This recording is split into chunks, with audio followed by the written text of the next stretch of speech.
What's up, ladies and gentlemen, and welcome to the After Party, presented by us, HCS Pro Talk, your weekly Halo Esports podcast. What's up, everybody? Hope everyone's having a great fucking night. My name is Josh, aka JK Fire. This week, I'm joined by the man in the baby driver jacket, Will, aka I am Mr. Mayhem. And not only that, but Will is here in the flesh. Live, I can touch him. He's here, ladies and gentlemen. Back in studio. How are you, Will? I'm fine. How are you? I'm fucking great. It's Friday night. As the good old Rebecca Black would say, it's Friday. Gotta get down on Friday. Everybody's looking forward to the weekend. Sure. You know, sometimes I gotta make my mind up. Which seat can I take? It's this one. I'm taking this seat. That one over there? Yeah, I'm taking this seat over here. Oh my God. Hello, everybody. Welcome to the After Party. For those who don't know what this is something new that we're doing, something new that we're trying. We're going to go live after the official broadcast has ended on Friday, Saturday, and Sunday night, all 3 nights in a row. And we're going to talk about the matches that had happened during that day. We're going to break some things down, shoot the shit with everybody, just have a good time. I didn't prepare actual drinks today. Maybe we'll do some actual drinks tomorrow. And it's going to be a good time. And I hope everyone's fucking excited. We're fucking excited. First and foremost, Blackout with the 4-month resub and Ashley with the 12 months with the fucking year. You both get a woo!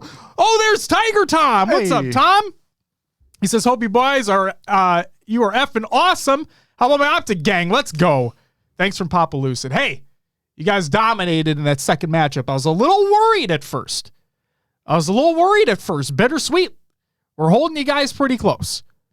But, you know, first match of the day, gotta shake it off, as Taylor Swift would say, and get into tournament mode. And Optic were absolutely in tournament mode in that in that series against Complexity at the end of the night. So, absolutely.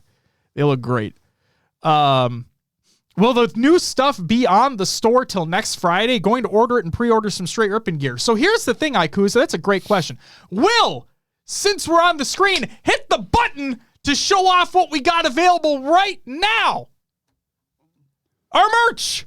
We have Arlington 2024 exclusive merchandise, 2 shirts, 2 different posters as well. You can get your orders in right now. ! Merch in the chat if you are watching live. Shout out to Uriel. For those who don't know, Uriel designed the Complexity and HCS collaboration gear. I'm wearing their t-shirt right now. You can't see the back of it, but I'm wearing their t-shirt right now. And, we were able to get them for a commission for the posters that we're using for the after party for Arlington. And, we're doing a merch sale as well for 2 different variations of the shirt and 2 different posters. And a proceed from all sales of the merch will go to Uriel himself. So please, it's not just supporting us, it's supporting him as well in the incredible work that he did. So yeah, if you want to get your orders in, please do so. ! Merch in chat. And to answer your question, Ikuza, the plan is to keep it up for a while. I'm not going to say it's going to end at the end of the tournament. I'm not going to say that because, like we said, the point of this is also to help Uriel as well. And I want to give more of an opportunity for that. So I'd say I said in a reply on Twitter that at the earliest, it would be Wednesday next week. But I'm fine with extending that out a little bit further as well to give more people an opportunity to. Maybe they get paid on Friday, maybe. So, yeah. Yeah, I'm fine extending it. Absolutely. Hell yeah. So, yeah. Get your orders in. Again, part of the sale proceeds go to Uriel, I should say. So, make sure to get those orders in. And we're super excited. It looks amazing. They genuinely look fucking amazing. So thank you for the added support if you do put an order in. And the other thing too, and this is going to sound stupid, but I want people to hear me out. You guys know how expensive event t-shirts are, right? Like if you're at Arlington right now and you go to the Optic merch booth, this is nothing against Optic, but if you go to their merch booth and you look at how expensive their t-shirts are, nearly cut that in half, and that's how much ours are. Just saying. You know what I mean? Just saying. Holy shit. What's up, everybody? Welcome to the live show. I should say the after party. It's not necessarily the live show. I need to check on something real quick, Will, before we keep going. We do have drops enabled. Perfect. Good to go. I see it. We're on there. Good to go. Ladies and gentlemen, we have drops as well. Thank you all for tuning in. Hope everyone's having a great fucking night. We have some stuff to talk about. For everybody that's following as well, don't worry. I see you. Let's see here. Is it Feis? I'm so sorry if I get that wrong. Guts, Cronchitis, Cold, and Leia's. Thank you guys for the follows. Welcome to the after party. Just Cloud, thank you for the follow as well. Everybody that followed earlier, don't worry, I will get to you, I promise. Don't you worry. What's up, everybody? Welcome to the after party! We're here. Yeah. Fuck yeah, dude. Will. Yeah. Overall thoughts, day one. Oh, man. I was so excited to see these teams in action, see where they actually stack up. Some upsets happened today, some things we didn't expect, some things we did. And man, the rest of the weekend is ahead of us, and I can't wait. I wish we could just keep rolling, but obviously you gotta sleep. What the fuck? We barely slept last night, if we're being honest. But that's kind of besides the point. Shout out to you, Chicka. Thank you so much for the kind words. And yeah, so here's how this is going to work out. We have some games that we want to look over again that maybe we had not watched fully. Maybe we missed a little bit of it. Maybe they were so exciting that we need to watch it again and talk over it. We have some clips as well that we want to talk about. And then we have a funny moment that happened. A funny moment that happened related to a team that we're sponsoring, as a matter of fact. Yeah. Passion United. So shout out P United. And we may or may not see a controller being thrown on the ground by who is considered to be the greatest Halo player of all time. Will? Sure, if you want to say that. For those wondering what that is, yes, we have the clip. Brooks, we have not discussed the update yet, but don't worry. That is what we're here to do as well. Because this is the after party, we're going to talk about everything that happened today. Doesn't necessarily need to happen within the tournament itself, but just today. And we had a lot of things happen as well. Gibble says, Lore Gaming just made it to pool play, taking down business. Oh, shit. Thank you very much. I'm going to add that to my notes. Thank you.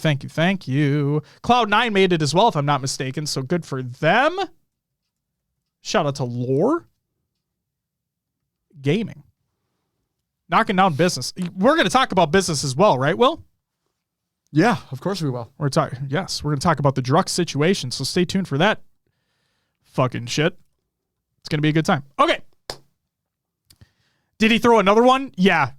Oh, yeah. Just wait. Just fucking wait. Brooks says you're on my TV in my living room while I cook. Brooks, I'm mad at you. Before we even get into the gameplay and the shit that happened today, Brooks, I'm mad at you. Why are you mad at Brooks? Because that motherfucker put a comment in our Discord server around the same time that I tagged him saying, hey, the Taylor Swift concert's on Disney Plus. Guess who never fucking replied? Brooks. Brooks never fucking replied. I was super excited about the Taylor Swift concert being on Disney Plus that I directly tagged his ass because I know how much of a Taylor Swift fan he is. That's not a joke. He is. I am as well. Then he never fucking replied. Oh, man. God damn it. Noodle says Brooks doesn't need it on Disney Plus. He watched it in theaters like a real fan. See, that's the thing, is that I want to watch things in the comfort of my own home. Although Dune Part 2, the experience in that theater, mwah, phenomenal. Phenomenal. Astro, thank you for the follow. Welcome to the after party. And Fulcrum with the 813 sub, you get a woo! Dymic and Carbon, thank you both for the follows as well. Welcome to the after party. Swinging Utters. That's a name. Thank you for the follow. Welcome to the after party. All right, here we go. Let's talk about some shit here first. Let's talk about Druck first. I think that's the first big news of the day. Absolutely. That popped off. So for those, okay. How do I put this without sounding like a fucking piece of shit? So for those who don't know, yes, there are times where we get information before things are technically public. Okay. But the reason why we don't talk about things before they're public is because it's not our place to talk about them until, again, they are public. Okay. If you watched last week's show, you would have noticed that I was hinting at something that was a very real possibility of happening, where Druck was not going to play at Arlington due to visa issues. Holy shit, guess what happened, ladies and gentlemen? Druck didn't play at Arlington because of visa issues. Whoa! At this point, I'm curious if the team had information in advance where the disconnect was and why. Why at this point did it get this far to where right before the event they had to make this change, you know? Dude, I don't. So obviously, it may sound like I'm throwing shade right now, but I don't mean for it to be like that. I feel for Druck. Like, there's nothing more. We hear it from players as well. Like, we want nothing more than for him to be able to compete over here. Like, that's an obvious thing. And he'll be able to compete at London. Like, there's going to be no problems with him being able to compete at London because his situation allows him to do so. But he's just not able to compete in the U.S. So what about the other majors? He won't be, worlds? unless why? Unless the visa situation gets figured out by then, he won't be able to. Yeah. And it sounds like he was hoping to have a decision made that would allow him to do so. But I think it was Martin that said something about him getting a decision in the mail, like in the physical mail. Oh. To the point, you know how the government is. To the point where he just kind of got fucked in that situation. Hacky Schmidt asks, how is it such an issue? I'm going to give a very basic answer, and I don't mean it to be a dick move.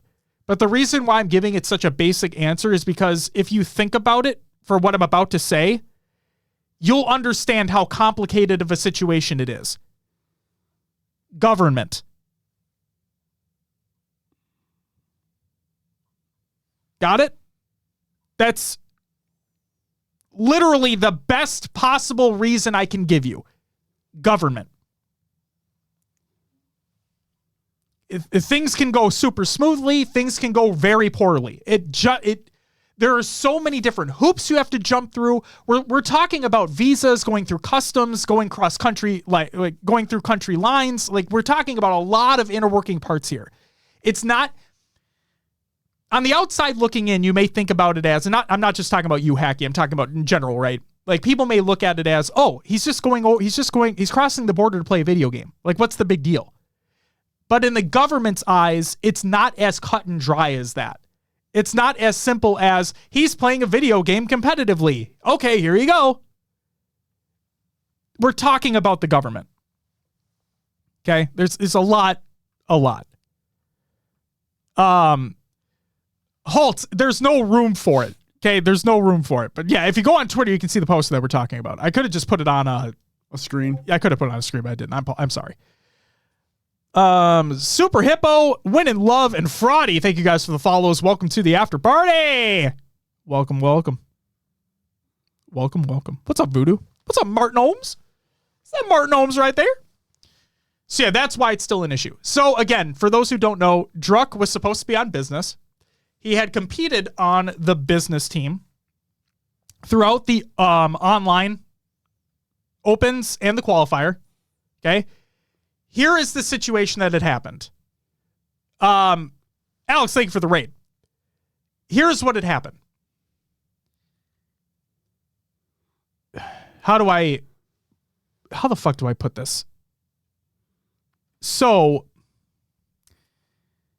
they had qualified for pools. Yeah. Business had qualified for pool play. Because Druck was unable to compete in Arlington, they had to then forfeit their pool play spot. Okay? The next pool play spot, or whoever would get that spot, also welcome Raiders. Hope everyone's having a great day. Or great night, I should say. Because business got knocked out of pools, they had to compete through open with another player, that player's Avenue.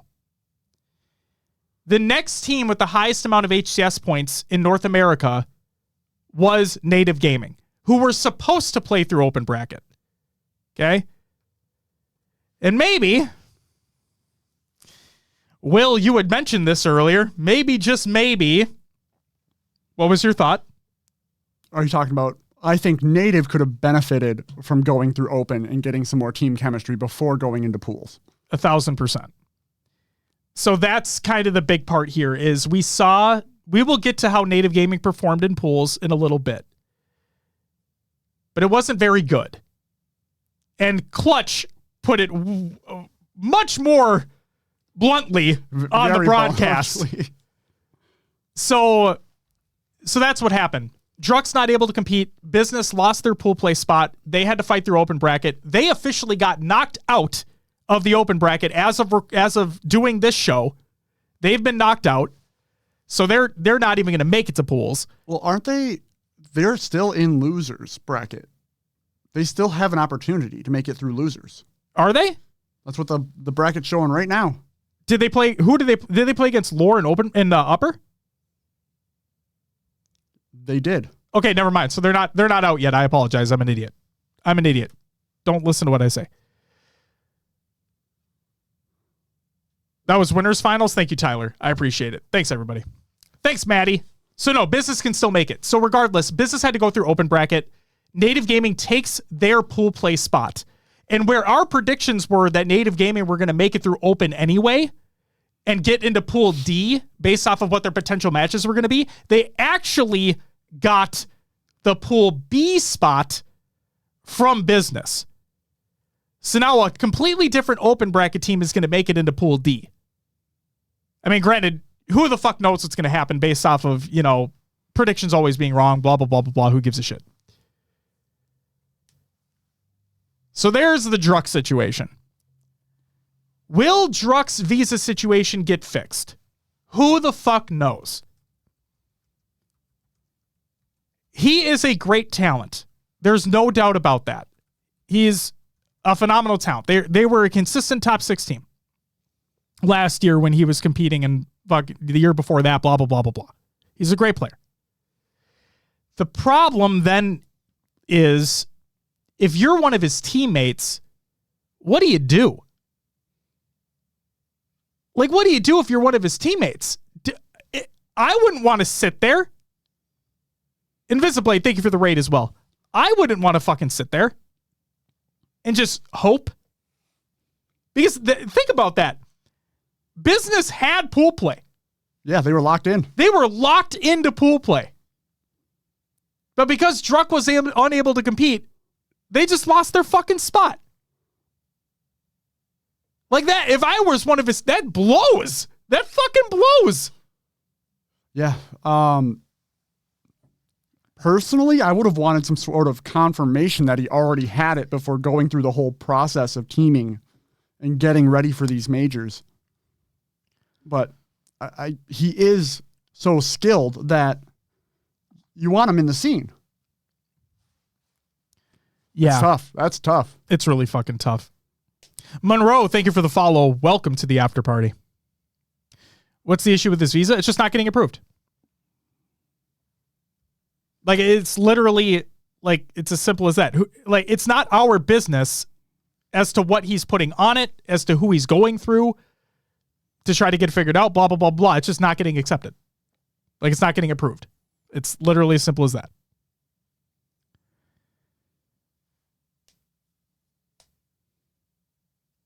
Yes, he did not get it through again. Coach, thank you for the follow. Welcome to the after party. Martin says he cannot get a tourist visa because he's getting money. Mm-hmm. Dev, thank you for the follow. Jordan, thank you for the follow as well. Welcome to the after party, ladies and gentlemen. Welcome, welcome. What's up, PD?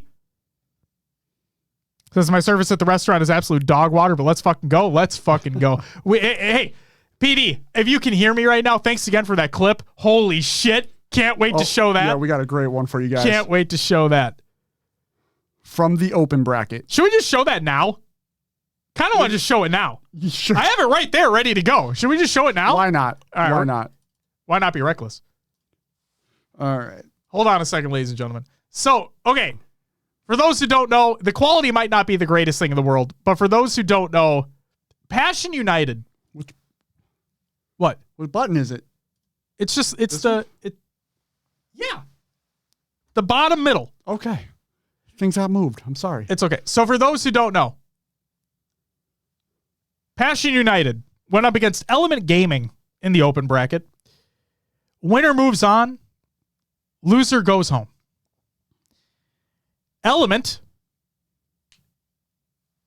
had Kratos on their team, and Passion United is the team that we're sponsoring. As a matter of fact, you will see our logo on their jerseys in this clip. So in this clip, you may see someone throw a controller on the ground, which was not the first time of him ever doing this. Ladies and gentlemen, let's watch the clip.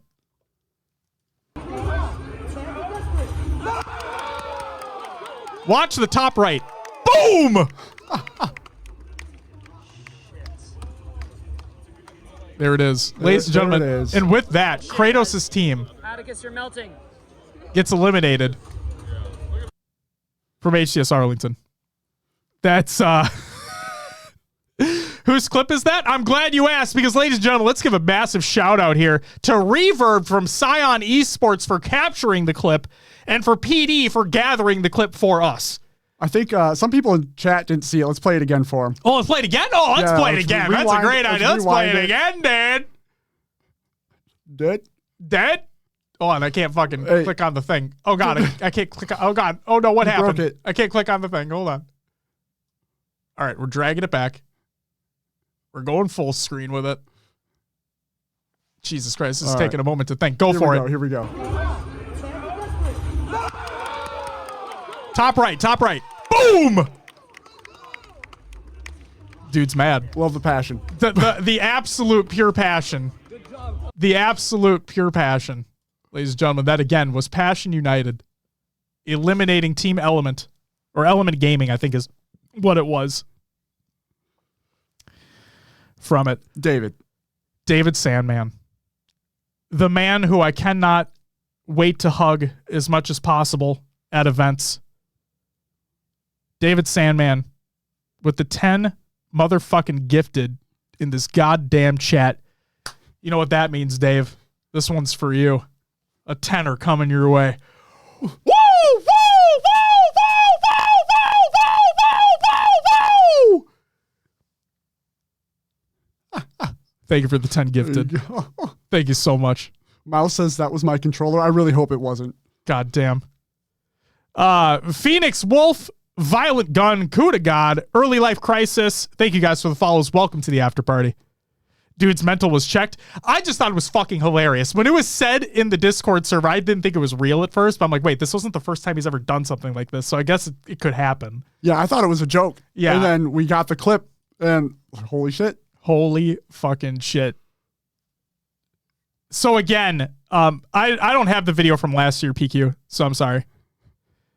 But again, let's give a shout out to Reverb from Scion Esports for capturing that clip in the first place. So shout out to Reverb. And then PD, shout out Pure Delight, getting it from Reverb so we can put it on the show. A little exclusive for you folks in the after party. Jesus Christ. Show the clip again. All right, we'll show it one more time. Okay. One more time. Hold on, Will. Let me reload. Reloading. I think it's this one right here, right? You saved it to the desktop. I love it. I did. I saved it to the desktop. This is a golden moment for us right now. This is our team, Will. Eliminating the best in the world. This is our team. Passion United eliminating the best Halo player in the world right here. It's fucking so mad. You know what? You know what? In defense of Kratos, you know what that is, Will? Passion. That's passion. That is pure passion, ladies and gentlemen. You can't be mad at that. That's pure fucking passion right there. God damn. God damn. Yes, Dragar, it's Kratos. Vulcans, thank you for the follow. Welcome to the after party. Thank you so much. Everybody tuning in, welcome. First time we're ever doing something like this. Going live every night of the major. We're going to talk about what happened during the day. It's going to be a fun time. We'll watch some gameplay. We'll watch some clips as well. Don't you worry. But there's a lot of things that happened today.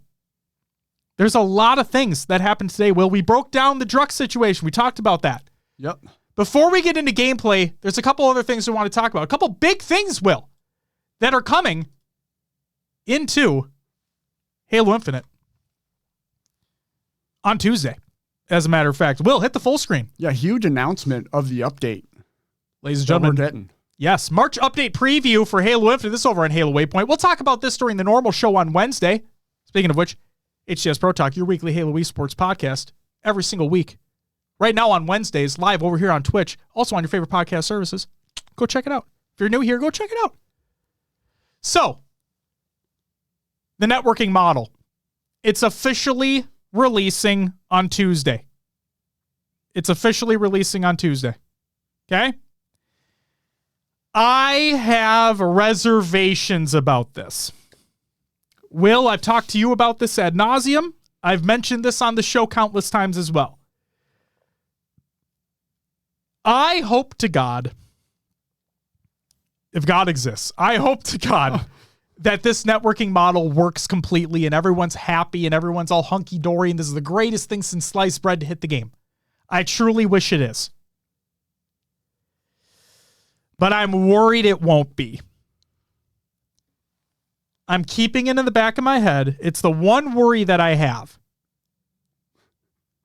What if something breaks? What if it just doesn't work the way everybody's expecting it to? I'm not trying to be pessimistic here, but it's just when you've dealt with this stuff so long, Will, you kind of have your expectations in check. Sure.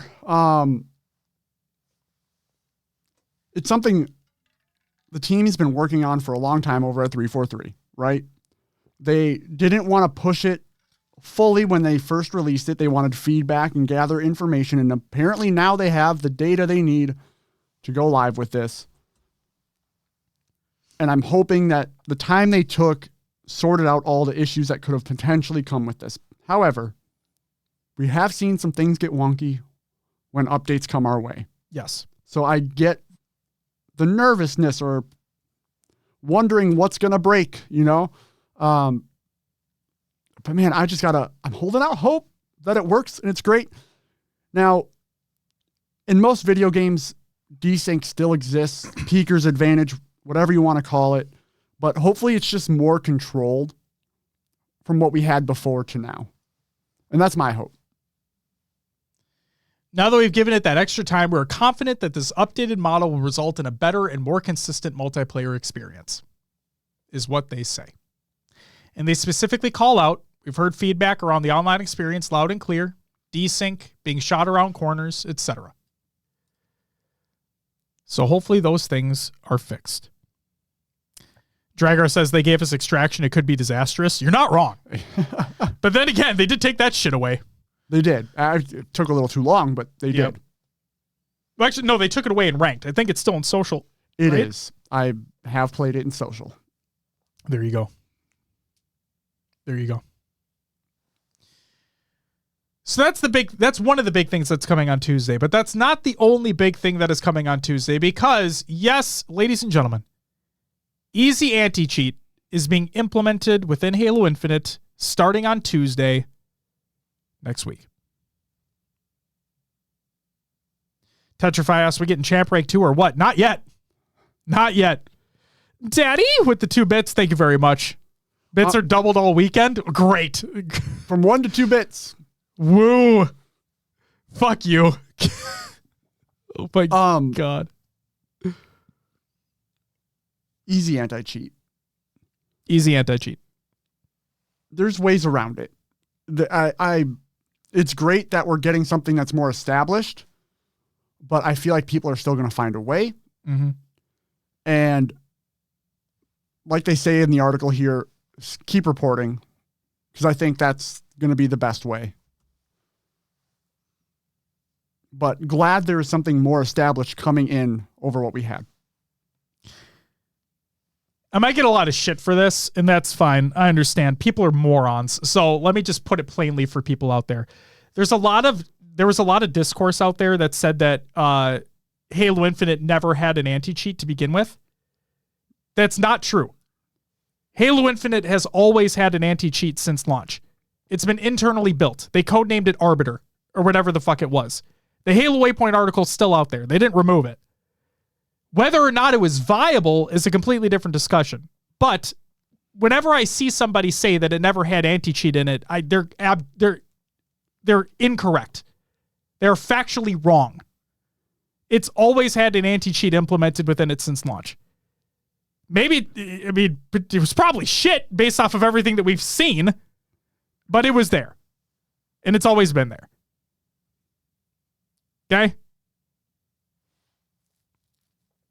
Mouse says, just an FYI, I was playing on LAN today and the game still lagged one time. I mean, hey, it's hashtag just infinite things at this point. Psychedelic and Midlight, thank you guys for the follows. Welcome to the after party.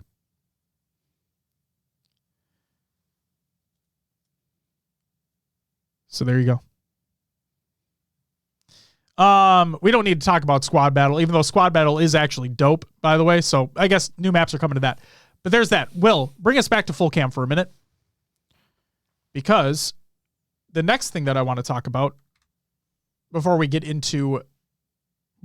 close to getting into the gameplay is the other big announcement that came out today. Go ahead, hit it. The ranked update for March, which is also coming out on Tuesday alongside the other shit. So the Bevo and the Bandit, the Bevo and the regular Bandit, they're increasing the reload speed. Okay? So I think Clutch was the one that said it during the broadcast. Now it doesn't feel like you're reloading a musket, as they were calling it within the Competitive Insights team. So there you go. That's exciting. The one thing I'm curious about is, Will, we talked about last week, like one of the biggest complaints is how, especially on land, you feel like you're getting killed by a laser beam. Yeah. Now I'm just like afraid it's going to happen more frequently because it's easy to reload time. Yeah. But no, I think it should be fun. But here's the big one.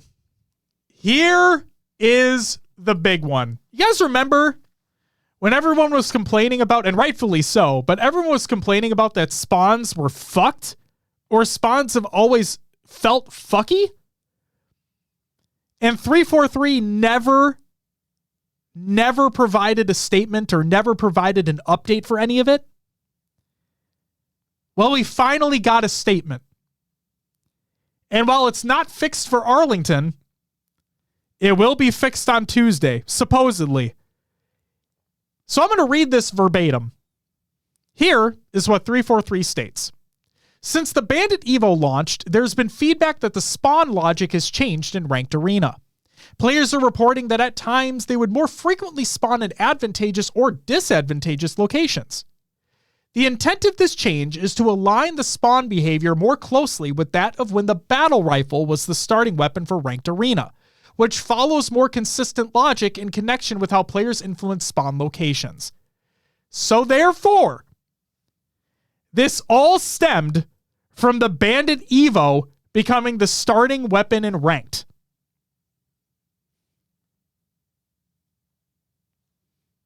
Holy shit. It wasn't because of equipment being changed locations. It wasn't because of hills changing locations. It was literally because the Bandit Evo became the ranked starting weapon. So now they're hopefully fixing that. So there you go. When I saw that, I was like, oh my God, they fucking acknowledged it. I'm so surprised they did. Because it's been radio fucking silence ever since pros and other players alike have been, for lack of a better word, complaining about it. And I'd say rightfully so, because like we talked about it last week, we talked about it weeks at length, is that what if this happens at a pivotal moment at a tournament, aka Arlington, where the team that should have lost wins because of a spawn that they get that was disadvantageous to the team that should have won that game. Yeah, and I mentioned it in the previous weeks on the show. The Lucid clip speaks for itself, where he is literally top elevator on recharge, and a player spawns in heaven directly in front of him as he's fighting someone coming from pipes. Ridiculous. Absolutely. Brooks, regarding the anti-cheat, I agree with you. Brooks said, when they first said they'd be making their own, I knew it wouldn't last, even though I try to be open-minded about a lot. Just knew that one wasn't it. Glad they're pivoting. Agreed as well, Brooks. We've seen... So here was my problem when they announced that they'd be doing their own. My personal problem with it was they're not... Yes, I know that 343 is owned by Microsoft. Okay, and Microsoft is one of the largest companies in the world. But hear me out here. Hear me out on this comparison I'm trying to make. Riot has Vanguard, right? And Activision or Call of Duty has... What is theirs called again? I'm sorry. Ricochet? Is it Ricochet? I think you're probably right. They have their own kernel-based anti-cheats available. And like, even while those can be broken into and whatnot, like, correct me if I'm wrong here, guys, and don't be armchair developers or some shit, but if you truly know, aren't those supposed to be more secure than an easy anti-cheat or solution similar to that? For deterring cheats, yes, but the whole compromise is you give a ton it's of more your invasive. machine's information to the company. Very invasive. Yes, it's more invasive for sure on your computer or your system in general. Yes. So when Brooks, like you said, when they announced that they were going to be doing their own, my worry was they're not going to go full bore like Call of Duty did, like Riot did, in which case it's not going to be necessarily worth it. And lo and behold, it looks like it wasn't necessarily worth it. So this isn't like an I was right moment or anything like that. I agree with you, Brooks. It didn't, from the outside, like from the outset, it didn't feel like it was going to work out in general. And it didn't. So there you go. There you go. Fancy Panda, thank you for the follow. And Jay Savage, thank you for the follow as well. And Freezing Flame, thank you for the follow. Welcome to the after party. And then they lowered the Bandit player fire volume. So it did have a beefy sound, didn't it? I guess I never really paid that much attention. I'm not a competitive player. I'm not a pro. You know what I mean? But sure. So yeah, the first person firing audio is going to be lowered so you can actually hear shit around you. So fuck yeah. Let's talk about the heat wave. Decrease the auto aim angle. The aim assist angle is decreased from 5 to 4. And they decrease the auto aim range and fall off range. So no more long snipes with the heat wave. There you go. Which, on one hand, kind of sucks though, because I kind of like that feeling of that weapon. Yeah, that it could be viable in both scenarios. Yeah, like if you're trying to hit somebody from far away or like getting that bank shot off or something, it was always just a cool thing that weapon could do. You know, obviously we want things to be more competitively viable. That's a given. But just the fact that I don't know. I guess like with the aim assist being dropped off, I guess it does have to be more skillful to hit those shots now. You can probably still do it. Yeah.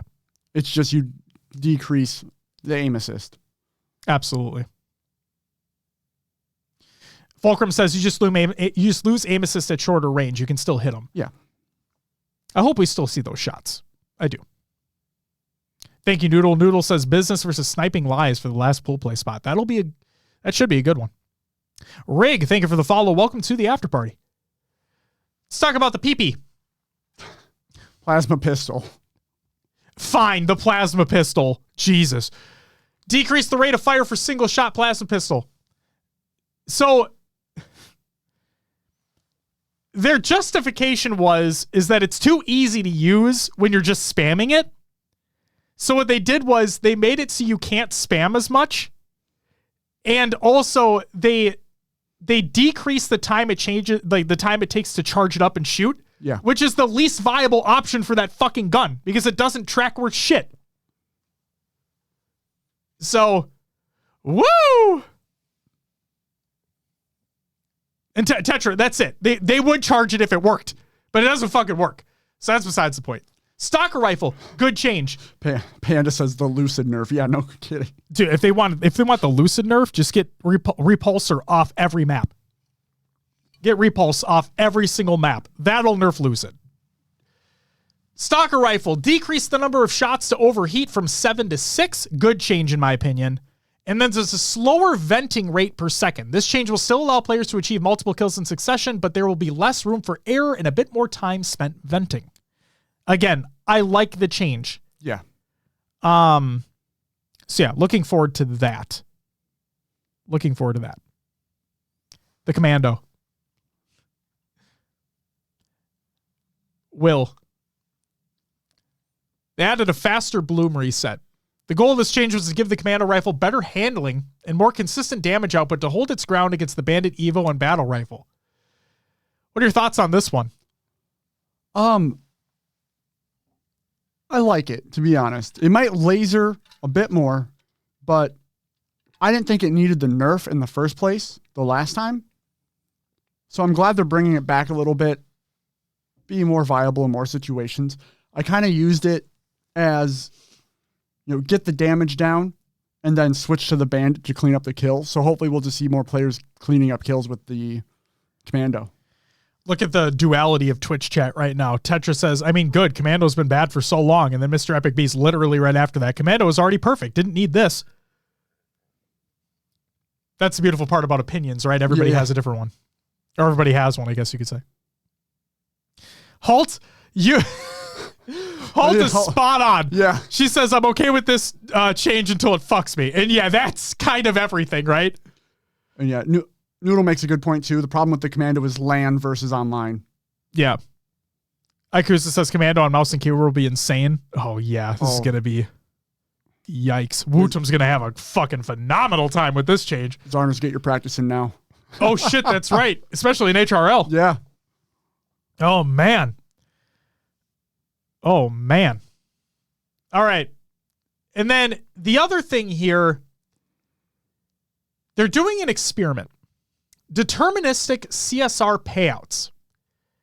Will, I know this is a little long, but I do want to read this because I didn't actually have the time to read it earlier. Yeah, go for it. I want to wrap my head around this. And chat, you can wrap your head around this with me. All right. Deterministic CSR payouts. Again, this is an experiment. For players at the very highest level of ranked arena, 1800 plus, we've heard feedback and observed ourselves that the experience is becoming one where the grind has felt unrewarding. What the fuck? Oh, there's an Amber Alert. Uh-oh.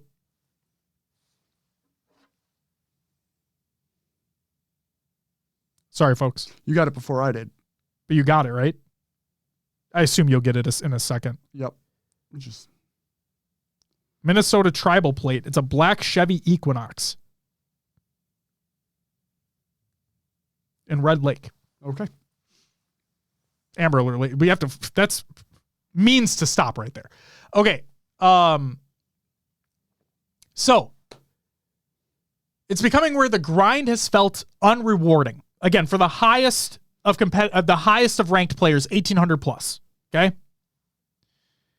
Players are reporting winning the majority of their games in a day, but still going down in CSR overall. That's making ranked for them feel more like a chore than anything else. To address this feedback, we're experimenting with a feature called deterministic CSR payouts. Today, for all players, how many CSR points you win or lose is based on a number of factors, including, of course, whether you win or lose, how you performed, that's still being tracked, and where you stack up against the rest of the ranked population, including your opponents in a match. And I think I just want to pause for a second there, because I think that's where a lot of people are not thinking about, is that you win a game and you're like, why didn't I get plus 11, or why did I only get plus 5 or in that circumstance? Because of that reason. It's basing it off of the other players that you're playing against as well. That statement also sounds like it's basing it off the larger player base around your rank. Sure, very well could be. It very well could be. How you performed and where you stack up against the rest of the ranked population, including your opponents in that match. Yep. So it sounds like an umbrella. Yeah. Daddy says, if I go 40 kills in a loss, I shouldn't lose 7 CSR. Well, guess what? Your shit's not changing, Daddy, because you're not that high of an Onyx player. Sorry, not sorry. So, with deterministic CSR payouts, the only thing that matters will be whether your team won or lost. Starting on March 19th in any ranked playlist, as an experiment, for all 1,800 CSR and above players, you will receive 7 CSR for a match win, and you will lose 7 CSR for a match loss. You win, you gain 7. You lose 7. For Onyx players 1,800 and above. Why is this an experiment? This is an experiment because we feel there might be some unintended consequences as part of this, and we not only want to monitor CSR distribution at this level, but also what player feedback will be. So what are the risks? The biggest risk is CSR inflation and what that does the overall perception of matchmaking at this level. What we anticipate seeing is players reaching new CSR level that haven't been achieved in the game before, potentially well into the 3,000s. What the fuck is their plan for champ rank at this point? Like, what's that CSR level? You know what I mean? I could go on about champ rank. I don't think we're ever getting one. Oh, shit. You must be CSR 4,000 to be champ level. Now, if you're those players achieving that, it's going to be a pretty cool feeling. But what does that mean for matchmaking and how players perceive it? Today, we effectively clamp players' CSR down lower at the highest level so they can still find matches, and sometimes, particularly during off hours, you might see 1,700s matching at 2,200s because of this. So they're kind of intentionally capping your ass if you're high up there. That kind of sucks, but whatever. With this addition, you might see 1,700s matching against those same 2,200s, but because of the deterministic CSR payouts, that 2,200 player could be at 3,000 CSR. We believe players will report much of the same feedback when we were matching on MMR instead of CSR before we made the change in winter of 2023. Players might think that matchmaking is broken, when in actuality, a match like this is just the result of intertwining systems and certain circumstances like population at the time, where we're at in the season, etc. Once this feature releases, we'll be keeping a close eye on the CSR distribution and player experiences and feedback to determine if future tweaks are needed or if we need to remove the feature entirely. I will give props to them on that statement because they're coming out and flatly saying, this is an experiment. If this works, cool, we can tweak it. If it doesn't work, we'll get it the fuck out of there. Unlike Extraction, where they're like, hey, here you go, guys. And then when everyone was like, this doesn't work, it doesn't fucking work, they're like, oh, okay, we'll take it out. Fuck. We look forward to trying this out in ranked next week. As you put the reps in during this experiment, please be sure to share your feedback with them. There you go. We can go full cam again. Boom.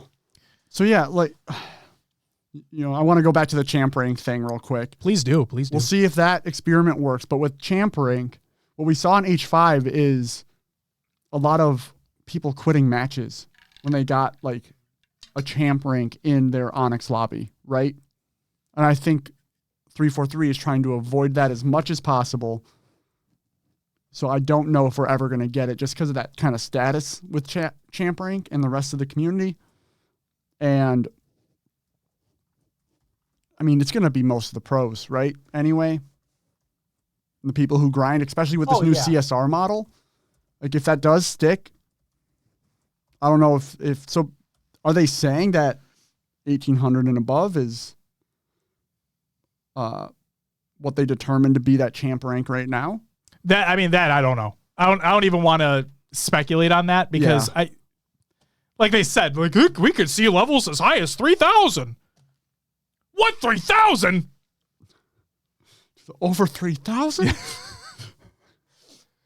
Oh my God! We're over 9,000 meme, but 3,000 for an Thank HCS you for explaining. Rank. Thank you for. Could someone make it? Is what I'm asking, please. Thank you please for put it out there. HCS splaining that to the chat. Will, well, you're welcome. God damn it! You're very welcome. I'm glad I could do that for you. Oh my God! I like how I made a pun out of that. That was pretty clever. Yeah. Yeah. Fuck you. It was. I hate puns. That was clever as shit. Fuck you. God. What the fuck? You like puns. You're like, whatever. Just gotta give you some shit, man. No, I mean, I appreciate it. Now that you're finally here, you can deliver it to my face. Yes. Yes. All right. Last thing I want to show before we get into gameplay. There was one trailer that was unveiled during the broadcast today. It is the 2024 HCS weapon coatings. The packs will be coming out on Tuesday as well, along with a brand new weapon model. Excuse me, this time for the BR, right? I think it's the BR. I don't remember. I think. Or maybe it's the Bandit. It might be. Who knows? Fuck you too, gnarly. All right, let's get into it. Here is the trailer for the 2024 Partner Team Weapons Bundles. It's a BR. Got it. Demon.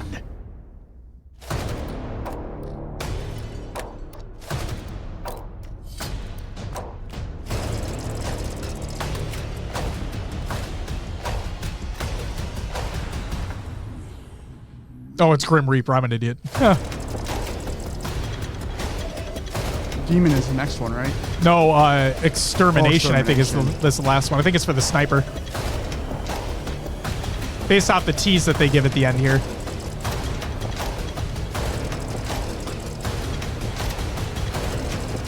I love the grip for the Sentinels one. That looks so sick. And new stickers. You love stickers. I do love stickers. Coming soon. Yeah, Extermination. Yeah, that's the sniper. Yeah. Extermination for the sniper. All right. Jesus Christ. So for those who don't know, there is they released a weapon model for the El Bandito for the last was it the last update? No, it was before that, wasn't it? Either way, they're doing 3 different weapon models based off of 3 different medals in Halo Infinite. Okay, so the Grim Reaper is going to be the second of the weapon models based off the medals, and that's going to be for the BR. And then the third and final one, which they teased at the end of that video, is going to be for the sniper rifle, and that is going to be the Extermination-themed medal. So there's that. What's up, Snag? Welcome back. Also, if I missed you guys, Jello, Cortical, and Sam On, thank you guys for the follows. Welcome to the after party. Do we know if any of the current HCS bundles are leaving the shop? No, Epic Beast, we do not know at this current point in time. That is a great question. You could probably reach out to the good old Tosh Meister, Toshi on Twitter, or you could reach out to anybody on that team, realistically speaking, and probably get an answer. Well, that's a good question because they've had a lot of bundles. Like even in the shop right now, they have a lot of bundles in there. So there you go. Lumberquack says, seems like a money grab. Have you... Lumberquack, I don't mean to be an asshole, but like... Yeah? It's a free-to-play multiplayer game. What do you mean? Of course. Everything's a fucking money grab. Like, I'm not even being an asshole. Like, everything's a fucking money grab in the shop. Are you kidding me? Yes. But yes, like Blackout says, part of the proceeds for the HCS bundles do go directly to the teams involved. So that is nice. That is nice.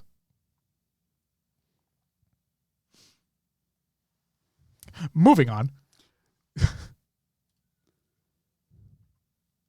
Will, do you have an update on the open bracket stuff? What's going on? SWAT Alpha is currently playing Darkest Hour. Darkest Hour is up 1-0. And it looks like the Business Sniping Lies game has not been updated on the bracket right now.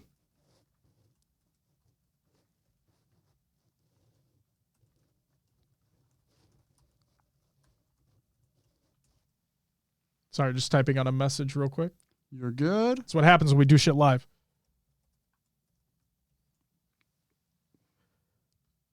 Ba-da-ba-ba-ba.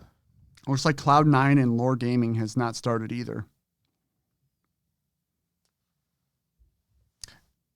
No. Cloud9 and Lore Gaming aren't going to play, if I'm not mistaken, because they get their pool play spots. So I think they stopped there. No, but because there is a winner's seed 1, loser's seed 2. Like there's right, but isn't it based? I'm probably being fucking stupid again. Don't mind me, ladies and gentlemen. Don't mind me. Because if there's a loser's bracket and someone comes back to win the finals. No, but they don't go through the finals. Like when you go to you just go to a certain round. Right? I would assume they played because your seed depends. Chat, we need your help.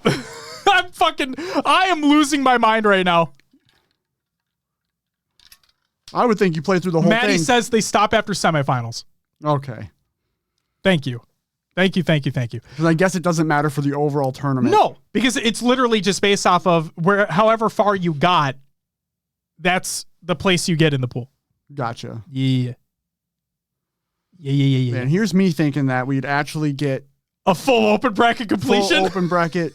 And the winner of the open bracket grand finals is. So I would assume then, since Cloud9 and Lore Gaming made it through winner's side. Yes. The team with the higher HCS points then gets the top seed to go into Pool D.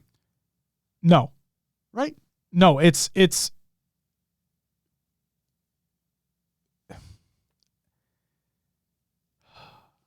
I'm forgetting how it's determined. Chat, feel free to chime in again. Wicked Captain Bryce, thank you guys for the follows. Welcome to the after party. Jesus Christ, I should have been way more prepared for this. I should have been way more prepared. Fucking god damn it. Anyway.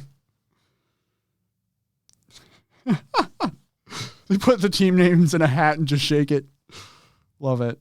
I kind of feel like that's the way it is, isn't it? Whoever was the higher seed in winner's bracket gets the higher spot. And same for loser's bracket. So yes, technically then it would be based off of points. Yeah, because the points would determine your seed. Before, yeah.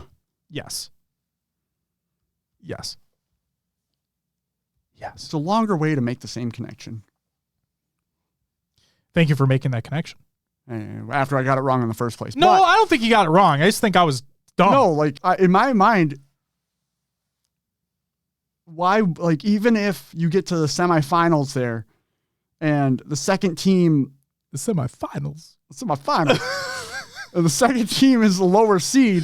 What if they were able to beat that higher seed and then got a better seed into the pool play matches? That would be kind of cool, right? But we don't play that far. Okay. Because I see the question pop up. I'm only going to answer this once. I'm literally only going to answer this once. Violent Gun asks, can we talk about Monster, aka Spytomic's land performance today? Literally only going to talk about this once because I'm not in the market of talking about alleged people cheating when it was never proven that the person's cheating. I'm going to say this right now. He wasn't even the worst performing player on his team. Okay? He wasn't even the worst performing player on his team. The only reason why, and I don't even care if the players hate me for this, the only reason why that team got pools The only reason why that team got a pool play spot is because they picked up Monster because he had points.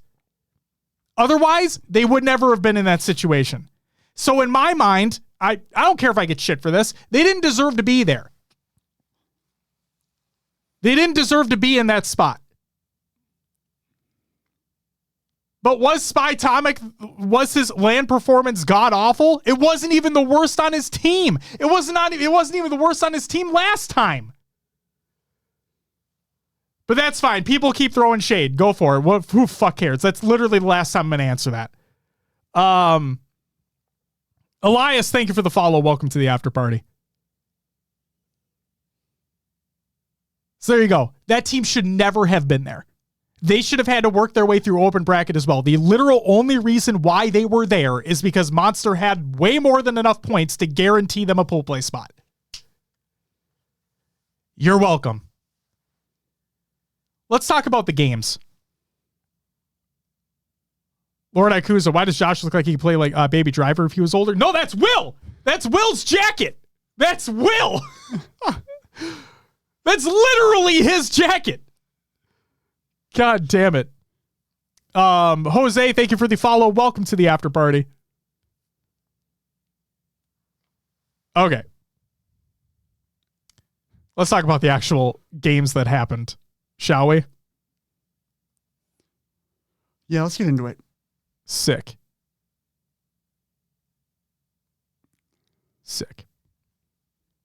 I want to start with Pool A. I want to talk about FaZe against Quadrant, the very first match of the day on the main broadcast, Will.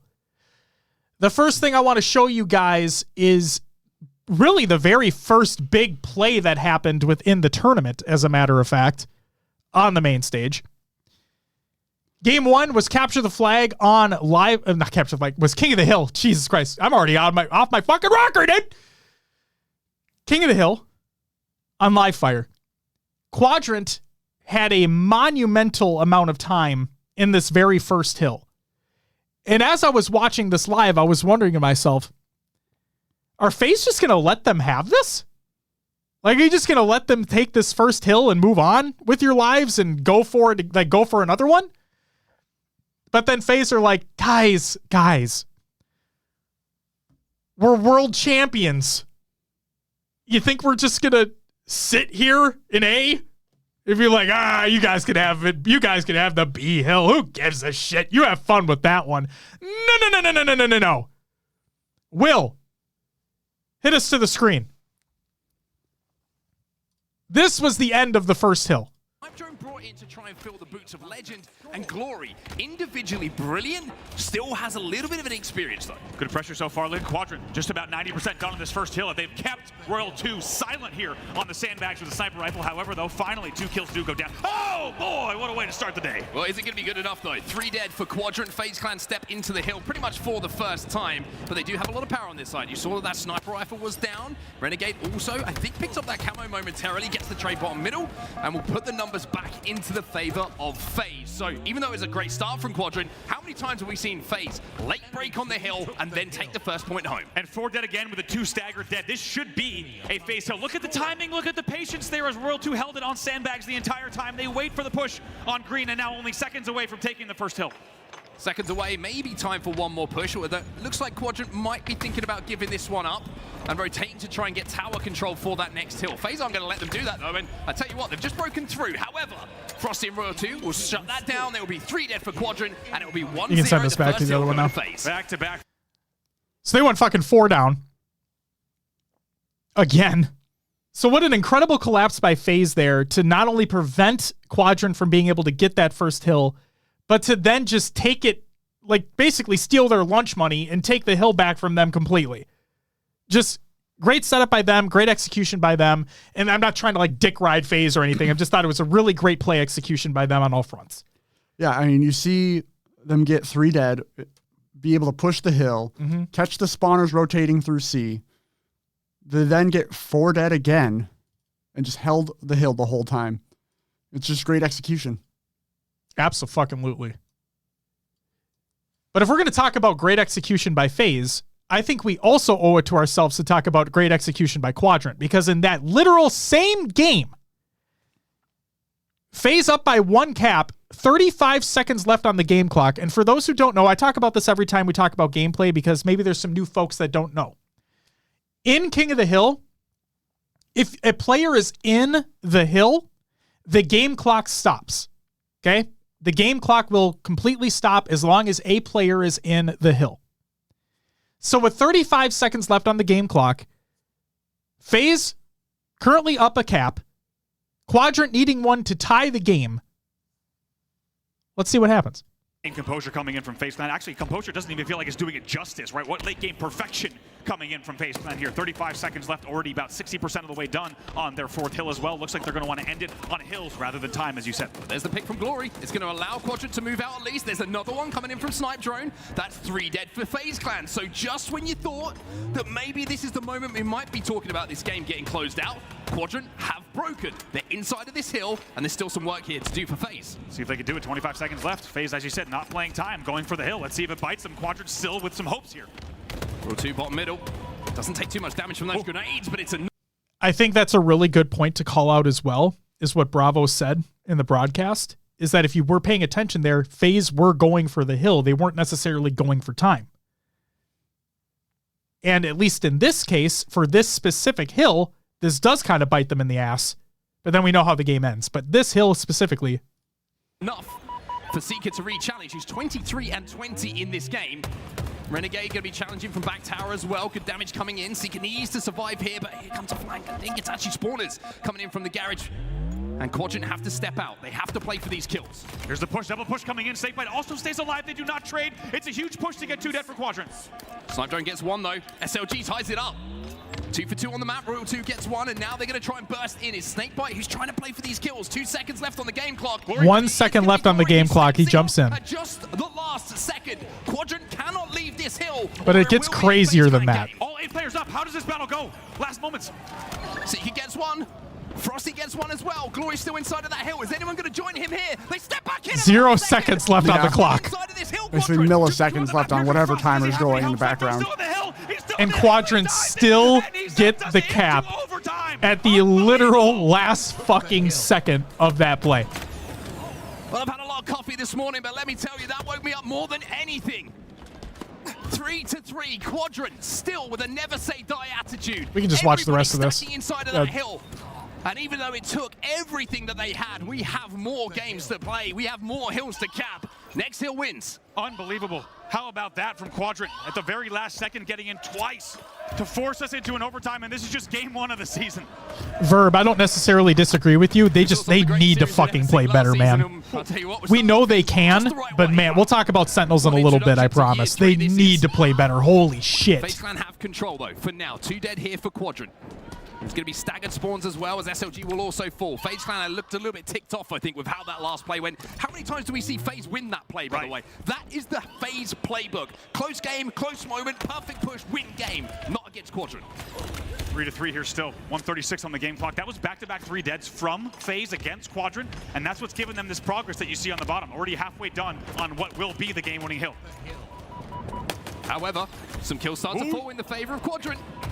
Yeah, Verb, they played very well. That team played very well. That double kill. He's on a killing spree. It's 5 without response, making a triple kill.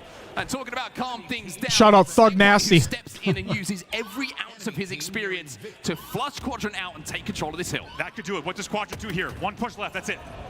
Snakebite gets another. Damage being done. This should be FaZe Clan closing out game number 1. And then they just hold them. They just hold them there the whole time. They can never break through. Yeah, Quadrant had to try to do something at the end there, end up funneling in, and FaZe were just set up and ready for it. Yep. They could just never break through. It kind of like, I could sit here and critique how it felt like they just stuck there the whole time and didn't try to make a move elsewhere along the map, but there just wasn't enough time. Like, where they were spawning and everything, they didn't have enough time to make a move. So it was unfortunate. What are you going to do? And Cora, thank you for the follow. Welcome to the after party. Greatly appreciated. Welcome, welcome. Welcome everybody who's hanging out with us. Hope everyone's having a great fucking night. So that was that. That was. But the fact that that's how the tournament opens. Yeah. It was, like I said, it was like a banger of a match. Yeah. It was just a great way to open. Got me pumped up, ready for the day. High level Halo finally back on main stage. Absolutely. It was awesome. And I will say, the first comparison I'll make versus last year, because last year I was there, this year I'm not there. Okay, so watching at home, sound is a lot better already. Sure. I will just say that right off the bat. That's the first comparison I'll make. Stay tuned for my full thoughts in our post show next week. Now, we're not going to really show any gameplay of this because, I mean, other than showing that Woodham is a badass. But we got to give props to Foe. So for those who don't know, again, business, if Druck was going to play, was supposed to be in pools with Foe. But instead, because business got dropped into open bracket because Druck was not able to play, Native Gaming took their spot in their pool. Therefore, in Pool B, we had Foe go up against Native Gaming. We had a lot of stock, or not had, we have a lot of stock in Foe for this event. We have them placing top 8, right? Yeah. Yep. So Will and I are when we did our prediction show last week before the fuckery with the pools happened, we are predicting that Foe take top 8. So Foe went up against Native Gaming. And Will, I think this was the real first indication right here of where you said that you could see Native Gaming have a better opportunity if they had to fight through open first. Yeah. Because Foe nearly wiped the floor with Native Gaming in this series. Foe beat Native Gaming 3-1. And Wootum had a series, an amazing introductory series on LAN. What a great showing from him. What a great showing from that team. And there's something that I say now, it's going to bite me in the ass when we talk about Sentinels. And that's fine. I'll own that. And we also talk about how any given day, any given series, maybe just have a bad day. But regardless, I put stock in teams working through things, sticking together, whatever it may be. And what we talked about last week is we just don't think Native Gaming has had a lot of time together. They just haven't had a lot of time to gel. They've been dealing, and I'm not trying to provide excuses here because this is pure criticism. They played like shit. And Clutch put it even more plainly, right? Yeah, he straight up said, I see no promise in this. Yeah, exactly. Whew. So I said it last week that we know the talent that they have on that roster. It's just whether that talent can carry them right now. Because we know how team-oriented Halo Infinite is. Yeah. And you could have a team of great players, but if they don't gel, they never figure it out together, it's not going to work. 1,000%. Hey, thank you, Rasa, for being here. Love you. Also, Exerted, Dim, and Oblivion Dragon. Thank you guys for the follows. Welcome to the after party. I saw the backstage with everyone playing, not crowded like last LAN. That is also something that I've heard as well. Love to hear that. We'll talk about. I will ask chat for those that are attending in person. I promise you, we're gonna have like a little segment for you guys specifically once we get past the gameplay here, because I want to hear your guys' thoughts, but I don't want it to get crowded in chat and for me to lose it. So please hold your thoughts on how the LAN experience has been so far, and I will personally ask you when we get later on within this. I promise. Fresh Veggie says, this Native team reminds me of Sentinels at the beginning of year 2 with Collect. Thoughts?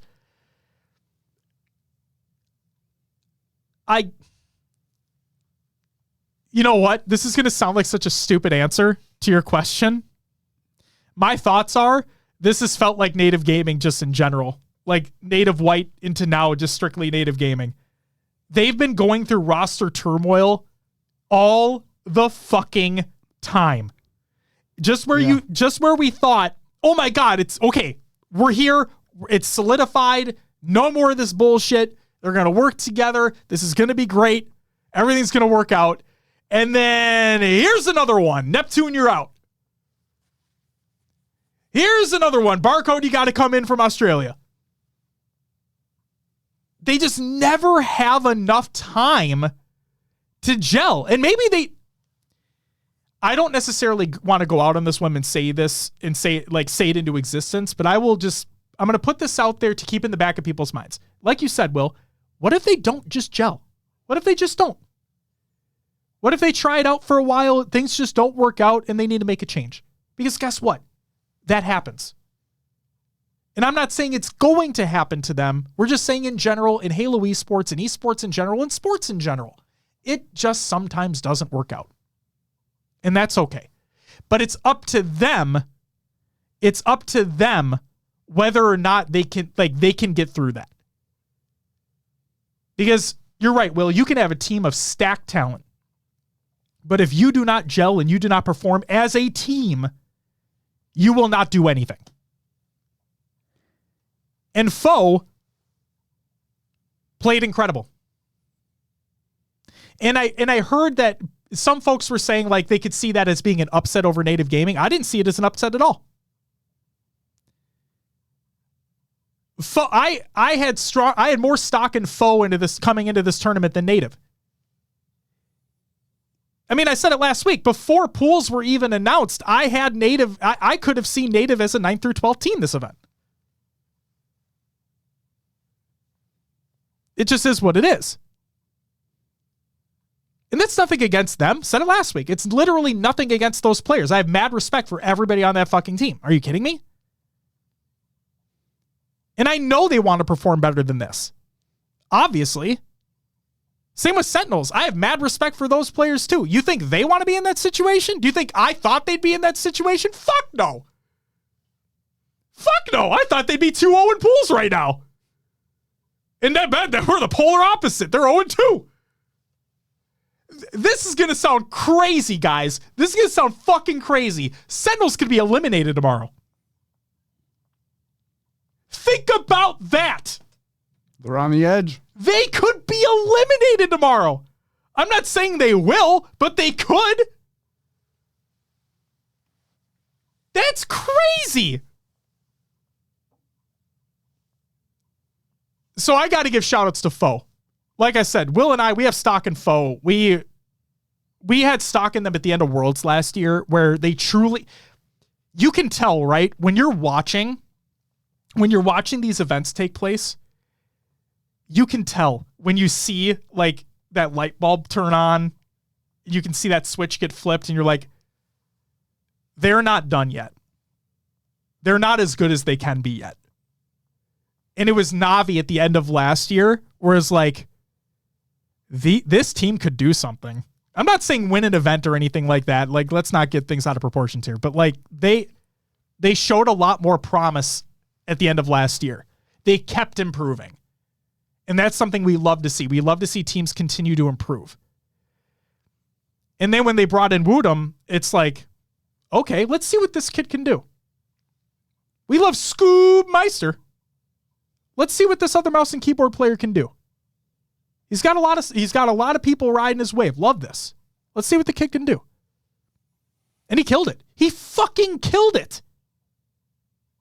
The lights were not too bright for him. And yeah, he's just fucking good for him. Good for the kid. Good for Foe in general. Love to see it. And yeah, and like I said, it wasn't an upset. Native Gaming were supposed to play through open bracket. Okay, for all intents and purposes, they were supposed to play through open bracket. It was not an upset. No offense to the guys on Native Gaming, but it was not an upset. Foe should have won that match. They did win that match. Good for them. I'm happy for them. I can't wait to see what they do for the rest of the tournament. Cannot wait. Cannot wait. So again, we wanted to give shout-outs where shout-outs were due there. But now we got to talk about Sentinels. Not only that, we got to talk about Shopify. Because the story around Shopify Rebellion, the story around Complexity as well to an extent, is those are two teams that are heavily, like in my opinion, those are the two teams that are heavily favored to fighting for the 4th spot. Yeah, I can agree with that. Right now, I mean, based off our predictions, right? We had Sentinels in the 4th spot based off of how they performed at Worlds last year, based off of how they were continuing to improve last year as well. Like, they stuck together. I put a lot of stock in teams sticking together. Okay, that's where one of my points are. So I was high on them. Love their chemistry, love their roster, love how they stuck together, was super high on them. And Will and I predict them to go forward this tournament. Probably not going to happen anymore, but who knows? Who the fuck knows? I mean, it's still possible. It's still possible. Make a loser bracket run? It's still possible. They've done it before. It has been done. Anything can happen. It's HCS. You never know. Any given Sunday. But this matchup, Shopify versus Sentinels, this was one where I thought Sentinels were going to win this. But again, Shopify and Complexity are the 2 top teams where they're the ones fighting for that 4th place spot. Could they go further than that? I think it really depends on the other team you get that day. Like, do you get the Optic that went up against Bittersweet at the beginning of today? Or do you get the Optic that played Complexity at the end of the day? You know what I mean? What type of that team are you getting? What type of space station are you getting? What type of phase are you getting? It's why I say this right now, that I don't think Complexity and Shopify are there yet, because I haven't seen it. Maybe this weekend will convince me otherwise, but I haven't seen it. But right now, in my opinion, they're the ones that are competing for that 4th spot alongside Sentinels, who, in my opinion, currently have that spot. Okay? So this match was a highly anticipated one to see what this brand new Shopify roster were going to be able to do with this young talent, and I couldn't wait. Regardless of me thinking that Sen were going to win it, I was super excited for this matchup. So, Shopify beat Sentinels. They beat them 3-1. And what else is there really to say about that? I should have had this playing in the background in general. I'm sorry, Will. You can go ahead and cut it over if you want to. But it's a great response from Sentinels, Almost recognizing it, sending several players to Whirlpool to shut down the control that Rebellion try and get. So real quick, this is game 4. This is oddball on recharge in the Shopify versus Sentinel series. Shopify do end up winning this game, but let's watch it. They managed to get their hands on the ball as well. A lot of damage being done by Suppressed here. Wow. Enemy has the ball. Ball drop. Now, Rebellion have a gold pipes setup. Did Sentinels overcommit to Whirlpool to try and stop what we've seen from Rebellion? Maverick and Blave, thank you guys for the follows. Welcome to the after party. Heavily swayed that way. They're able to get camouflage, they're able to get ball control. And now Soul Snipe just waiting for his moment to pounce onto Spartan and will get the kill and should be able to help his teammate for 2. Alcade throws in a couple of grenades. Verb, it's whoever has the most points. Great nades. Almost evaded that final grenade as well, was able to put down a little bit more damage onto the camo player. Verb, I think it's based off of who has the most points. Woman of Halo, thank you for the follow. Thank you so much. Completely rotated out of gold. Welcome to the after party. Towards blue. Rebellion looking. Thank you. Here. It's almost like they are just kind of living and breathing from that previous game. You know, adrenaline. Real quick, hold up. I'm going to Cam for a second. Will's in the bathroom real quick. Women of Halo, shout out to you all. You all do incredible things. Seriously, I got to stop gameplay to tell you how much we appreciate you and everything that you guys do. We look forward to all the events, all the tournaments, everything that happens within the scene. Thank you so much for everything. And onwards and upwards, right? You guys are fucking amazing. It's going to be in their veins for sure. Wasn't a break opportunity for Sentinels. They didn't go for a little bathroom break to try and disrupt anything either. As our Soul Snipe just going to be holding back a little bit. Watching over this ball. It's an early lead for Rebellion, but Sentinels have been able to calm it a little bit. They've slowed it all down. Now, if Sentinels can get ahead, if they can start to pick apart Rebellion, you need to start to reassert some dominance here. Win a couple of individual engagements. Try and destroy that momentum that Rebellion have been able to gain. Lethal's got shock. He's got information that there's at least one long haul as he sees Mental's toes.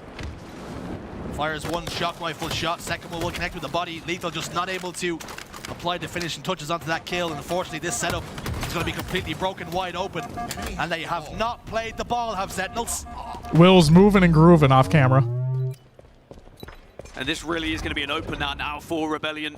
Not only because they have ball control, it's camouflage too, and Suppress just needs to be listening to his teammates.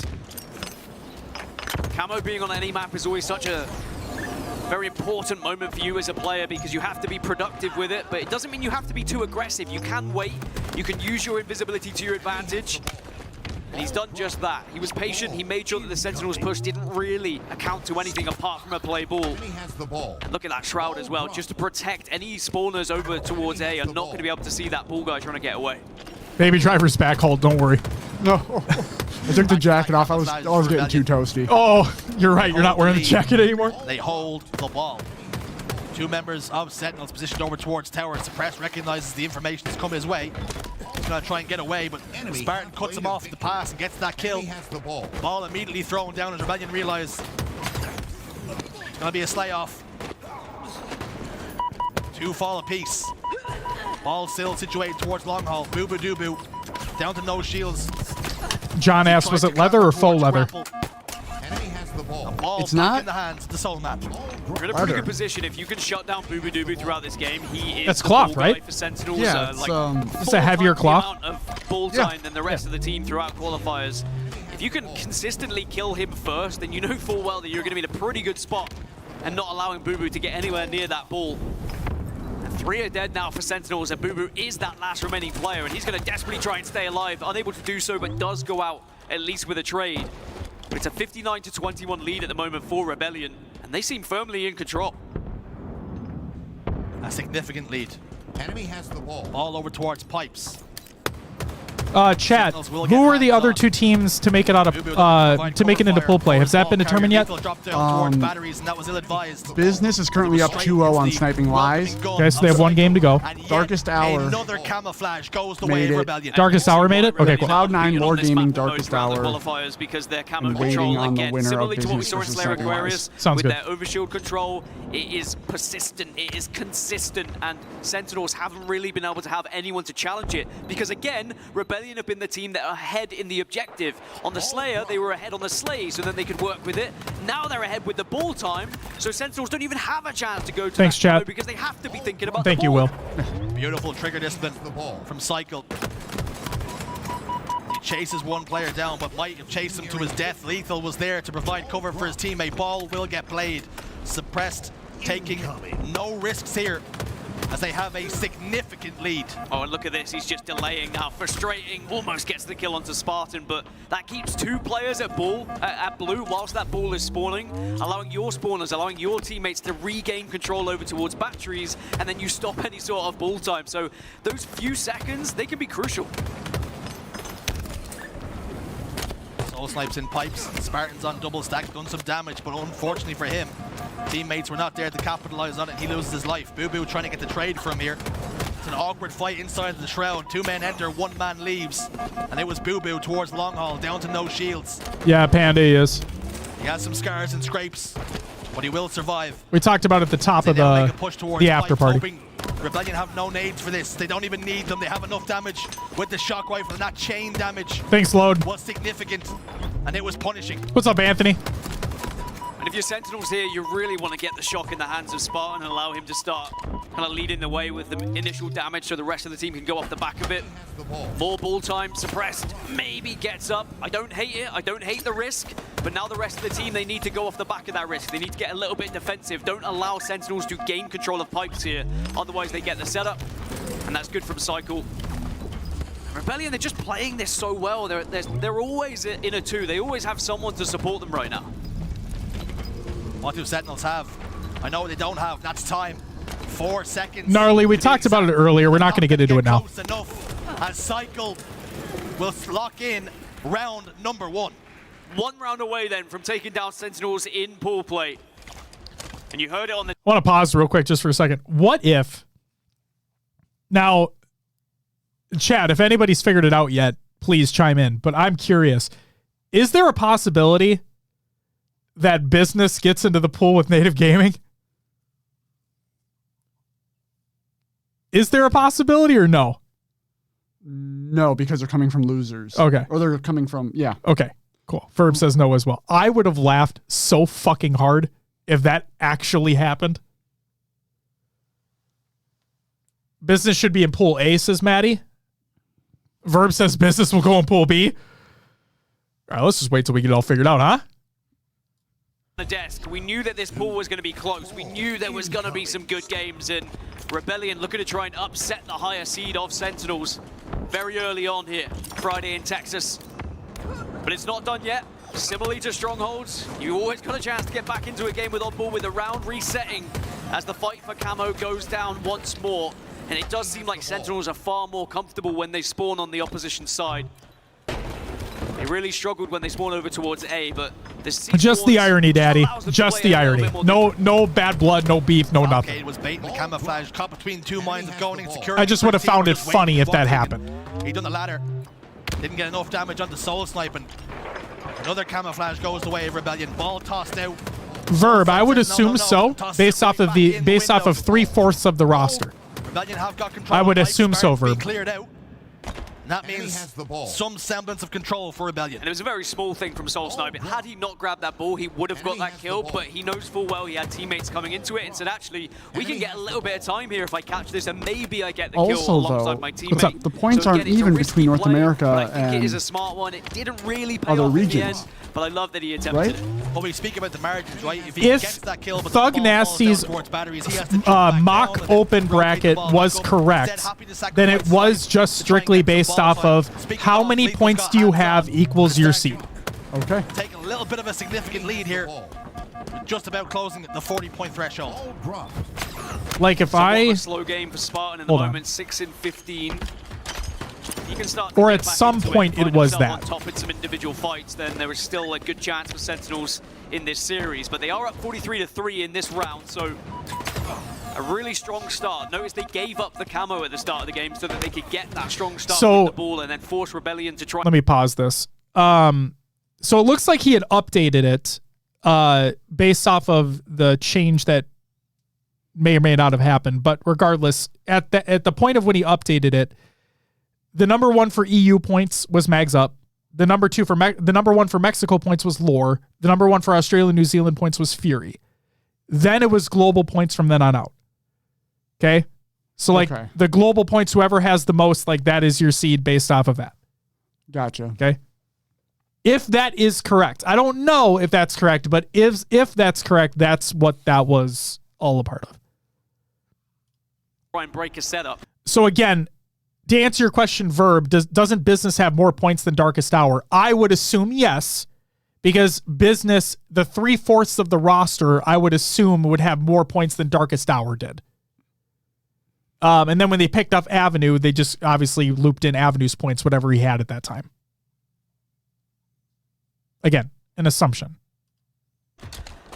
And I would say that's one thing Sentinels are better at than Rebellion, is the setups in general and the breaking of said setups. So Rebellion just need to make sure they don't allow Sentinels to get in that position too often.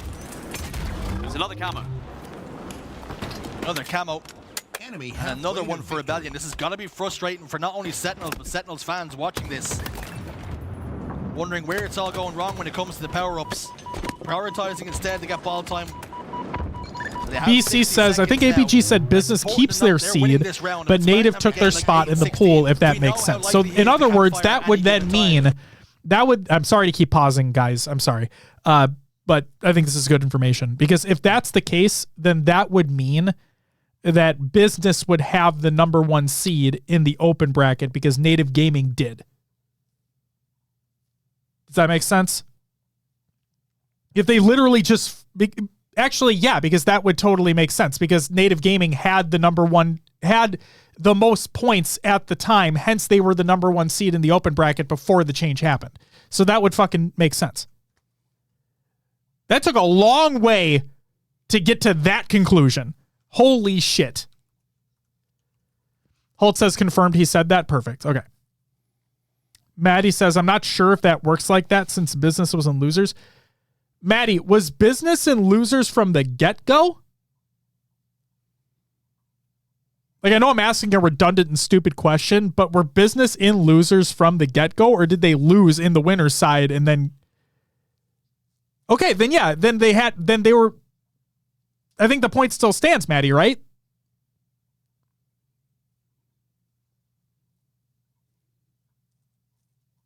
BC. We're talking about business, not native gaming. So Maddie, if business started an upper, then that would mean that they did have the number one in points. Doesn't all of open start an upper? No. You Maybe? have to. Oh, sure. I don't know. Maddie says correct. But the fact that they lost, went down to loser's bracket, but now they've made it. So they are the higher seed in loser's bracket, which means they go into right pool B. And that's okay. I think there was confusion on two parts. Yes. I think it's whoever has the most point. If you're the two teams that are in losers versus the two teams that are in winners. Yes. The two teams that are in winners, whoever has the most points out of those two teams go to a specific pool, and then whoever has the most points out of the teams in losers go to a specific pool. I think we've figured it all out, guys. Jesus Christ. That took way too long to get to the thing that we were all thinking. I'm sorry I stopped it. Jesus Christ. It's good things coming. Wow. Catch that fire. You feel like Clearly, we're too tired right now. With the 2-0, otherwise you allow Sentinels to regain I that think Beast, momentum. yeah, and or that we could just confidence. wait till they announce it in a couple minutes. It's true, too. But what's the fun in that? I thought the whole point was speculating. So Fucking Sentinels dumb. need to start thinking about at least sending one player to maybe contest it, but then you naturally leave open your defense. So it is a difficult thing to try and juggle here on recharge, especially when you have that ball control.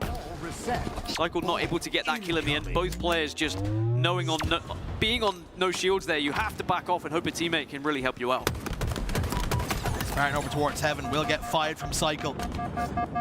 Lethal was there though. 3 kills go in favor, making all 4 dead for Rebellion for a moment. And this is much better from the Sentinels. Lethal listening so well. It's incredible, really. Every single time you see a player that is one shot, Lethal pops out of nowhere just to put a bullet in the head. Communication from Sentinels letting him know. Again, there's one more. Ears to the ground and making sure that none of these no-shield players are able to get away. It is cleanup crew at the moment for Lethal. What was it Lethal was doing in the office? Was he playing Halo or was he doing janitor work? He's on an absolute cleanup situation at the moment. He did request that we have some plants and a water fountain on the main stage, but unfortunately that was out of budget. And now we're all Jesus tied up. Christ, The Jersey. Sentinels show signs of life. 1-1 here. And round 3 will be the decider. And again, Oh I'm going my to say it, God. Rebellion, they have to get it done I here in love that, Oddball. man. Solitude is not where you want to go for a game. Even though he five threw me against Sentinels, shade. and I guess I'll go into that. I love later that, man. if we do get there, but right now Rebellion just have to focus on the Unintentional task at hand. shade, They but do shade have the nonetheless. spawn that I they still had love him. Previous, but it's a different starting strategy from Sentinels my this time. But again, it's God. Rebellion who get the better of them. All 4 down for What's up, Sen. Juan? Love you. Seaside Sports Joker, thank you for the is follow. so Welcome to the after powerful. party. They have gained all the tools they could have wanted. Now Noodle asks, the question I have is, where do we look up HCS points? Esports Engine now directs the Halo waypoint instead of having them listed. Rest is a very important player. on the side right now. Oh, Noodle. With that camo and Oh, shot, Noodle. he can really cut away the What? numbers that Sentinels have when they Nothing. push forward. Where do you look up HCS Lethal's points, got a pick Josh? on the Oh, side. let me Luca's tell gonna ya. throw forward 2 shock rifle shots. Will not find the face. Now his position's Go full cam, please, because I have to answer this in the worst way possible. Okay. You want to know where you look up HCS points? There's a Google Doc for that.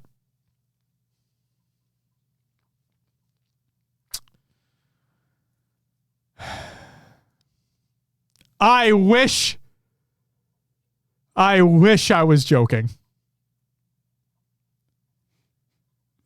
But I'm not. Who's running that again? It's I don't Yeah. I don't know.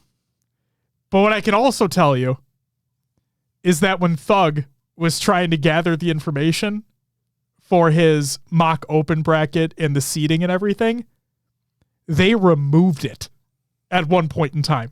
Oh. So not only would you only be able to find them via a Google Doc or Google spreadsheet in this case, but it had been removed at some point in time or made private, whatever. I don't know.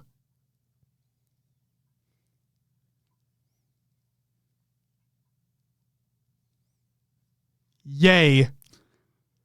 Back to the game. Jeez. Been given up. Ball's being played. Like I said, I wish I was joking. That's valuable. What a difference maker that could have been, though, if you'd hit that initial shock rifle shot. Suddenly you've been full shields, and No, Josh, that's I'm gonna not be a nice pro, double from Soul but Snipe. We know that. I'm not thanks. either. Yeah. But I've Easy experienced shot, the this in a lot of my oddball Rebellion again, games. Okay. just able to pick up that That ball off the spot and one no side block of the for map Sentinels to wins stop them every round, initially. right? Boo is going to be in gold, but he's quickly shut down. That, like, if you start on the C side and that wins the first round, then the next team that starts on the C side wins the second round, then you go to the third round and the C side team wins again. I've never actually made that observation. It's happening more often for me than Alcade was good for not, and it's starting to feel just like a trend. Are you noticing it in these games as well, or is Well, it just this- in your online That was games? Sentinel's Well, this opportunity was to the have that ball. first Boo-Boo will take game some that I initial really damage. He noticed tries it to in. rotate Okay. towards I guess I didn't long pay ball. attention the rest of the Suppress weekend, but I dives should go forward, back happy and to watch take some the trade. VODs. Yeah, because now I'm Just curious. to eat away at the clock and force Sentinels to make some plays. I mean, we know why they removed the A hill in King of the Hill, before the the elevator hill, because it was nearly a guaranteed cap. Yeah. One thing you don't want to get sucked As long as you had your setup correct, like it was nearly guaranteed. As all 4 members of Sentinels go down, and then trying to grab that ball, just in desperate attempt to try and get some time on the board, and then allowing Rebellion to get the player advantage off the back of the kill. But now with all 4 dead, Rebellion do have the player advantage. John, it's time to crack this 32 ounce. Crack it, dude. Like I said, I'm going to make drinks tomorrow. And Rebellion now halfway. Tomorrow's matches are going to be fucking crazy. It's been the story of this series. So we're drinking for the after party tomorrow. Oh, yeah. Hell yeah. The power-ups. Drinking on a Saturday night, dude? More Hell yeah. fall into Rebellion. And that's not by accident. That's something that they've worked on. Soul Snipe hits some beautiful shots. Oh, gnarly, dude. That's the shitty part, is that Cycle's taking no risks with this ball. that's a real possibility tomorrow. 62-11. That is a real possibility. I'm not saying it's going to happen. We predicted them to take 4th this tournament. So they're still in it. Question for you, Josh. But it could happen. What's up?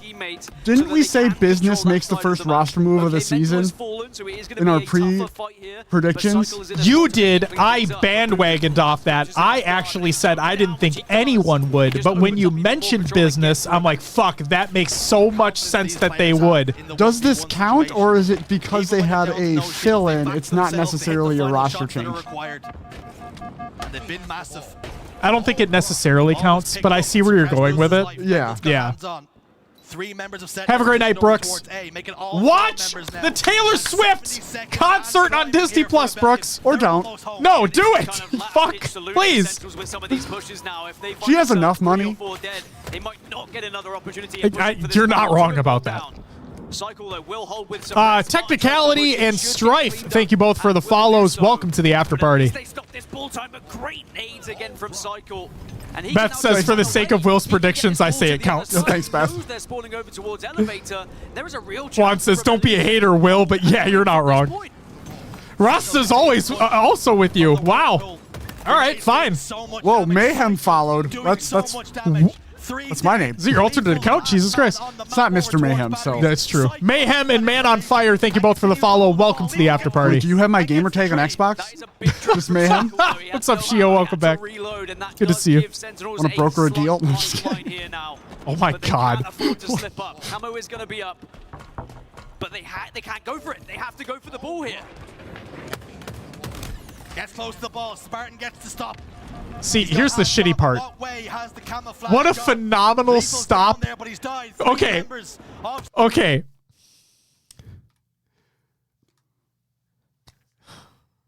God damn it. For the folks that are saying feel bad for Spartan, this is this is the exact moment that you should feel bad.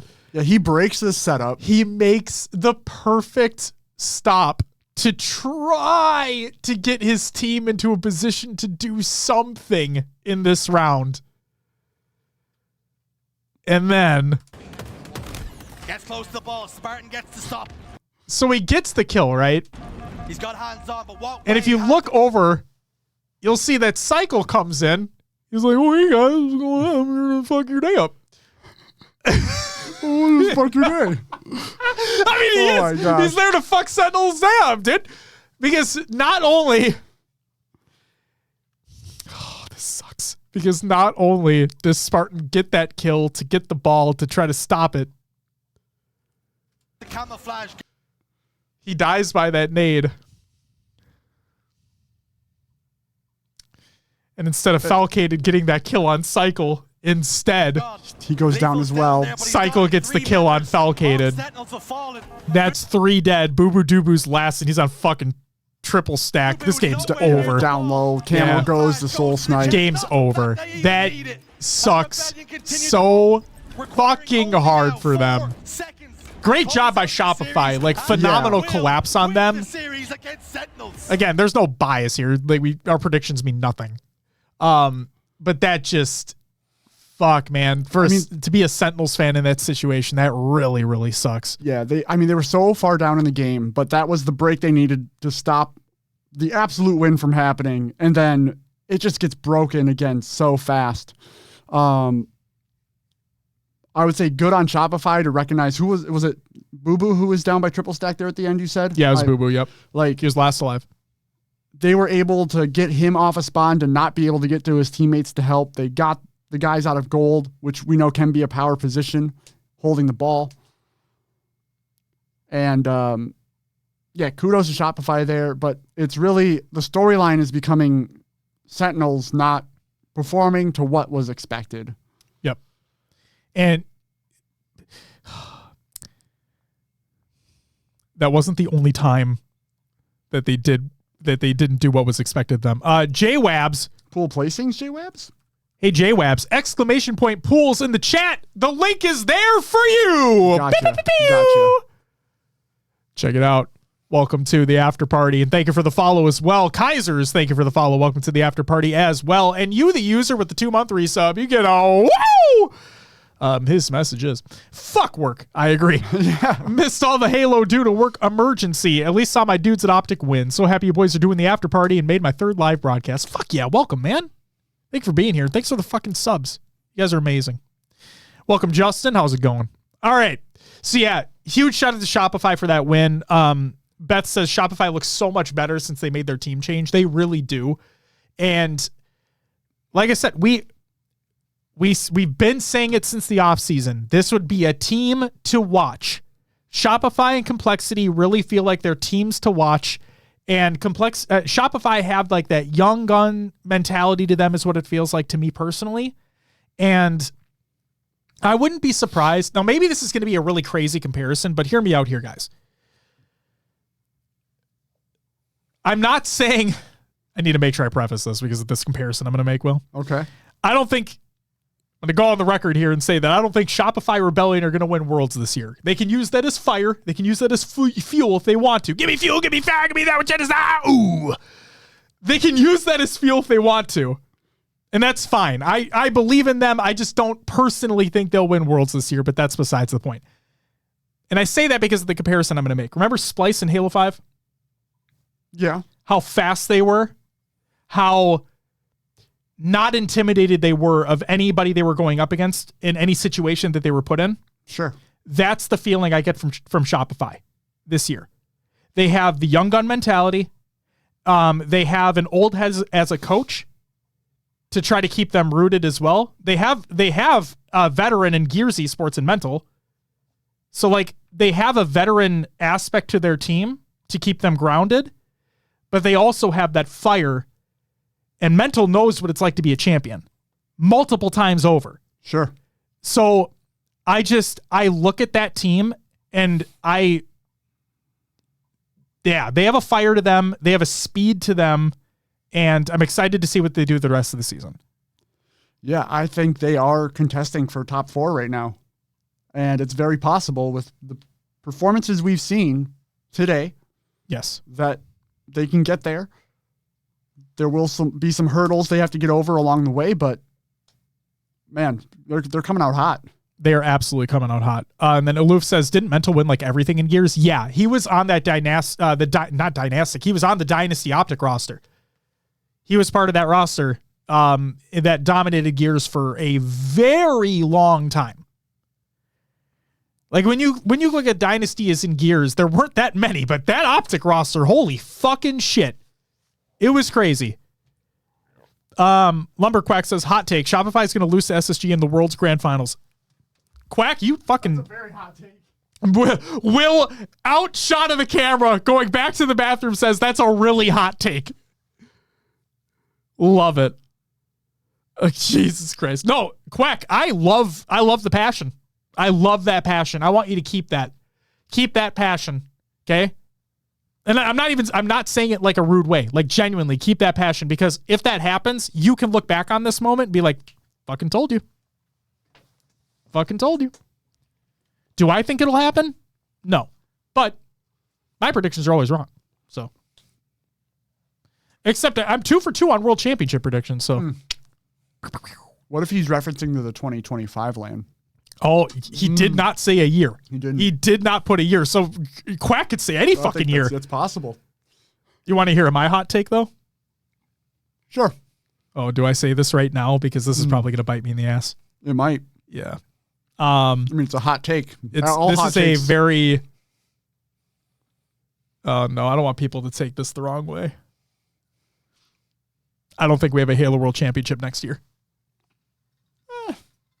That's my hot take.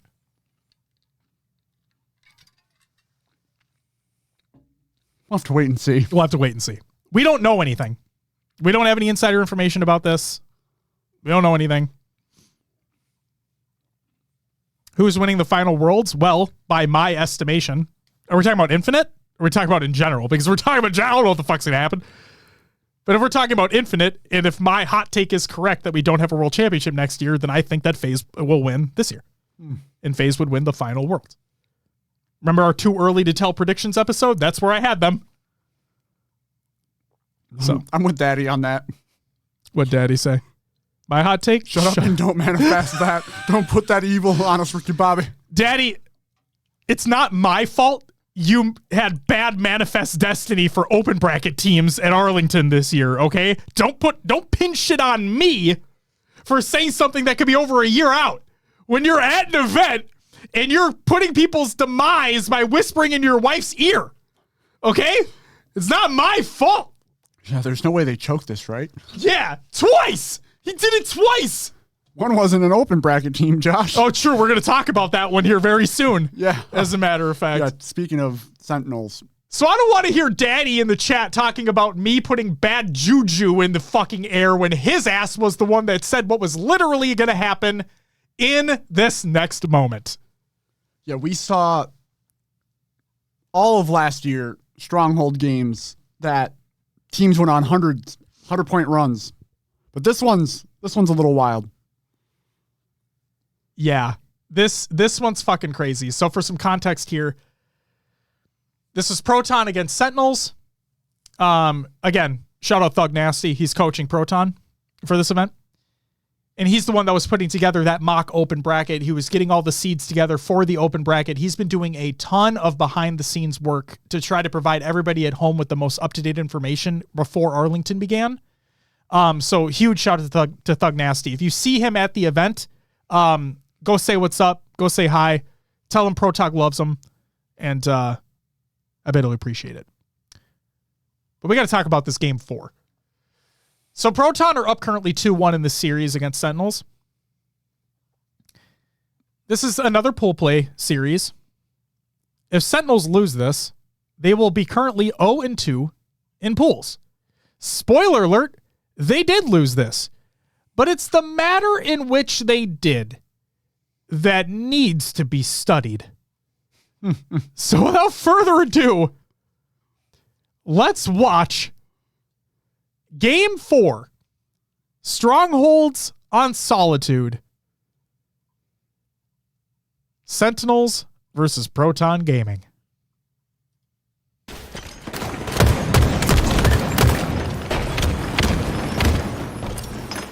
Turn it down a little bit. Let's keep fucking that bass is booming. This was not casted. No, I think LVT casted though, if I'm not mistaken. Yes. This was it was a Bravo match. So for those who don't know about, oh, what the fuck?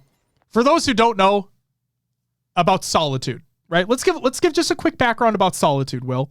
Okay. Solitude used to be Plaza in Halo 5, is a fan favorite map in Halo 5. They decided to bring it over in Halo Infinite, gray it up a bit, add a couple more pebbles where there shouldn't be fucking pebbles, and desync across the board. Great job.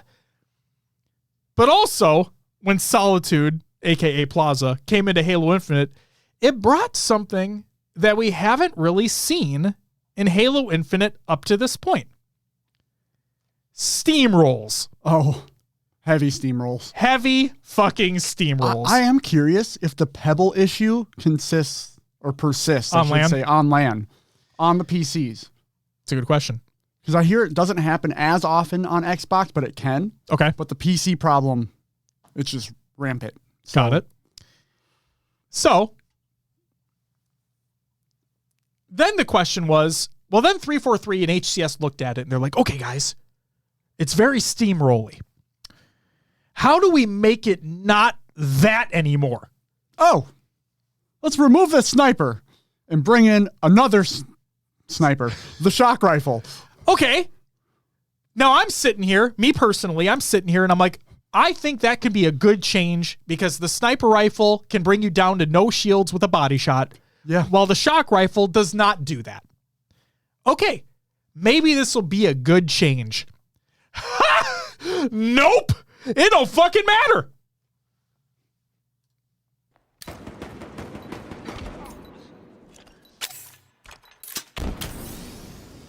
So Sentinels currently have 2 caps right now. What was PD says we have Wi-Fi. Let's fucking go. Yeah, let's fucking go. Let's go, PD. Again, shout out PD for giving us the clip. We should play that again before the end of the night. I think I agree. That's a great clip. I gotta You got to get up? I'm good. Got to get up, got to get moving. Will likes to move it, move it. So, Will, we mentioned it before. Solitude, very steamrolly map.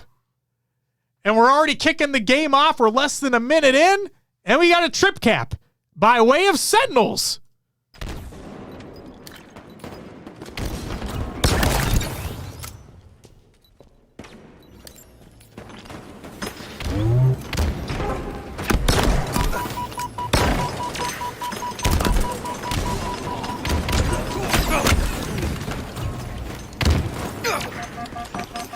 Sentinels still have the double cap for just a second here, but Sentinels go all 4 dead. Proton are finally scoring. Will is doing squats off camera. You got to work those. Dude, we're in our 30s. I feel you there. Yeah, I know what you mean. You got to stretch it out. I'm just going to give play-by-play of what you're doing off camera versus what's happening in the game.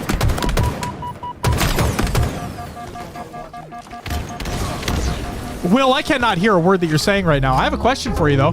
How low can you go? How low can you go? How low can... Okay, that's low enough. Jesus Christ. Great kill by Sab there to solidify the taking of B. And there's the shock rifle, ladies and gentlemen. Remember how that was supposed to be better than replacing the sniper on this map? It's not. I still can't hear a word that you're saying, Will. Just gonna throw that out there. But hey, you keep talking. Fuck you. Later, all right? Relax. Lethal gets the great stick there. And with it all that time, over a minute in the game, and Proton only have 19 points to show for it. What a pitiful excuse. See, I say that jokingly knowing what they're gonna do later in this game. Just you wait, chat. Oh, Gnarly, don't worry. Gnarly, we will show it. We will show it, Gnarly. Cants, thank you for the follow. Welcome to the after party.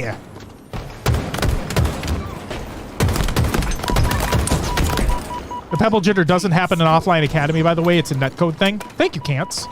Appreciate you. Thanks for the insight. Suspector starting to pop off a little bit. Gets a little doubly-ubly. And they're scoring again. They know they're going to be spawning in blue. Suspector gets the call. He's like, all right, guys, I'll go cap C. I'll get this shock rifle. Everything's going to be great. He's like, hey, Sab, there's a guy in blue. Can you go get him? Go get him real quick and give him a little... Oh, and there's Sab. And he's like, yeah, I got you, bro. I'll pick him up for you. It's all good. Enemy team scored. But somehow, Sentinels scoring again, but Suspector. With the Shocky Daiki. Oh.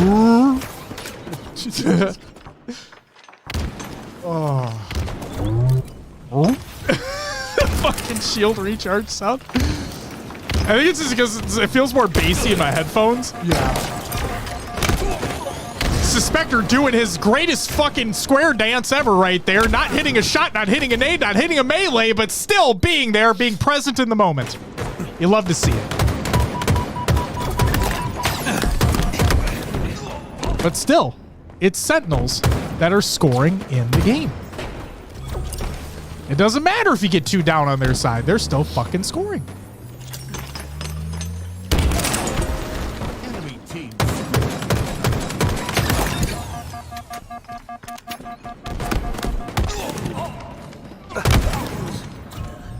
Kant says, I verified my account to say that. Also been lurking for a while. Hey, well, thank you for the lurk. Thank you for being here. Thank you for the follow. And please, Kants, feel free to lurk as much as you want. No worries about that. And like I said, I appreciate the insight. Oh! Gilky almost pulling a me on the feature station. AKA whiffing that shit. Because that's what I do. It's okay. Gilky makes up for it. Does he continue to make up? Oh, nope. He doesn't continue to make up for it, but it's okay. They had a trip cap for a hot second there. Oh, there's still got a trip. Oh, he gets the reset on the trip cap. I mean, it's, you gotta talk how good of a play it was to get out, wait for a teammate to come back, and then recap. Yep. Absolutely. enemy team But still, Sentinels are scoring. halfway to victory. It's like Proton are able to get a few points here, there, get a little chunk here, a little chunk there, but then Sentinels are like, no. I'm scoring, motherfucker. Oh, but this looks like a potential triple cap again for Proton Gaming, and Suspector gets the camo as well. Sentinels have no idea where he is, but it doesn't fucking matter when they're throwing nades like that. Hot diggity goddamn. Sentinels currently up 134 to 116. Proton with the double cap. They are scoring. Lead. Looking like it might go away here by way of Sentinels. John says, chat, there's no way Sentinels lose this match, right? They tie this series, right? Enemy team scored.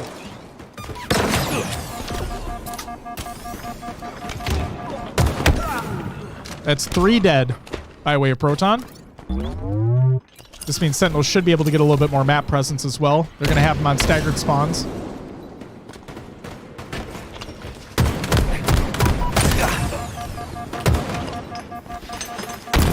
I want to... Hold on a second. I want to go back. That spot? Okay, so... Okay, hold on.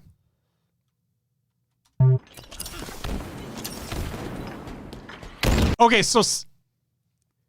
That's sad. Yeah. He's the only one alive right now. Right, but what I'm getting at is... Now, maybe I'm overthinking things here. Like, I could very well be overthinking things here. With the other spawner? Should Sab have spawned there, considering Boo Boo was looking at that area? It depends on where the rest of the team is and what they're blocking, which we cannot see right now. That's exactly why I'm probably overthinking this. Because if you're looking, both Sentinels have B and A control, so they're probably over on yonder side of the map. And since Proton have C capped at this current point in time and there's no contesting, yeah, I would assume that that's why they spawned. In the timing where Sab spawned there, Boo Boo was farther back. Yes, that is true. So it could be accounting that he was more on that A side of the map. True. But then right after Sab spawns, Gilkey spawns right there as well. Yeah. And this time, Boo Boo is much closer. But maybe, again, it was because Sab was already there and, like, you know. So we see Falcade and Sparty blocking blue, and there's a dip spawn as well. I assume that would block that area, like the B spawn being blocked. Because Sparty and Falcated are over by dip, or by blue ramp, cafe ramp. So where is Lethal? Lethal? And that might... Oh, Sparty died. Okay.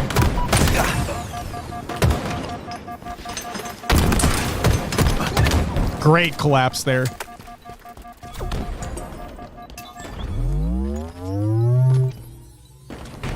Okay, so now you should understand where Proton are going to be spawning from and where they're located.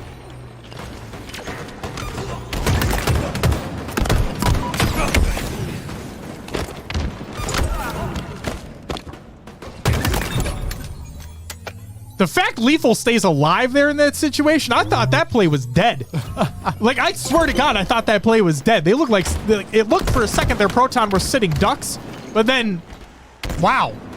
Great job by Lethal. Great fucking play. Just Cloud. Yeah, Sentinel's got this in the bag. Yeah, guys, this is live in case you didn't know.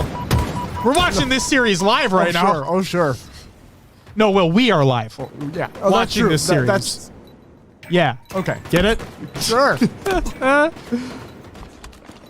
Yes, Faded. Yes, we talked about it earlier. We talked about it earlier. Team nearing victory. Thanks, Gnarly. We're happy we're alive too.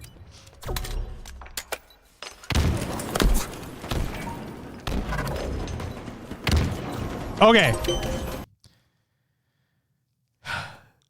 This is near where everything goes downhill. But I want to preface this and show that as of this second, even though A is going to be contested here and probably taken over by Proton, it is a split-second triple cap by way of Sentinels, 237 to 127. Okay? By all metrics, you would assume that Sentinels are going to win this game. They've consistently had the lead throughout. Every time Proton appears to have a setup going, Sentinels typically crash the party. It's happened all game. Okay?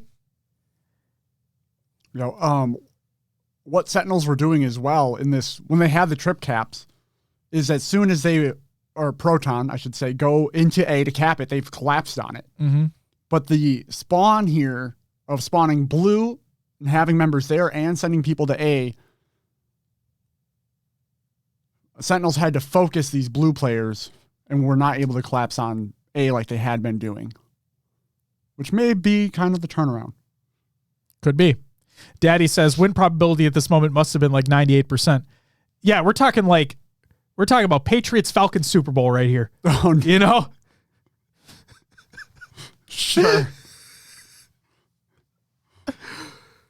But in all seriousness, if for folks who have never watched, and I mean this literally in all seriousness, for folks who have never watched or have never really paid attention to competitive strongholds, like with these players, with some of the best players in the world, strongholds can be a very flip-flop game.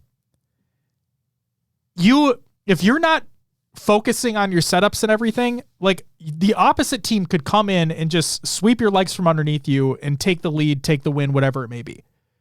Okay, that's how strongholds goes. Just because you think you have it in the bag, like there's always that opportunity for another team to come back. That's kind of the beauty and the detriment to strongholds, is that there's always that possibility of a team coming back.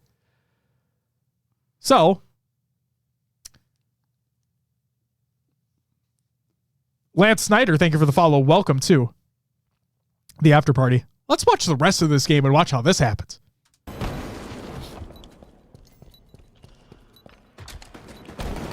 So like we thought, Proton take control of A. There was nobody really there to contest. 247 to 127. Wow. The fact Sam was able to get that kill in the first place, but still. 248 to 127. 249 to 127. And Proton now has two caps. and is scoring in the game. 249 to 135 and counting. Great kill by Boo Boo Doo. Unfortunately gets taken out. That's 2 dead by way of Sentinels. 3 dead by way of Sentinels. That's going to be all 4 dead by way of Sentinels for a very split second, which means a trip cap is coming in by Proton Gaming. Again, you know where they're going to be spawning. So how do you play this? Do you keep them in A? Or do you go for that trip again? They get 3 dead again. They're going for the triple cap once more. Blue spawners. Proton Trades out. sees, yep. Proton sees they're spawning in blue. Yet again. Spectre with camo in his chest. No way. Oh, that's a brutal reset, too.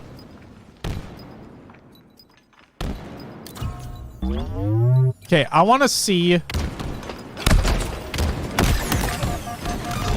don't like that play by Falcated there. See, I didn't like when... Now, for the record here, I didn't watch this one live. I'm watching this realistically for the first time, okay? I didn't like when Falcated ran out alone. I was about to ask, do they wait for everybody to spawn up again before they make their move? And it looked like that's exactly what they were about to do.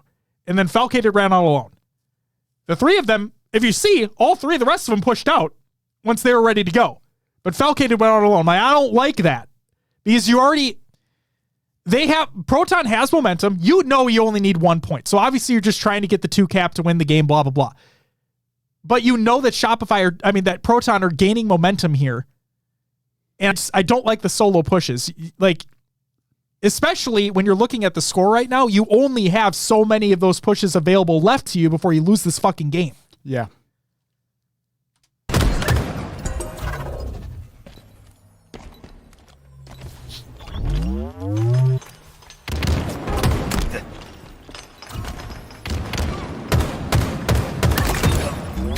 Oh, man. Yeah, that's gotta be it, too. Yep. That is good. That's it. Feet. Wow. That camo grab and the kill on Lethal and Falcated at the end there was basically the seal because of the split spawns. And got that reset as well on C. On C, yeah. Yeah. That was... Jesus. It's huge. Ooh.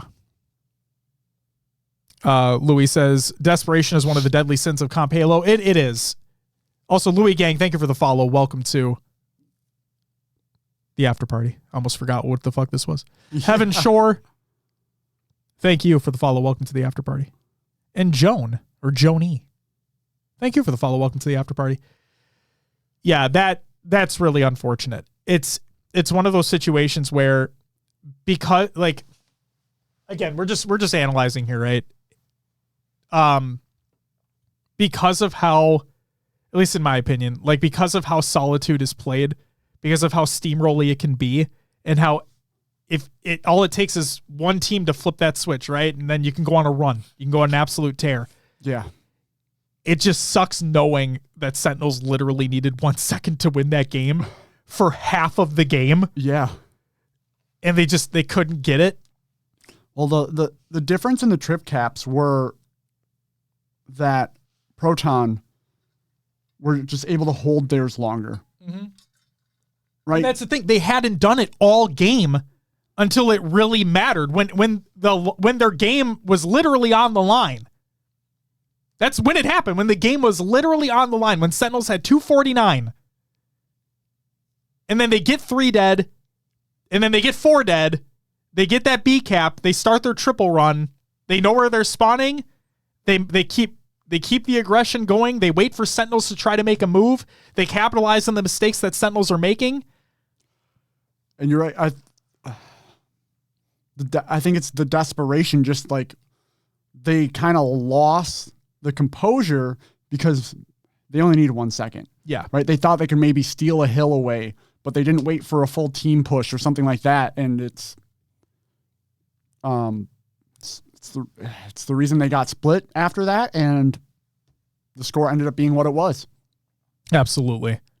So, got to give shout-outs where shout-outs are due here. Proton Gaming really coming out of this just, I don't know if they had a chip on their shoulder or what the fuck possessed them, but they just, wow, they took the game into their hands.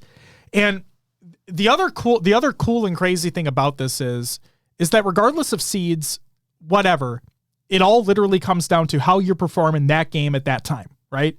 No matter your opponent. You don't, and I'm not saying Sentinels did like think less of their opponent, or I'm literally not saying that. I'm just saying when you see your opponent across, like that's your focus. Like that's who you need to beat. Everything else is not considered, right? And Proton came into one of the most steamrolly maps, into the steamrolliest map in the game. And we're like, yeah, you've had the lead the whole game. And you've had us on constant rotation, and we haven't been able to get anything going. But when push comes to shove and we really need to turn on the fucking gas, watch this.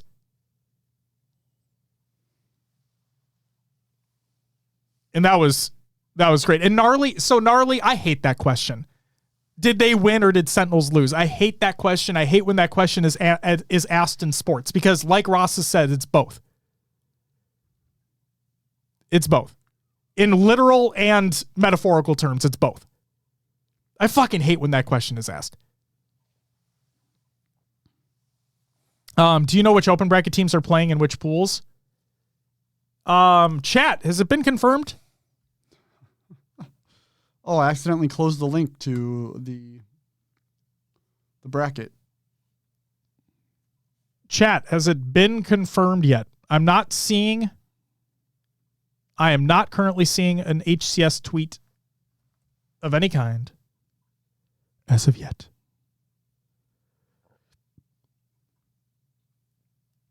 You know who else might have it, though? Halo Data Hive might have it. I'm going to go to Halo Data Hive right now. I'm going to find out. Does Halo Data Hive have it? No, they do not. They do not have their pools updated yet.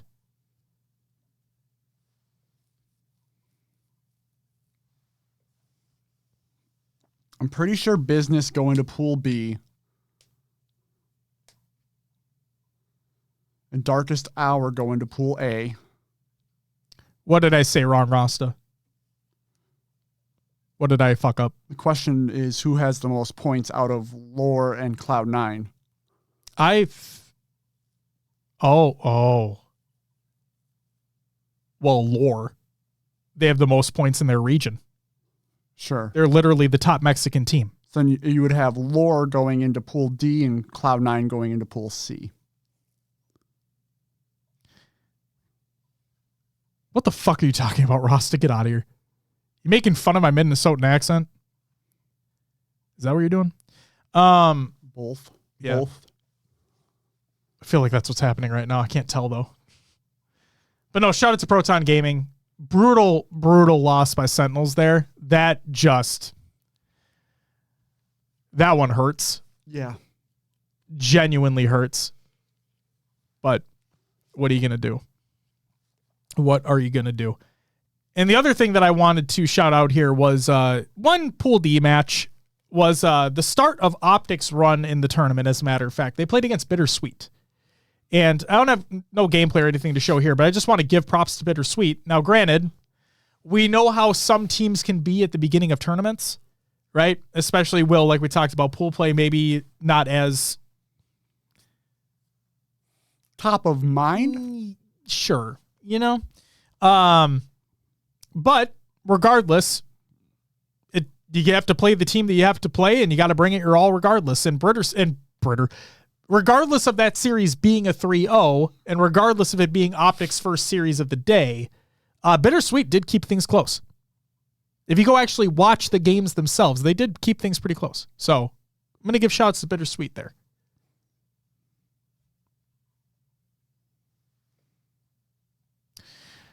Noodle says, per Lunchbox, Lore is in Pool D, which should mean Cloud9 is in C.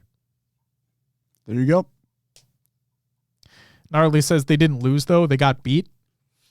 You're right. They got beat, which means they lost. The fuck are you talking about? Wait, what's going on? He's talking about the fucking, like, did Sentinels lose or the dumbass fucking question. Oh. God. And Gnarly, I'm just giving you shit, okay? I hope you understand that. I'm just giving you shit. The official tweet with pools is now out. Oh, God, right now. fuck! So we don't have any more, like, specific series to go over right now, right? We do not have any specific series to go out any longer. How many times I'm going to bump the mic tonight? Well, you do that consistently, so it kind of makes sense. I don't blame you. So I'm just going to run through all the, there they are. Haha, thank you, graphic. You're welcome. Do you want to go full screen or do you want to go with the bada bing, bada boom, There we ladies go. and gentlemen? Pool play results as of right now. Go for it, Will. What were you going to say? Well, just, I was going to go through the matches, but you see Pool A there. We're waiting on, obviously, 3 matches in each pool to be played tomorrow. Faye sitting at 2-0. Business is in Native Gaming's pool. Fuck you guys. Oh my God. Really? Look how that worked out. Look at Pool B, motherfucker. Native Gaming and Business are the same fucking pool. Look at that shit. But they're in... Look at the irony. Look at it. It's on the screen. Wonderful. And again. Like Daddy had asked earlier, it's no ill will between the teams. There's no ill will. There's no beef. There's no nothing. I just thought it would be fucking hilarious if Business made their way through Open and ended up in the same pool as Native Gaming. I would have, and I'm fucking laughing. This is hilarious. Because it actually happened. No fucking shot. So it comes down. There's a real opportunity that Business eliminates Native Gaming from the fucking tournament. Oi. No offense to Cloud9, but I don't think Cloud9 beats Sentinels. I don't think it happens. I guess at this point I wouldn't be fucking shocked anymore, but I just that's the thing. don't think it happens. And Lore. Yup. I see Lore beating Bittersweet. I see it. I see Lore beating Bittersweet. All I'm hoping from today, Native Gaming, Sentinels, go watch some VODs, get together as a team, figure it out, and do some shit tomorrow, please.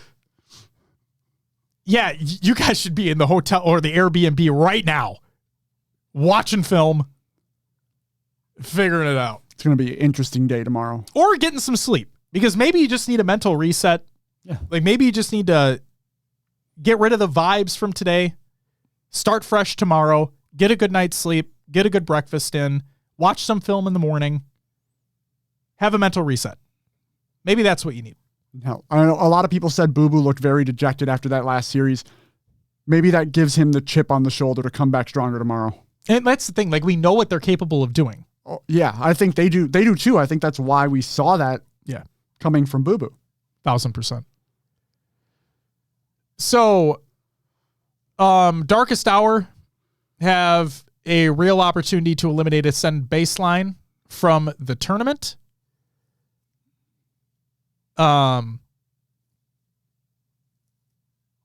Ascending Baseline should have never have been there in the fucking first place, but that's kind of besides the point. Shout out Spytomics points. Because that's why you're there. The points matter sometimes. As in that moment. It's no longer whose line is it anyway where the points are made up? No, I mean, not in some regards. What, Aloof? What's your question?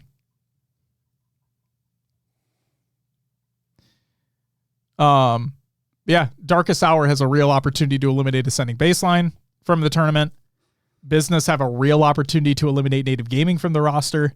I mean, from the roster. Jesus Christ. Eliminated from the roster, dude. They're gone. Yeah, they disappear. They flew up. Like an APG retires. Mickwin's like, I'm done with this shit. Barcode goes back to Australia. It's like, nope, it's not happening.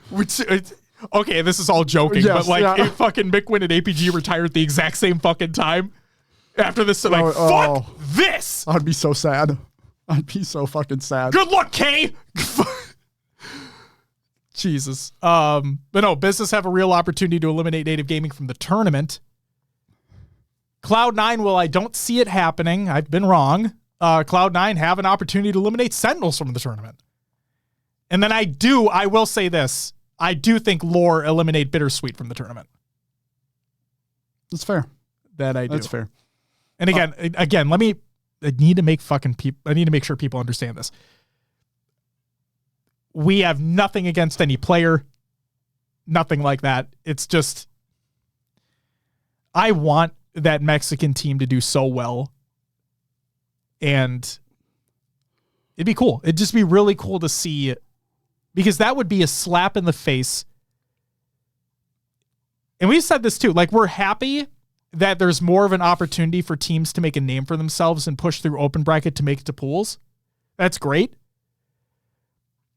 But Lore have an opportunity here. I mean, they already made it. They made it to pools already. So that's already a great check mark for them. But they have a real opportunity to eliminate a team from pools from the tournament and continue on into bracket play, which would be a big fuck you to everybody out there who said that the Mexican teams don't deserve a place in pools. So, yes, Daddy, it is. It is Tapping Buttons team. It is Drift, Tapping Buttons, Noble, and Acid. Nugget is their coach. They are the former No Org roster. Uncle Joshy, thank you for the follow. Welcome to the after party.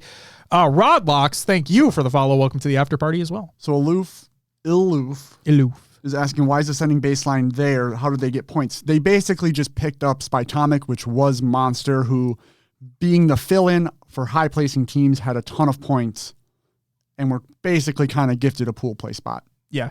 And Superman Josh, thank you for the... I should say Superman Josh, because it's all caps. Thank you for the follow. Welcome to the after party.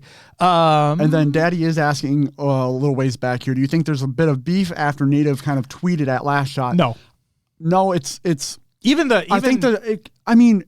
really on Last Shot because Deranged, well, it was Deranged Native. Yeah, right? it was Dean. Yeah. Dean, he said, like, no, this isn't a shot at you not coming to us. It's a shot at the org who didn't pay their players and people they were in business with. Correct. DeBear, welcome back. If Last Shot did take that as a personal jab, he could still have a chip on his shoulder, but we don't know. I haven't talked to him. I don't know if anyone has about it. Sure. Don't know where he stands. Shafi, no, he hasn't said publicly why he couldn't attend, but it's visa issues. Did Monster ever announce the name change? No, I don't think so. I don't think he put out a tweet that says I'm now Spytomic. It was just a known quantity at that point. I was gonna fucking say something though.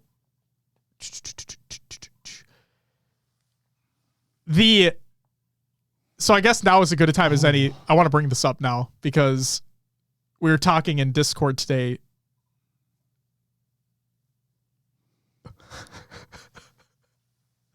Oh, fuck yeah, dude. Okay.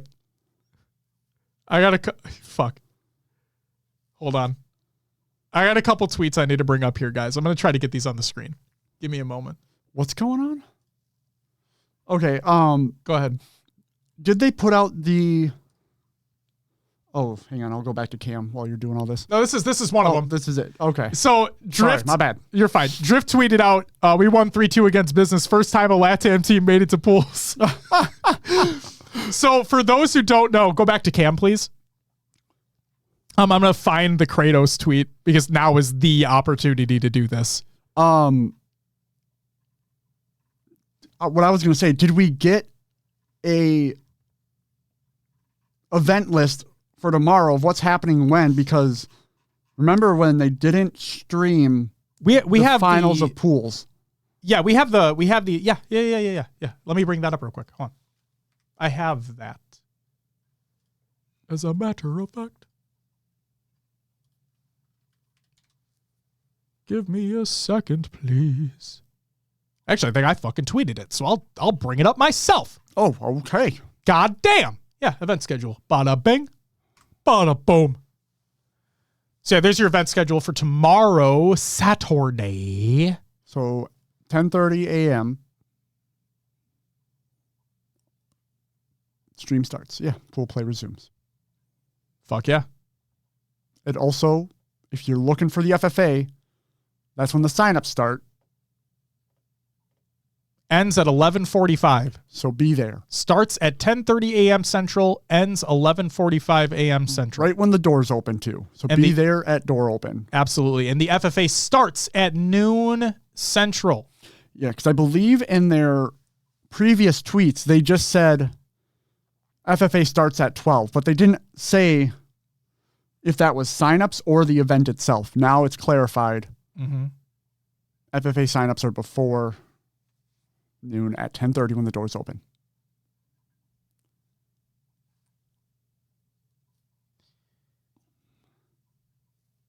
Can I ask somebody in the chat right now who is also a member of the Discord, which everybody should be a member of the Discord if you're not already. It's free, !Discord and chat. We can continue conversations after streams are over. It's a great fucking time. For anybody that is in the chat right now, that is in the Discord as well, can you guys put the Kratos tweet, the old Kratos tweet about like Latin, like teams not being given pool play spots, blah, blah, blah, blah. Can you do that for me? Can you put that in the tournament, the Halo tournament discussion channel? I can't find it, and I want to put it up here. Please. Pretty, please. If anybody's got that. Ashman posted it. I know, but can you just copy paste it so it's at the most recent part of the channel, so I don't have to go scrolling for it?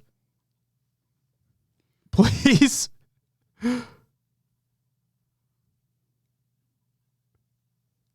Thank you, John. I appreciate you. Thank you. Thank you. Fuck yeah. Can you go full cam for a minute? Full cam. Thanks. Don't want to leak the Twitter. Yeah. That's not necessarily that. It's more so like. I got you. I got you. Okay, go ahead. So Ash, shout out Ash, by the way. He's fucking phenomenal. He does a lot of work behind the scenes as well for the community and just like gathering information and keeping stuff relevant and all that stuff. Love Ash. He says Mexico deserves to be in the HCS pool play. That was January 22nd, with a clip of a previous game. And Kratos replied, they can go to the event and earn it after being gifted it for years. And then we don't need to really talk about Ash's reply, although it's pretty fucking funny if we do say so ourselves. But yeah, that was January 22nd, 2024. And lo and behold, it happened! Hey. Yeah! Woo! You know whose team didn't make it to pools? We don't need to talk about that. All right. Should we show that clip? Oh, should we show the clip? Ooh. You guys want to see the clip? Who wants to see the clip? Oh, my God. Why is the screen doing that so often? You know, it just likes to fuck around and find out. Yeah, I guess so. It's because we have 4 different fucking screens hooked up to this shit. Probably, yeah. I'm guaranteed that's what it is. All right, let's go full go screen full. with that. Let's flip it over. Watch the top right. Yeah, watch the top right, ladies and gentlemen. Like, right over the right monitor. Hit it. Boom. Controller smash. Oh. It's fun every time. It is. It's fun every time. I also kind of feel like a dick because, A little like, bit. you know, we have passion. It's passion. For the record, like, we have no ill will towards Kratos, and like, No. seriously, we have no ill will towards him. It's just when you're proven wrong, you need to own up to it. Like, it's the same way I look at when I'm wrong on the show, which I'm wrong all the time. Like, I'm wrong fairly consistently on the show, but I'm going to own it. Like, if somebody calls me out on it and it's shown somewhere else that, like, no, this is actually what happened, blah, blah, blah, then I'll own that shit. 100%. It's another reason why we don't talk about things unless they're publicly available. Because just because we may know something doesn't mean it's going to happen. A la G1 taking over the business roster. Guess what never happened? That. Guess what was rumored for a long time? That. So, again, no ill will towards Kratos. It's just when you're proven wrong about something, you got to own up to it. And you got to be able to take the punches, you know? So, and he was eliminated by the team that we're sponsoring. So that's like adding fuel to the fire. God damn it. This is kind of a funny clip though, you know? Yeah. It's kind of a funny clip. Oh, Daddy kind of makes the point too. It wasn't just the controller smash though. He totally ran off and didn't shake Passion United's hand after the game. He didn't? Super unsportsmanlike. Oh, well, that's being a shitter. That's shitter mentality right there. Fuck that. Kratos, you're better than that, dude. Come on. You've been competing for how long now? And you can't even say GG's at the end of the game? I get that you're upset and I get that you're passionate about the game and the scene and you wanting to win. Take the loss on the fucking chin and own it like a man. Come on. Be better than that, for Christ's sake. Seriously. Wow. Aloof says Straight Rip been taking over the business roster. Not actually, but I'm speaking it into existence. I hope they take over the full roster, to be honest. That'd be cool. But I don't know North American org dealing with the EU side. We've had it happen multiple times. And EU have other visa situations figured out. That's true. That's true. And I don't know. I think I'd rather take a team that is on the trajectory of going up and has visa situations figured out versus a team that isn't. Or not necessarily isn't, but doesn't. That's what I meant to say. Because their trajectory could very well go up. I'm talking about business right now. But the drug visa thing. UNSC Shorty 117. Thanks for the follow. Welcome to the after party. The after party. The after party. It's so hard not to say live show because it's so ingrained. Yeah. Rasa says cost for contracts though. It's a good question. I don't know what they're looking for. I don't know. How many times do I got to watch to get the drops? Jay, it is a total of 3 hours over the entire weekend. Yeah, of any co-streamer. Yes, of any co-streamer. And it's cumulative, so it is 3 hours total for any of the co-streamers over the entire weekend. Gets you the co-streamer specific drops. Exclamation point, drops in the chat. What's up, Outlaw? Welcome back. If they don't, I'm selling all my last shot stock and rooting against them. Jesus Christ, Aloof, relax. What the fuck? Relax. We don't need to go that far. All good, Savage. Thank you for being here. So, I want to go, can we go full cam again on the pools here? Boom. So yes, for those who may have missed it, these are the pool results. And these are the open bracket teams that have made it into their respective pool. I find it fucking hilarious that Business is in Native Gaming's pool. After Native Gaming took Business's spot because of dropping, well, not dropping Druck, but not being able to play with Druck. So that's funny as shit. Yeah. So then the question is, because I like I said, there's a real possibility that Business knocks Native Gaming out of the tournament. I'm excited. I do think Foe wins it, but I'm excited for that Foe Business matchup. That could be good too. Yeah. I think we got a couple potentially the straight rip and deciding factor. Who wins between Foe and Business? Oh my God. That's why T-Square's scouting this weekend. Yep. He's scouting Foe and Business. God damn. But no, I think those two are some incredibly cool matchups that are going to happen tomorrow. I think Space Station wipes the floor with them, to be honest. So that's besides the point. Shopify, they look on fire. They look on absolute fire. So I don't see them losing to Cloud9. Proton Cloud9 could be a dicey one, could be a fun one to watch as well. Because I'm never going to take a win away from a team, right? Never going to take a win away from a team. But the question arises, did Sentinels just have a bad day? Because we know that they did not play to the caliber that we know that they're capable of playing at. So with that in the back of my mind, and again, shout out to fucking Proton for beating them in that series. They played incredibly well, especially in that Strongholds game. Holy moly. But yeah, that's where I'm wondering. Because if Sentinels do not come out the way we expect them to, then Cloud9 could be like, sorry, guys. Imagine this, though. What if Proton falters tomorrow and we have a 3-way tie. 2-2s across the board. 1-2s. Oh, 1-2s across the board. Yeah.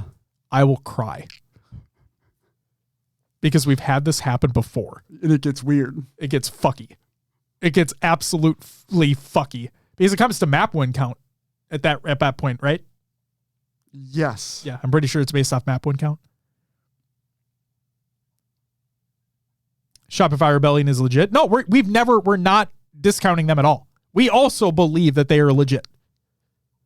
We believe that they are one of the teams that are fighting for top 4, and they will be fighting for top 4 consistently, if not more than that, depending upon the type of top 3 team they get in the rest of the tournament. Or, and this is no detriment to Shopify, this is no detriment to any team, literally any team. Sometimes the bracket blesses you, sometimes it does not. Sometimes you have to play through FaZe, Optic, SSG in any of those, in any order. Sometimes you don't. You just never know. Do we have bracket placement yet? Like Pool A winner placement? No, because it's not over yet. Yeah, pool play will resume tomorrow. Yep, it is not over yet. Have a great night, Cloud. Thank you so much for being here. Thanks for hanging out. Yep. Thank you for the follow earlier. Thanks for tuning into the after party. Hope you have a great night. Someone tagged my Kratos tweet. I'm in the cord. What did I miss here? I brought it up, and I said how amazing you are, by the way. Check and fucking confirm that. And if they don't, they're pieces of shit. Because I did straight up say how amazing you are. Yeah. Will is my witness. Swole Daddy says, so Native in 2022 Worlds. I got to read this message here. Native in 2022 Worlds made $110,000, $27,500 per player. That's probably enough money the IRS maybe took notice. Druck might not have realized he had to pay USA taxes on it, and it screwed him from competing now. Not confirmed in a massive rumor speculation, but it does make some sense. Yeah, I shouldn't even have read that, Daddy. I'm sorry, but I'm not going to comment. I don't know. Thunder! Thunder! Thanks for the follow. Welcome to the after party. Levi, thank you for the follow. Welcome to the after party as well. Thanks, chat. You guys are nice. Yeah, Shio, it was your tweet coming full circle. Ash, you're having a full I was right moment right now. Do you realize that? Ash, have you sat back in your chair or stood up from your desk and took a step back and realized that you are having a Josh I was right moment right now? Because you are. This is your moment. This is your fucking moment.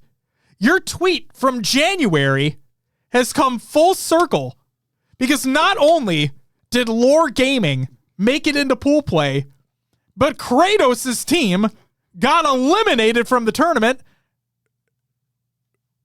and it's not relevant, but by the team we're sponsoring. So that's pretty fucking cool, right? God damn.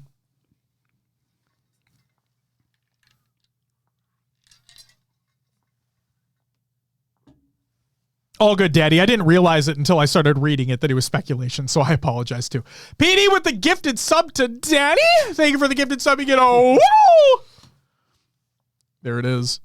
There it is. Damn right we did, and damn right you do. PD's like, damn right he did, damn right we did, and damn right you did. Oh. Ashtray Bo, thank you for the follow. Welcome to the after parteo. Fucking go. There we go. Fuck. Welcome to the HCS Pro Freestyle. No. It's not happening. No, please Danny with the gifted sub to Melee. Thank you for the gifted sub. You get a whoa! Greatly appreciated. Holt says, holy shit, you guys, go to bed. I'm not even that tired, to be completely honest. I was tired earlier. This is a second monster in the last, oh, you're buzzing. 5 hours, so I'm doing great. Holy fuck, dude. You need to relax.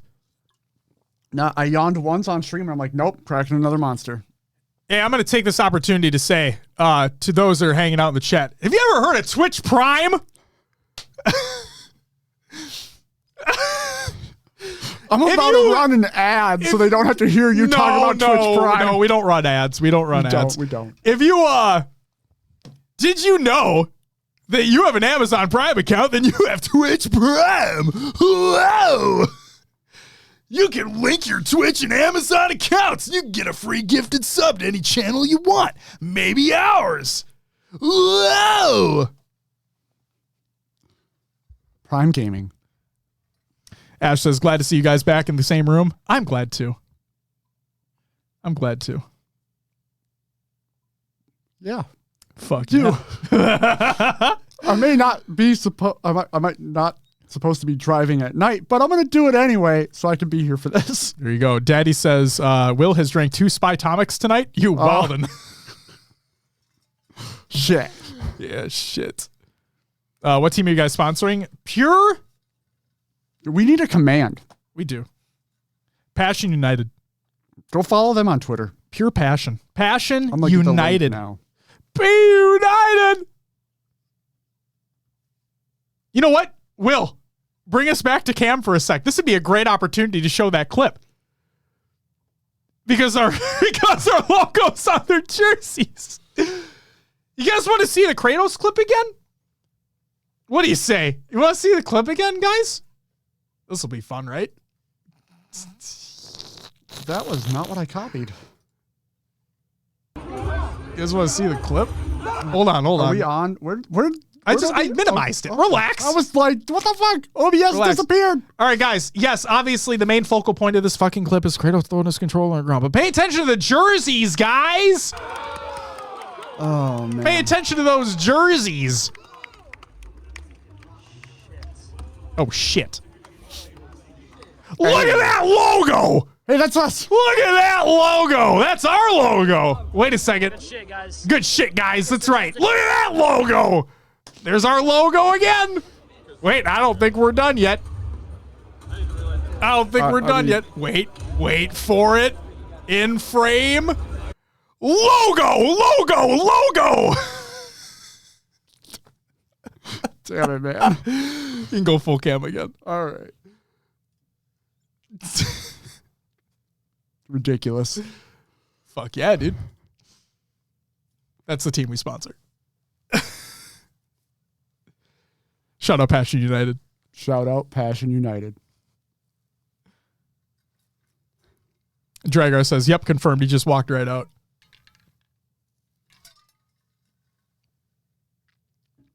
You, the user with the gifted sub to Turtle. Thank you very much for the gifted sub. You get a woo! Killa, thank you for the follow. Welcome to the after party. Hot diggity damn. Community is freaking awesome.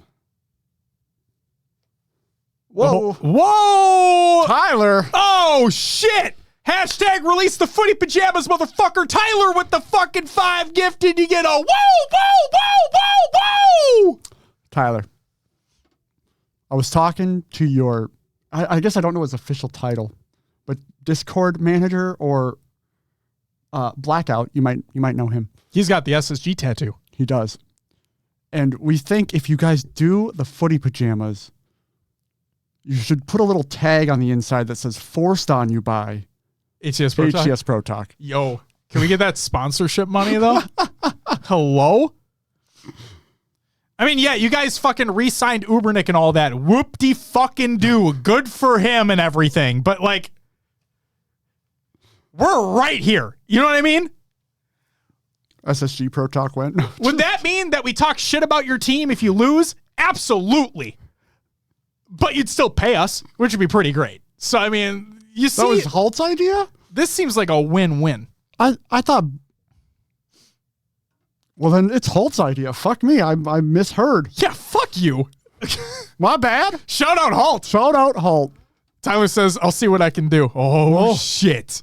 But I was. Okay, it was Halt, but Blackout was there too. I was still talking to him today. Guys, stay tuned. SSG Pro Talk coming soon, along with SSG Footy Pajamas, brought to you by HCS Pro Talk. Forced on you by HCS Pro Talk. Forced on you by HCS Pro Talk. Hashtag release the footy pajamas. Hashtag release the hoodie.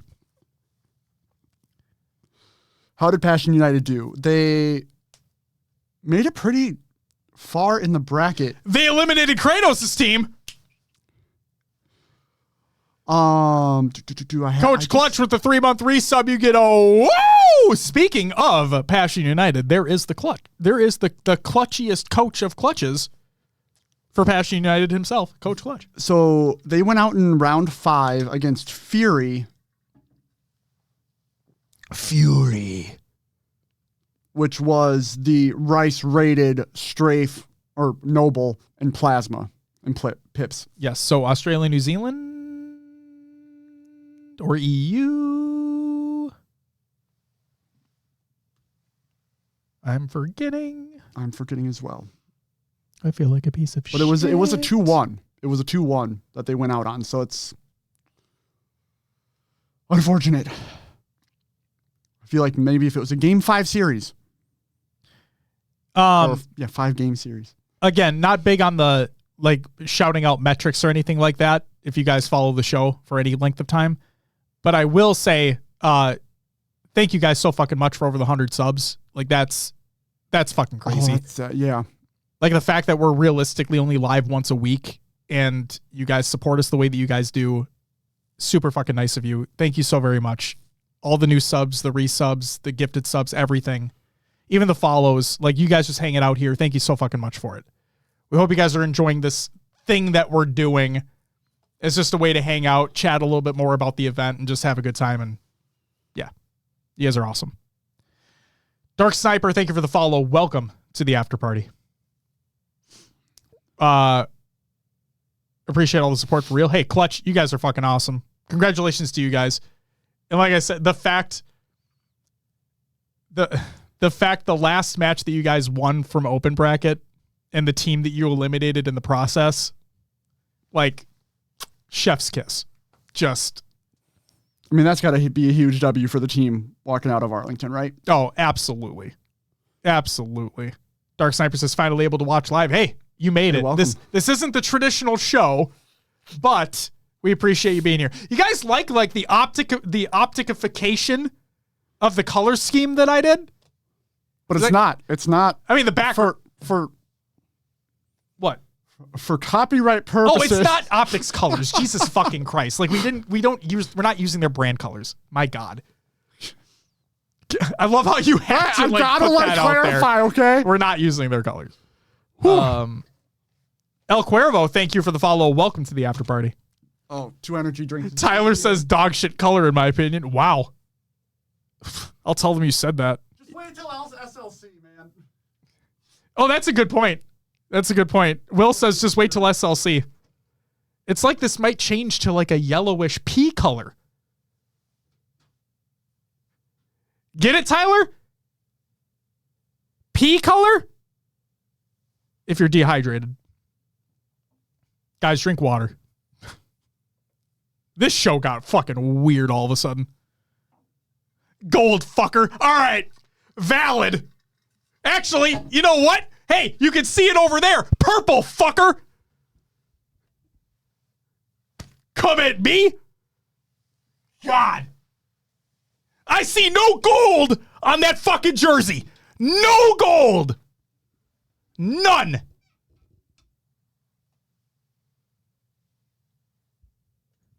Rasta Aces P. Yo, hey, if anybody, I mean this, if anybody sees Legendary C4, if anybody sees Corey at Arlington, the Legendary C4, if anybody sees him, he's very tall. He typically has a custom jersey on. If anybody sees him, go get your free stickers because he has Aces Lemonade stickers. Go find him and go get them. Go find him and go get them. Do it.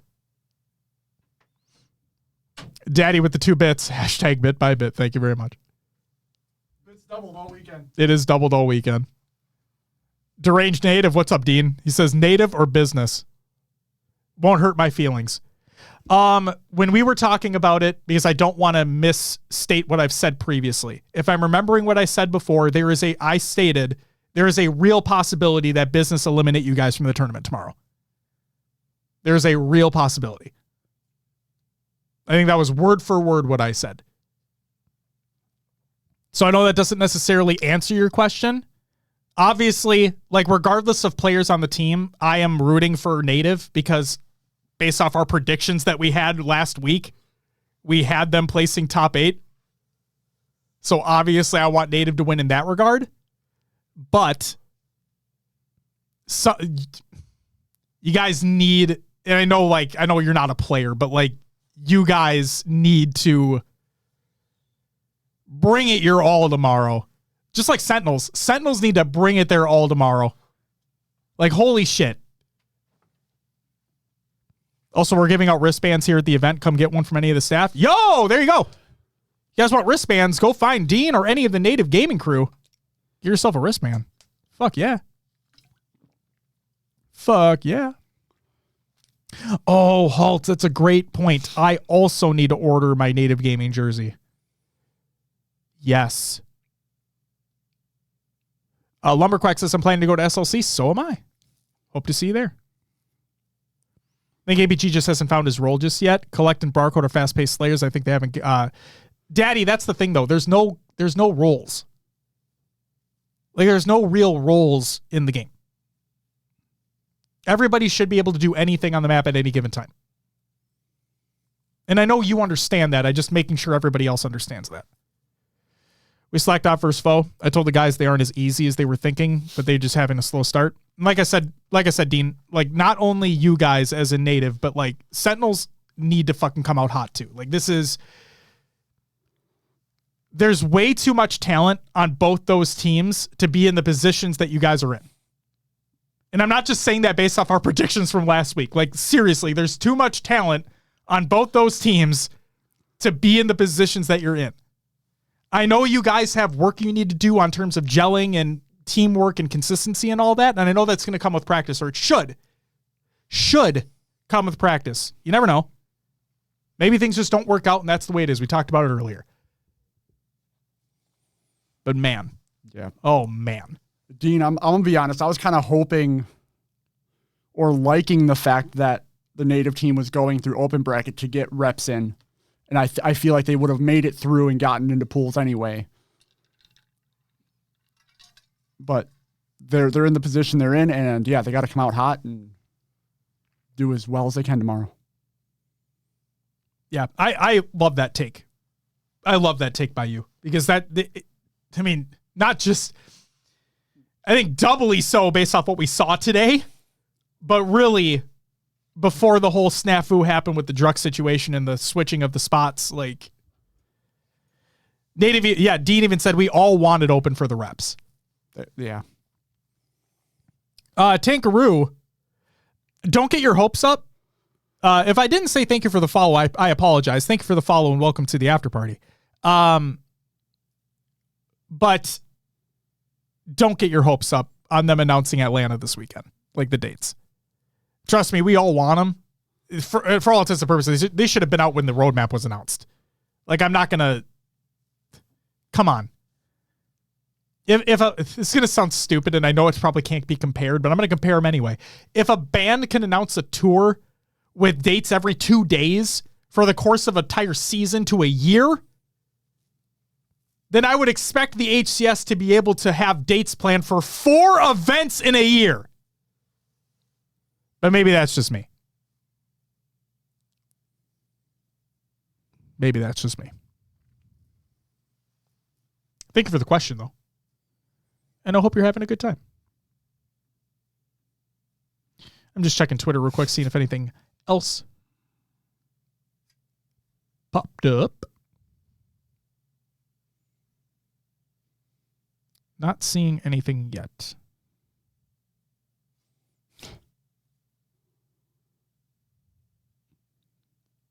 I like how Last Shot put out a tweet. We don't need to put it up on the screen or anything, but he put out a tweet. He said, made it out of the mud with my boys today. Strictly business. Hashtag for Druk. You know what the funny part is? It's not even funny. It's kind of dumb at this point. It's not the first time this has happened. Where like literally the team, like if they made it through without playing with Druk, they said for Druk. Like maybe, I don't know. I don't want to throw shade on that situation. Lee says, happy about Tuesday's updates. I'm cautiously optimistic. What would you say, Will? About the same. I just want everything to go as smoothly as possible. I'm hoping that the spawn system is fixed from the range of the bandit being increased on that. Not the range of the actual shots of the bandit, but like the cone that influences spawns. And then network update if it works. There might still be some things there that are baked in, but if it makes the game feel better, I'm all for it. Absolutely. Lisa, seems like 343 is somewhat listening to the players. So, okay. I know we have a good amount of people here right now. A lot of people brand new. I'm going to put this out there right now. You can think I'm a shill for 343 if you want. I'm not. I promise you that if you go back and listen to old episodes. They do listen. They do. The HCS teams, the 343 teams, they do listen.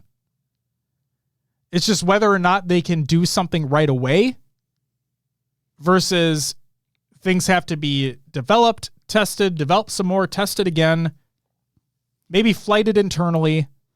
You got to think also approval up the chain. Right. There's so many things involved where, now granted, I'm not going to sit here and be like, oh, just give it a little more time. This game's in such a great spot now, blah, blah, blah. This game should have been in a great spot when it fucking released.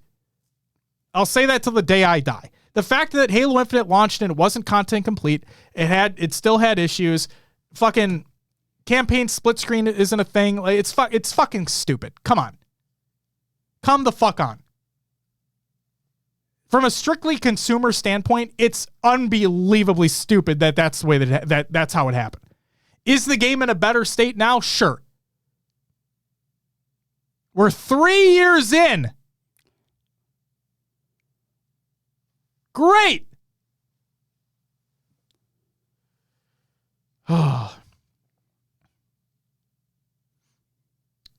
Gaz, you asked a great question. Dimsy, I apologize if I mispronounced that. Thank you for the follow. Welcome to the after party. Working in the network and security side of IT, people don't honestly understand how one very tiny chain risks breaking everything you can think of and then some more. I agree, Panda. I work for a software company as well. Trust me, I deal with, so we do bi-weekly sprints. And so we release on a bi-weekly schedule, like do releases to production. And we have a multiple product suite where we have like web-based products, application-based products, so on and so forth, whatever. And yeah, people don't understand it. That software development, IT, security, it's fucking hard. You do one thing, it could break everything else. You never know. And the other thing too is that I hate when people blame QA for everything because they can't catch everything. It's a crazy concept. QA cannot catch everything. And here's the other thing I want people to understand. I'm going on a tangent here. Bear with me. Oh, you're good. I'll stop after this. What other people don't understand, and I want to shine a light on this, is that just because something may work in your specific environment or an environment that has been made to mimic like real use, like from clientele outside of your company, does not mean that it's going to function the same in a live environment. Okay. So and that's the hard part, is that you can't always test things in a live environment because your clients are using it. Right. So again, this is why I don't want people to blame QA all the time for things, because it's not their fault. There's so many different hands and so many different things, and you can't catch everything, and it sucks. It does fucking suck.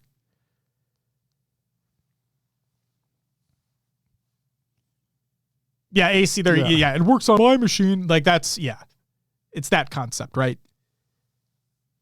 So all I ask, and I know people are shitters online and whatnot, but like all I ask is that if you experience something that is not to your liking in terms of a game or whatever it is, piece of technology, whatever, a different piece of software, just understand that those that are working on it probably fucking hate that it happened too.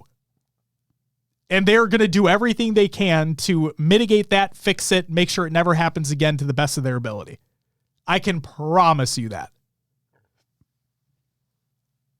I work for a payroll software company. You think it's all hunky-dory if something breaks and people can't get paid anymore? You think we're working nonstop to fix that? Spoiler alert, we are. You never know.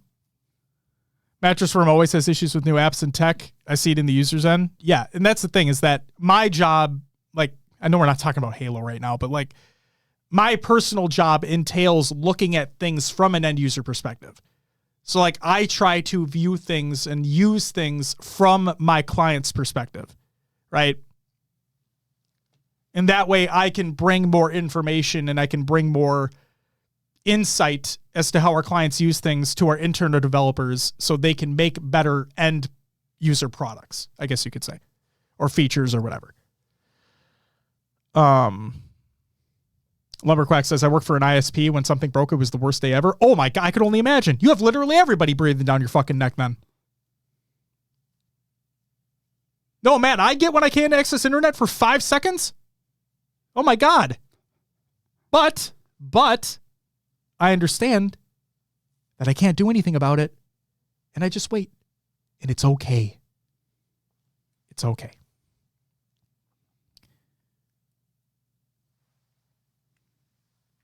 God damn.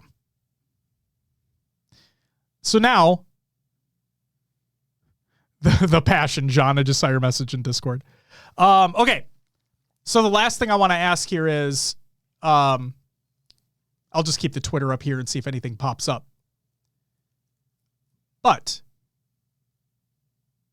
I want to ask here, for those that are in chat, how are we liking the event so far?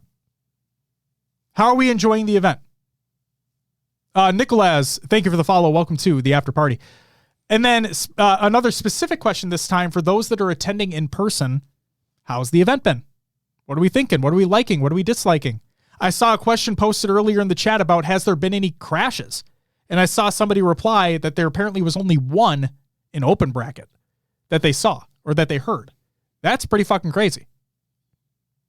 That's pretty fucking crazy. Steezy says, great event. Need better coverage for open bracket. That is what LVT is trying to do.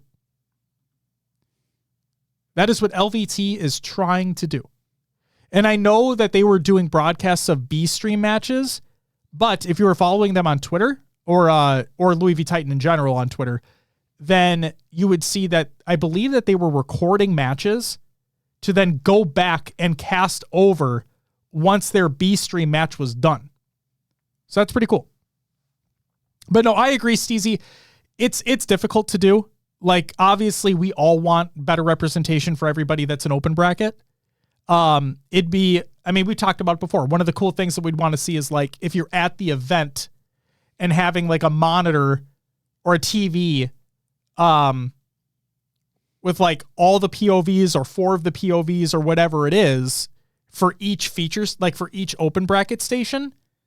So that way, like, you could have people look at that instead of having to crowd over everybody in the area, like whatever it is. That could be a cool thing to do.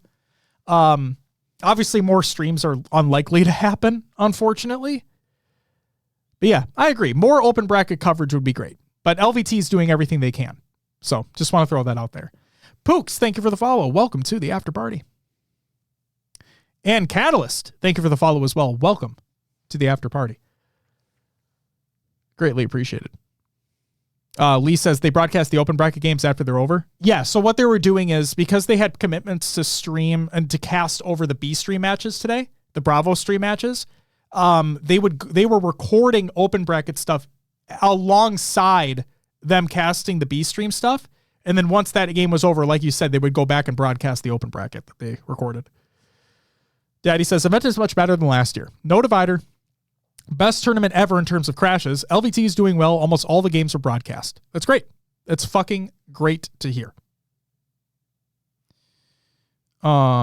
Says, overall, I have no complaints. I thought it was pretty well organized, and the attendance is higher this year versus last year, which also seems nice. Daddy, here's my question to you, and to everybody else who's attending in person. The removal of the divider wall, okay, obviously expands things more for the open bracket side of things and the feature station side of things. That's great. How is it from a sound perspective? Because now that divider wall is gone, when I see it, like in pictures and whatnot, like the open bracket and feature stations are right next to main stage. So how is the sound separation between the two? If you're able to talk to that at all. Mouse says, I'm enjoying it. The main stage has one screen, so that's not too great. Mouse, where is the screen located, if you don't mind me asking? Daddy says, I didn't hear anyone complaining about hearing main stage audio through open bracket mics. Okay, that's good. Here's my next question. The main stage audio itself, is everything clear and can you hear the casters over the gameplay? That was a very big issue last year, that you literally could not hear the casters speak over the gameplay. The gameplay was so bassy and loud.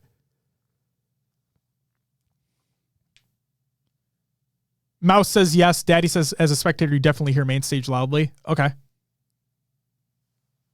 How does one get a native wristband? Was it said? I think you just find any part of the native crew, and they'll give you one. Quack says, this is my first time watching an HCS event, so I have nothing to compare it to, but I love the vibe just through everything is amazing. Oh, fuck yeah, dude. That's awesome. I hope you enjoy it. And I meant that last week, too. I had a lot of complaints about Arlington last year. A lot. Okay, and if you want to hear that, go listen to that episode. It's besides the point. But I know that this is a lot of people's first event as well. Either you're spectating at home or you're there in person. So, like, I'm curious about your guys' thoughts too, because, like, you don't have those preconceived notions like I do from last year, where my expectations are so much higher based off how poor of a performance it was last year. But if you're having a great time, fucking love that. Pook says, Halo's my life. Fucking love what y'all are doing. Keep up the great work. For real, y'all are awesome. No, you're fucking awesome, you. Pooks. Thank you so much. And there's Dean that says, we have him here at the event. Just come up to one of the staff. There you go, Holt. Daddy says, I'm hoping Scump shows up tomorrow or Sunday because he brings some added energy and it was an awesome addition to the majors last year. Yeah, I don't know. I don't know what his plan is, because that would also entail... Now, granted, I don't know this, like, the other setups in the esports stadium, but I remember, like, last year for the ones that he would do watch parties of, they had kind of a weird setup just off to the side. Yeah. Like past main stage and whatnot. So, like, I'm wondering if they just stay where they are because they have their complete setup already there versus building something out, moving shit, whatever. Natives, Dean said they have COD, but they did watch party for after COD ended. And do they have, there's matches tomorrow, right? Are there COD matches tomorrow? I haven't been paying attention with this major going on with Arlington happening. Because if there are, then they would stay where they are. Yeah. All weekend. Thank you, Rob Chokes. Also, thank you for the follow. Welcome to the after party. Greatly appreciated. So yeah, they're going to stay where they are then. They won't get over there. Optic versus New York on Sunday. Huge match. New York have been, I don't know what their record is, but, like, I'm pretty sure they're better than what they did at the last major, right? I'm pretty sure. Both are undefeated this split. Oh, there you go. All right, cool. I was going to say, because didn't New York, like, didn't they shit the bed at the major? Pretty sure they are. You want to talk about a team that's really shit in the bed? Let's talk about Minnesota Rocker. Just kidding. We don't need to talk about them. They did a Sentinels, basically. Oh, rip. But yeah, how is the rest of the event going? How's the food? How's the merch? How's the layout? How are things going? Sounds like sound is good. Sounds like the removal of the divider wall has not been a detriment to the experience, which is great to hear. Love that. What do they got going on? I am going to mispronounce the fuck out of that name. Good luck. I can't tell if that's 3 L's. Is that 3 L's? Lelative? I'm going to mispronounce your name. I'm sorry. Thank you for the follow. Welcome to the after party. Like the last open bracket game between the Mexican team and Darkest Hour, he had the mainstream, but also a small-time Mexican caster on his phone, which captured the passion pit energy. That's awesome. Elites is fine? Thank you. Thank you. Oh, Elite is right in the fucking middle of the name. I'm an idiot. Thanks, Elite. Appreciate it. God damn it. Fuck me. What are beer and food prices like? I assume high. Hi. Daddy says the area with food and merch is a bit cramped, but they did infinitely better than last year. How so, Daddy? How did they do infinitely better? That's what I'm curious about. Because, like, when I see it, so here's what I've been told as well. What would you rate the viewing experience today? Shafi, if you're asking from are you asking from like a being there perspective or a watching online perspective? Because watching online, it was great for me personally. You're probably not asking that though, but I thought I'd put my 2 cents in too. Because fuck it. It's our goddamn show. What I was going to say is, what I heard was that, so there are 3 merch booths available at Arlington. Cloud9, Straight Rippin', both of which are located right next to where the food is, if I'm not mistaken, or at least the ice cream stand or whatever, and the Optic merch. Now, last year, they didn't have any booths. So we're already a step better than last year. That's great. But no FaZe, no Sentinels, no SSG, no Complexity, and a bare minimum that also doesn't exist is no standard HCS merch. At Arlington last year, they had the HCS merch alongside the Optic merch at that one booth. But there's no standard HCS merch at this Arlington Major.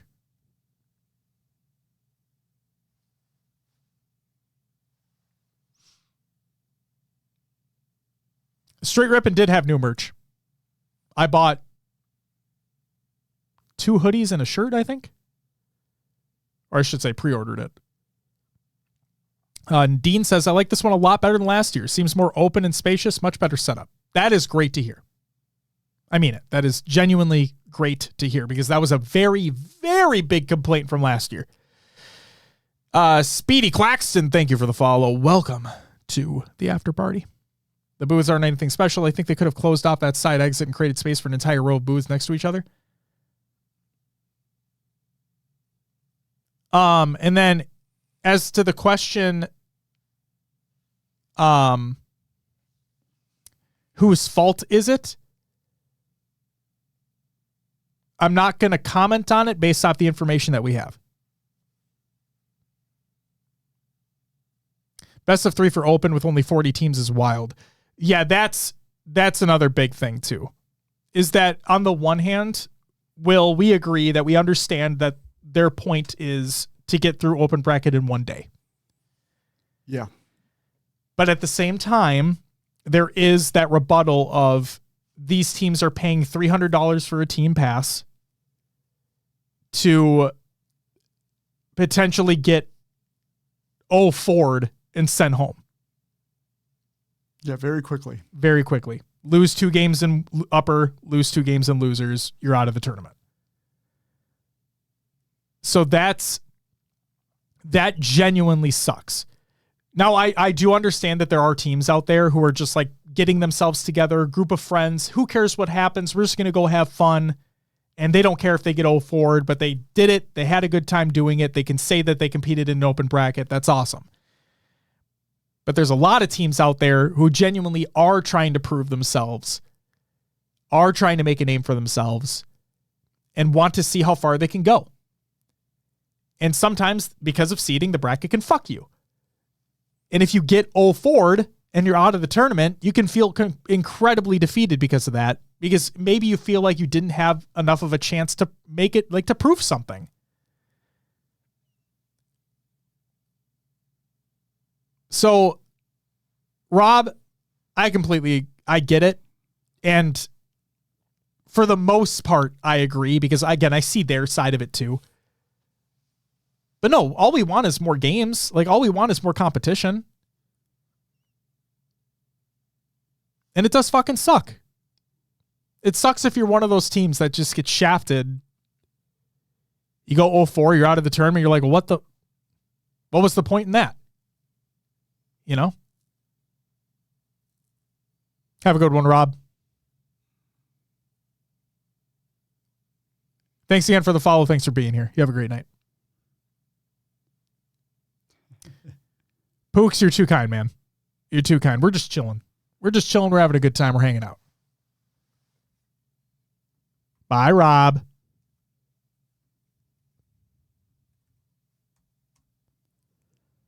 Goddamn. This is a good time. This is a good time. I'm having a good time. Will, you having a good time? Yeah. I'm getting a little tired. It's getting late.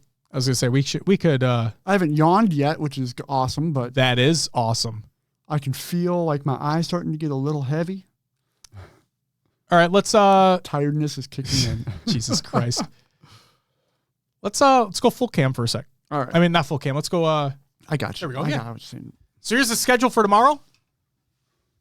Schedule for tomorrow's matches before champ bracket starts. The final streams here. And yes, you are reading that correctly, ladies and gentlemen. All 4 streams will be available. All 4 streams will be live with content. So that is twitch.tv/Halo, twitch.tv/HCS, twitch.tv/HCS_red, and twitch.tv/HCS_blue for the A, B, C, and D streams respectively. Or you can watch all of them over on youtube.com/Halo Esports. If I'm not mistaken, I think that's what the actual channel is. But yeah, make sure you get your Twitch drops tomorrow for those streams. Not the YouTube ones, the Twitch ones, yes. But yeah, all 4 streams are going to be live. Love to see it.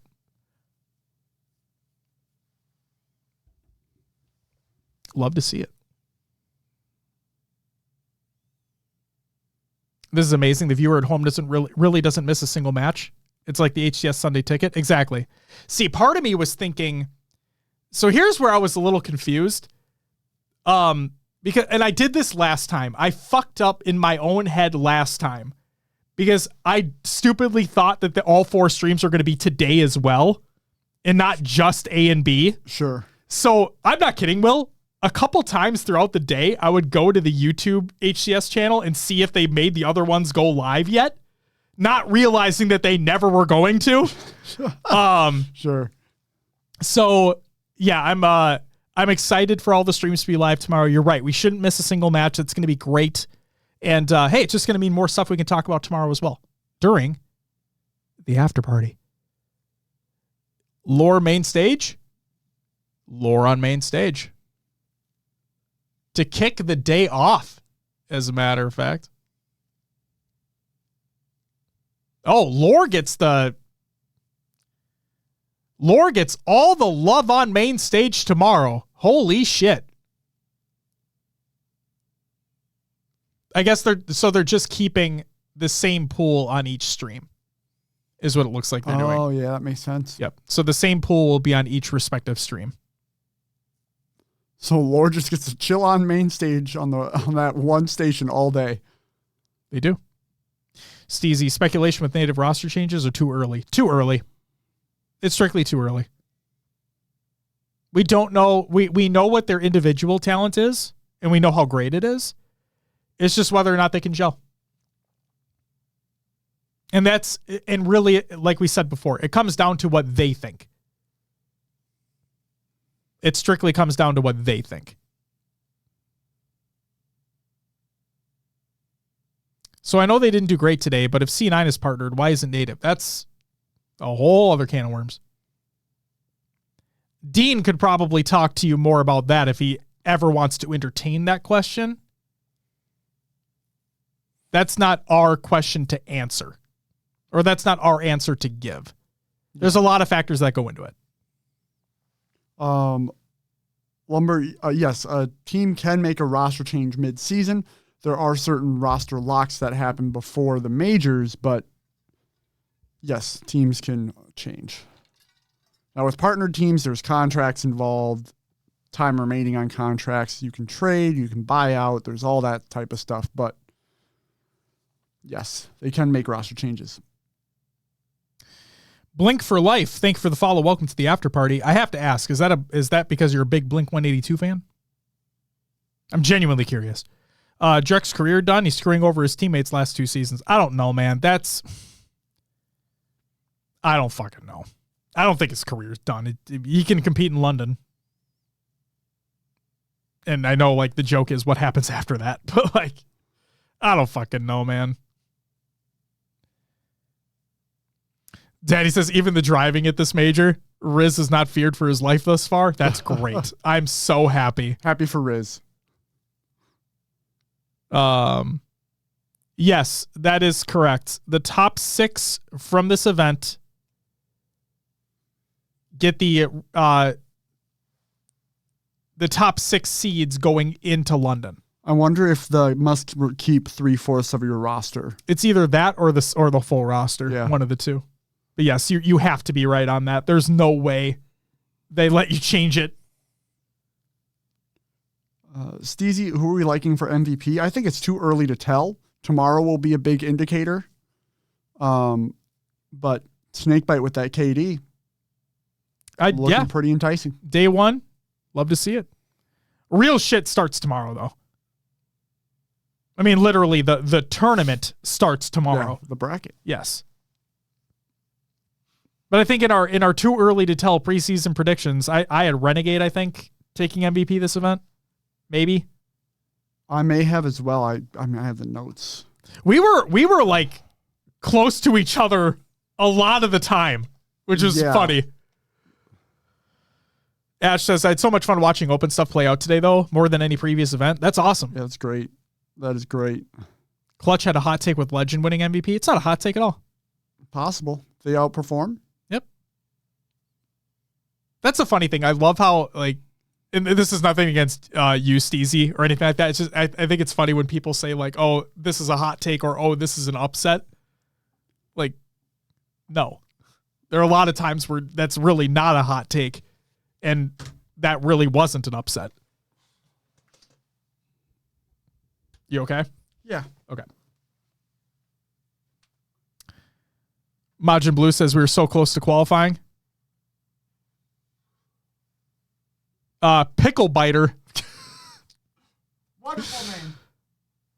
What? Oh, and the sub too. What the fuck? Thank you for the follow and the brand new sub. You get a woo. Talking about primers. There you go. It's a primer, ladies and gentlemen. You guys heard about Twitch Prime?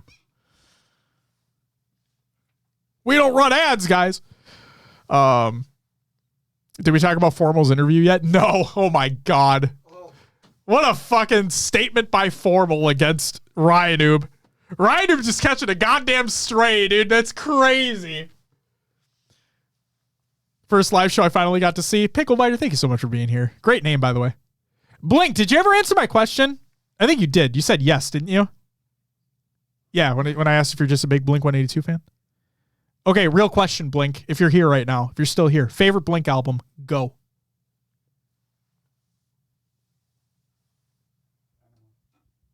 I want to wait to hear what he says his favorite is, and then I'm gonna shit on his fucking opinion. I'm gonna tear his ass down. What did Formal say? I'm gonna have to watch the VOD. Oh no, he just threw shit. He literally called Ryanoob shit. Oh, you okay? Hit my printer, dude?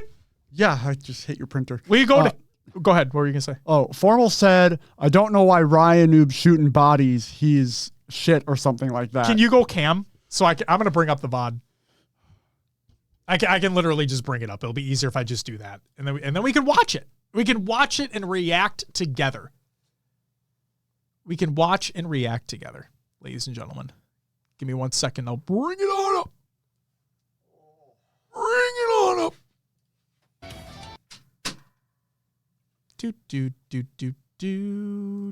Do. Formal makes me hormonal. That's a great sign. All right, I found the interview. Here we go. Are we ready, ladies and gentlemen? Shabam!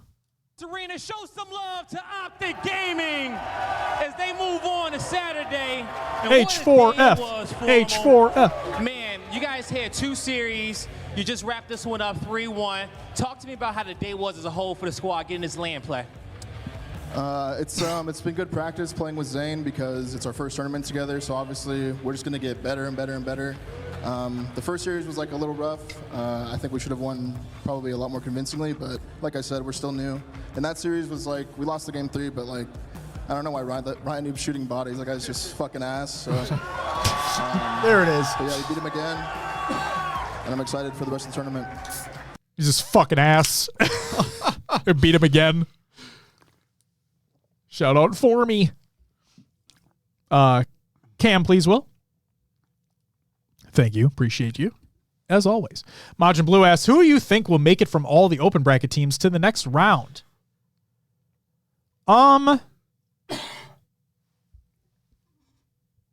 Okay. It's going to sound like a cop-out. Yeah, it's going to sound like a cop-out because I'm going to tell you, I've said this before and I'll say it again. I'll tell you who I think has the better possibility to do so. Not necessarily who I think will, but who has the better possibility to do so. Cloud9, if Sentinels come out, if they don't come out hot. If Sentinels do not come out hot, Cloud9 have a real opportunity to move forward. Business. If Native Gaming do not come out hot, Business have a real opportunity to move forward. And Lore. And that's the prediction I will give, which will probably be wrong. Sorry, Lore. Is that I think Lore beats Bittersweet and Lore move on. I don't think Darkest Hour. Actually, no. Yeah, all of them have a chance. Yeah. All of them have a chance. All have a chance. Because ascending baseline shouldn't be there. So, and again, no offense to the players. No offense to the players. They just shouldn't be there in that pool. Yikes. Wags! With the 5 gifted. Know what that means. Woo! Yeah, Woo! Woo! Woo! Woo! Thank you so much for the 5 gifted subs. Wags! Thank you so much. Fuck yeah, dude.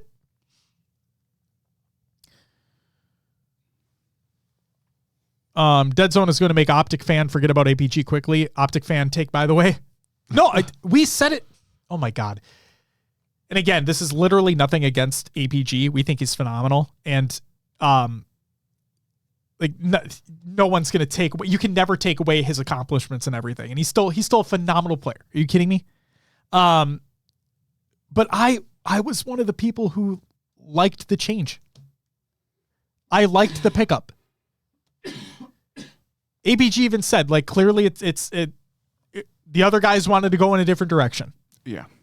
And he even said there's no ill will towards any of the players on the team, whatever it is. He even said he wants to potentially go back to Optic and be a content creator after he retires. It's just when we heard that Dead Zone, formerly Penguin, got picked up, it's like, yeah, I like the move. Was it the move that Optic necessarily wanted to make at first? There was the whole Stellar situation? Maybe not. But the fact of the matter is, they got a great fucking player. They got one of the best players in the game. They got a player who does what they need to do, or what they need him to do. He's going to be just fine.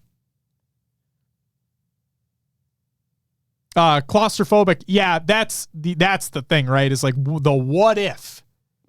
The what if Stellar was there in place of Dead Zone.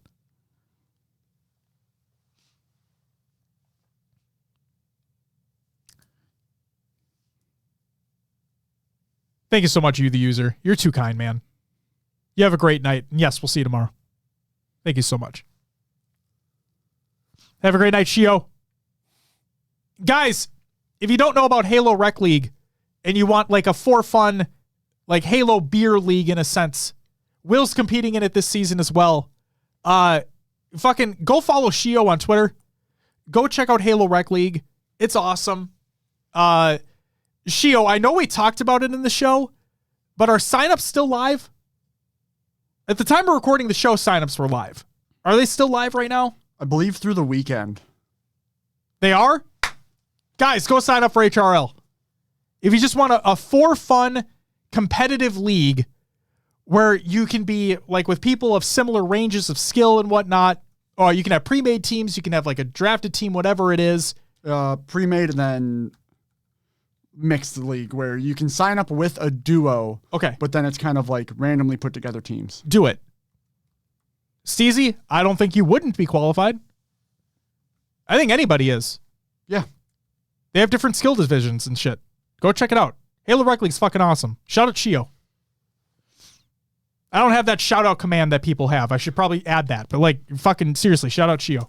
There's the Twitter. Thank you, Will. Thank you. Do you get trophies for trying? You can make your own. I don't know. ABG deserves a happy ending. I mean, obviously he probably didn't want to be off that roster when push comes to shove. But I think he had a great, regardless of when he retires, he's had a phenomenal career. Like, seriously, he's had a phenomenal career, culminated in a world championship win. You know how many players can say they've won a world championship? Not many. Wait. Shout out was just given in chat. Oh, we can do that? Was that Halt? Maybe Shio gave himself a shout out. Maybe he did. You know what I mean? I'm just kidding. But no, seriously, shout out Shio. And Wags, thanks again for the 5 gifted, dude. Thank you so much. Okay, I didn't get back to it. It was Halt. Because you are amazing, Halt. We agree. Guys, go follow Shio. Go check out Halo Rec League. You have a great night, dude. Did Blink answer my question? He said enemy of the state. Or is it enema of the state? Enema. Okay. The incorrect answer. The answer is neighborhoods, and we're going to move on. Told you I was going to fucking bring it down. It's going to tear that shit down. Personally, I am a self-titled neighborhoods stan of Blink, while I also adore their new album, believe it or not. I really do like it. So, but yeah, big fan of their self-titled and big fan of neighborhoods. But again, to answer the question from before, I think all 4 of the open bracket teams that made it into pools have a chance. When was the last time we were able to say that? I can't recall. How crazy, like, how long have we been live for now? We just... Our show? Yeah. Like tonight or all time? Tonight. 3.5 hours. Wow, holy shit, I'm sorry. 3:39. I wonder if this... We've been live 3.5 hours, and I just came to a realization that I don't remember the last time that all 4 teams making it out of pool play had a chance to move on. Not only had a chance, but we're talking about it as it's a real possibility for these 4 teams to move on. Yeah. Because all they have to do realistically is win 1 match. One. Against the team that's 0-2. That's crazy. Oh, yeah, there's that uptime command. That's true. Yeah, that exists. Yeah. See how long I've been streaming for? It's also in the top left corner of your dashboard there.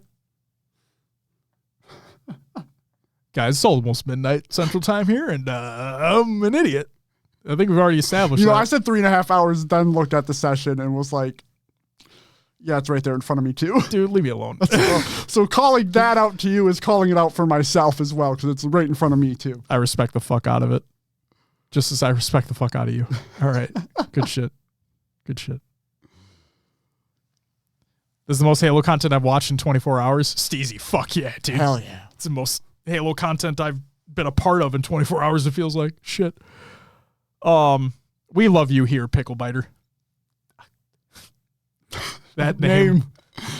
Is that going on the list too? Did you start the list? Oh, I should start the list, shouldn't I? I'll start the list after. I'll start the list tomorrow.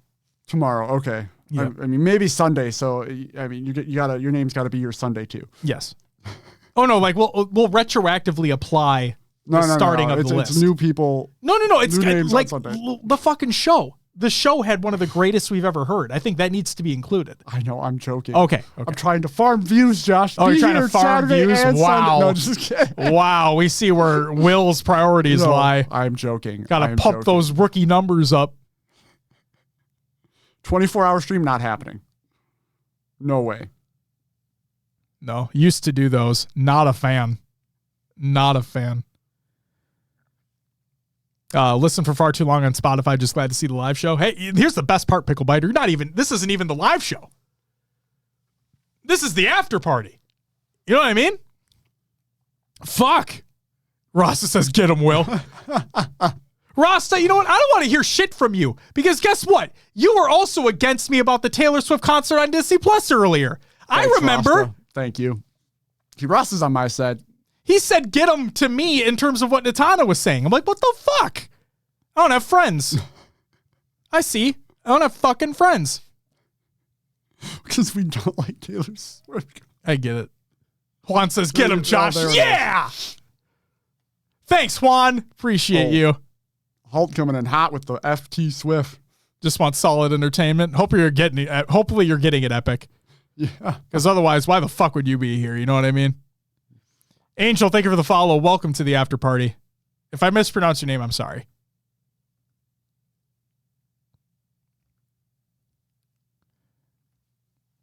I was gonna say we don't have to fight over fucking who likes T Swift and who doesn't. I get it. She's a preference. It's understandable. Everybody has their preference on musical artists and bands. It's fine. I was just really excited for the Eras Tour concert to be on Disney Plus because I didn't want to pay her $20 fucking to rent it. Fuck that. I already paid a Disney Plus subscription. I might as well just wait for it to release on that. And then I watched it and I really enjoyed it. It was really good. Did I skip songs I don't enjoy? Yeah. I'm not a fucking weirdo. I'm just a 32-year-old dude who really looked forward to a Taylor Swift concert being on Disney Plus. Is that so bad? Steezy says, I'm old enough to remember Taylor Swift as a country singer. Me too. We all are. I shouldn't say you all, but we all are. I went to the Minnesota State Fair. It was a tradition in high school to go see a State Fair concert, and we saw Brad Paisley, and she was the opener when she first started. God damn. Yeah. It was that long ago. God damn. First time I ever heard of Taylor Swift was that day. And that was the first time that he hated Taylor Swift was that day. I didn't hate her back then.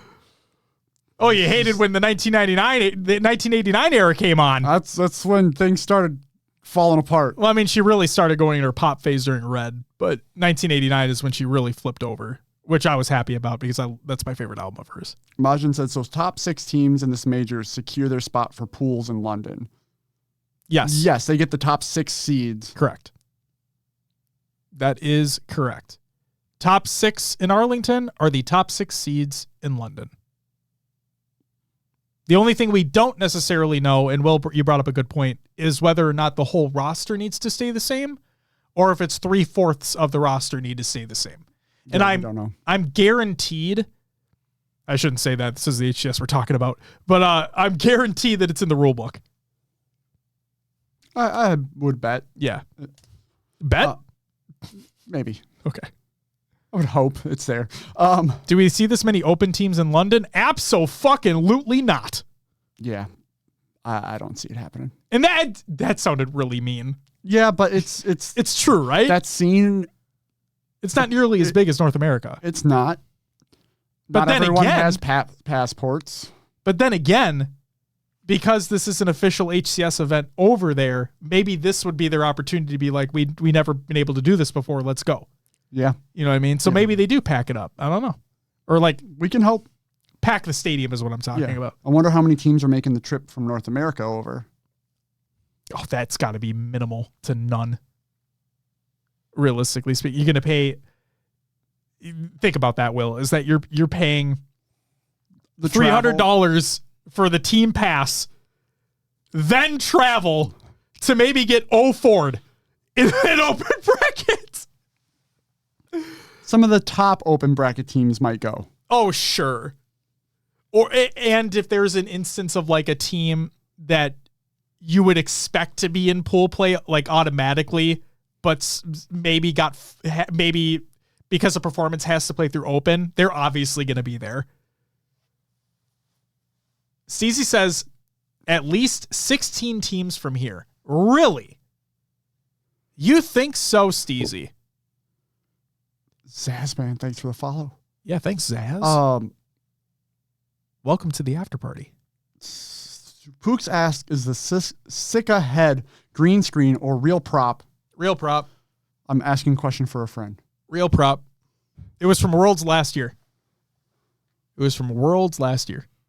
Love how it's part of the quadrant jersey. You like that?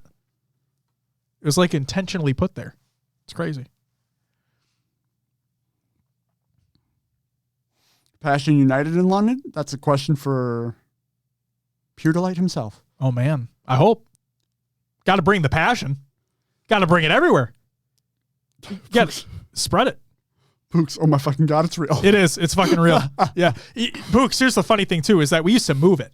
Like, I would put it in different positions every live show and kind of fuck with people. And then the quadrant jersey ended up over there, and it's like the perfect place for it. It is literally the perfect place for it. You know what I love the most? Will? Huh. During work meetings. Oh, yeah. It is perfectly in frame. People are like, what the hell? No, like nobody's commented on it. Oh, yeah? Yeah, so like I'll have my camera up on the monitor up there and like you can still see it. Like it's like clear as day. Oh, and awesome. No one's fucking commented on the head. Josh's work people, what are you doing? Someone bring it up, please. Seriously, like what the fuck, man? I do this for you guys. And you don't even acknowledge it? You should like start moving it closer to the camera. Oh my God. Until someone says oh something. my God. We should get a mannequin. Oh, can we get a mannequin? And like we can have it set here first. And then, like you said, every show just moves ever so closer to the camera. You could put different jerseys on it. Oh my God. Dress it up in HCS merch. Absolutely. John says, you don't blur the background. We use Teams and I permanently have the background as Zanzibar. No, I don't fucking blur the background. I have nothing to be ashamed of. Will just became evil. What? Evil Knievel. Evil Will Knievel.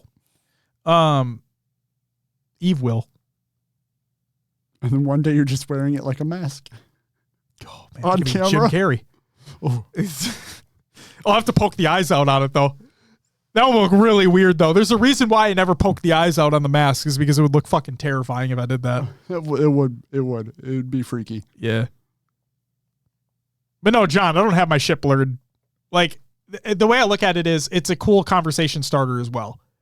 Because, like, if there's a new person that starts with the company and, like, I'm the only person in my department. So, like, I talk to basically every other department of the company.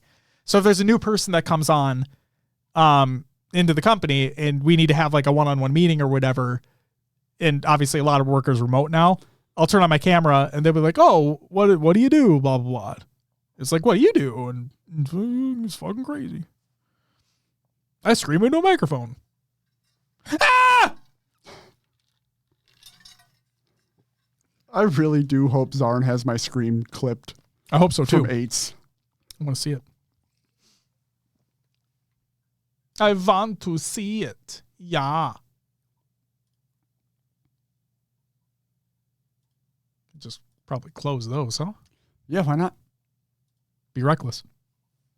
Tony. Shout out Tony. Also, shout out Active. Congratulations to Active. Had his first main stage cast today. Fuck yeah, dude. Or I should say yesterday. It's 12:01 a.m. Central Time now, so it's technically Saturday. We got to do a show later today, man. Shut the fuck up. Oh my God. Oh. What is that? Cam. Go. Look at that formal sign. That's the fucking formal. Look at that. Wonderful. I love the guy's face in the, like, behind the mask is like, oh! And formal's like, oh! Love that shit. Look at that. It's great. It's great. Fucking shout out Jimbo for wearing the Women of Halo hat. Go back. Shout out Jimbo. I'm gonna buy the merch today. I gotta place my order. If you guys haven't ordered your Women of Halo merch yet, do that as well. Speaking of merch, let's self shout out, Will. Oh, we gotta go back to Cam. Merch. Boom. You guys did not know, we also have our own line of Arlington specific merch available right now. ! Merch in the chat. The art is done on none other than Uriel over on Twitter. It's Uri Hell 343 as a matter of fact. That's his at. He did the art for the Complexity and HCS collaboration of merch that they did. Uriel did the art for that. And I'm wearing the shirt right now, but you can't see the art. That's besides the point. But if you want to get your hands on this merch, love you, Tyler. Thank you so much, man. If you want to get the merch, !merch in chat. A percentage of the earnings for each item sold in this drop will go directly to Uriel, the artist for it. So, yes, obviously you're supporting us, but you're also supporting him. And I think that's very important as well. Pay your artists, people. Pay them. And G1, pay your fucking staff. Except that was a real thing. All right. That button. There we go. That button. Let's fucking go. Let's fucking go, Palpheus. Let's fucking go, you. All right? Squisha. Thank you for the follow. Welcome to the after party. Rasta, have a good night. Thanks for hanging out today. Thank you, sir. Fuck you for your take about Taylor, but hey, thanks, man. I'm just kidding. Love you. But no, seriously. And I know we got the question earlier. How long is the merch going to be available for? I'll say no matter what at this point, because again, people may get paid at the end of the week. We'll say no matter what, it'll last through the end of this week, the end of this coming week. So get your orders in. Help support Uriel even further.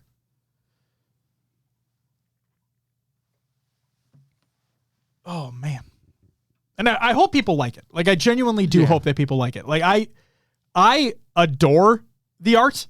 Like, I think he absolutely fucking killed it. And if you guys didn't see our tweet from today, like, I don't fucking care. I just want to show this off. Will, can you go one more time to the thing? If you guys didn't see this one, this is an alternate version of the poster that he made for the social blast that we've been doing, featuring the Optic Gaming coding that released for 2024 as well. So just not only did he make the previous one, but he made additional ones as well. It's just fucking sick. Yeah. It's just fucking sick. Shout out Uriel. Yeah. Great to work with. Seriously. Nailed the artwork. Like, beyond expectation. Oh, just killed it. Just fucking killed it. I love the comic book look. Yes. You know, it's just, oh. So we had like proof of concepts to choose from. And when you were talking about the reason why we landed on the one that we did is because it's got the Bandit Evo. It's got the Repulse. You know, you can see them fighting. It's got the action involved, what the HCS is all about. This is fucking awesome. CO, thank you for the follow. Welcome to what would be the live show, but it's not. It's the after party. Wariel, that's right, Tyler. That's fucking right. So, Tyler, SSG Pro Talk merch when?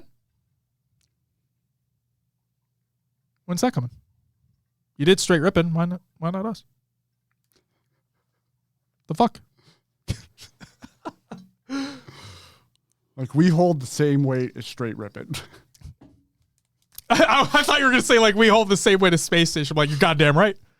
You're goddamn right. I mean, them too. No, we don't fucking hold a goddamn candle to any of them. Will HCS Pro Tech ever create its own team? Lumberquack, while we didn't create our own team, we are sponsoring Passion United. Be United! And they eliminated Kratos' team from the open bracket. So, shout out Passion United. Just signed up for HRL and you're hype? Fuck yeah, AC, that's awesome. Nice. That's awesome. Glad we could steer you in that direction. That's fucking sick. Get in there, have some fun. That's what it's all about. Having fun. Hashtag play the clip. Oh my God. We've played it enough, I think. It's never enough. We'll play it in a minute. All right, fine. We'll play it in a minute. Show off the logos. But no, I do want to say huge shout out to PD, Pure Delight, for those who don't know. And also huge shout out to Will for coming up with the idea in the first place. Yeah. So fucking shout out Will, dude. Shout out Will, that.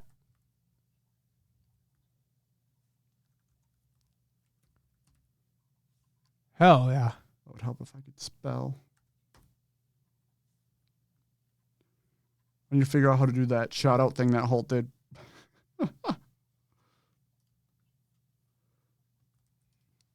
Boom. Pure Delight is the owner of the org. If we didn't make that clear. I still cannot. I like that tweet. I cannot get over Drift's tweet. I think that's fucking hilarious. We won 3-2 against Business. First time a LATAM team made it to pools. Fucking hilarious. You fucking tell them.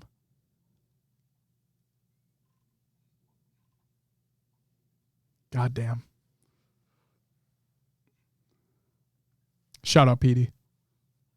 Sorry, I'm just scrolling through, seeing if there's anything else that we need to talk about. I'll just ask this before we sign off for the night, because like you said, we've been going over 3 hours, almost 4 probably now. Almost 4. Yep. If we show the clip, it'll be 4 hours. All right, sick. I just want to ask real quick, for those that are still hanging out with us during the after party, thank you so much for doing so. This is literally the first time we've ever done something like this. Trying to just have an opportunity for people to come in. We can talk about the event of the day. We can watch some clips, watch some games, have some fun, have a chat, be a good time. And if you haven't heard your drops already, you can do so as well by hanging out with us. So I have to ask, for those that are still with us, is there anything else you want to quickly, briefly touch on before we close out for the rest of the night? Anything that stuck out to you? Anything that pissed you off? Anything that was like, holy shit, that was awesome? What do you guys got?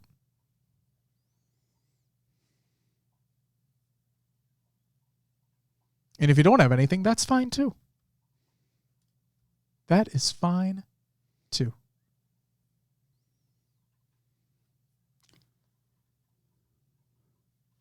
Fucking Wootum, man. We ready now tonight? Yeah.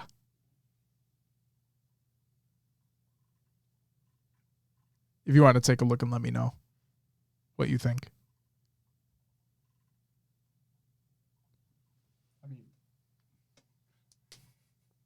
No. Why the fuck would we do that? I don't care. Who else has drops that are still on? Last hour is everything I needed from you guys. Let's go Saturday. Yo, let's go. Today's going to be awesome. Like, technically, it's Saturday right now for us. But, like, yeah. Saturday's matches are going to be fucking insane. Do you guys think Straight Urban will be fielding a team next event? I don't know about next event, although maybe. There's a possibility. He said he's scouting. So, I mean, Tom T-Square Taylor said that he is scouting. So I would assume so. I don't know about next event. It wouldn't surprise me. It would not surprise me if he is able to get something locked down for London. If not London, then probably most likely Atlanta, if he is planning on fielding a roster this year for this season. Texas, Tamale, thank you for the follow. Welcome to the after party. Thanks for doing the after show. Thank you, Ash, for being here, and thank you for all that you do. Thank you so much. Hot take day 2. Oh, don't worry, Lumberquack. There'll probably be probably some hot takes today/tomorrow. Texas Tamale asks, honest thoughts about Paramount Halo. Season 2 is better than Season 1. I wish there was more action. Apparently, and again, I haven't confirmed this, so please take what I'm about to say with a grain of salt, but I saw it on Reddit. Apparently, the reason why the Battle of Reach wasn't longer was due to budgetary restrictions. Apparently, Bonnie Ross said it in an interview. Again, I cannot confirm. It's just something I saw. So please go look into that if you want to. So I wish there was more action. I will say that some of the quieter moments have been impactful.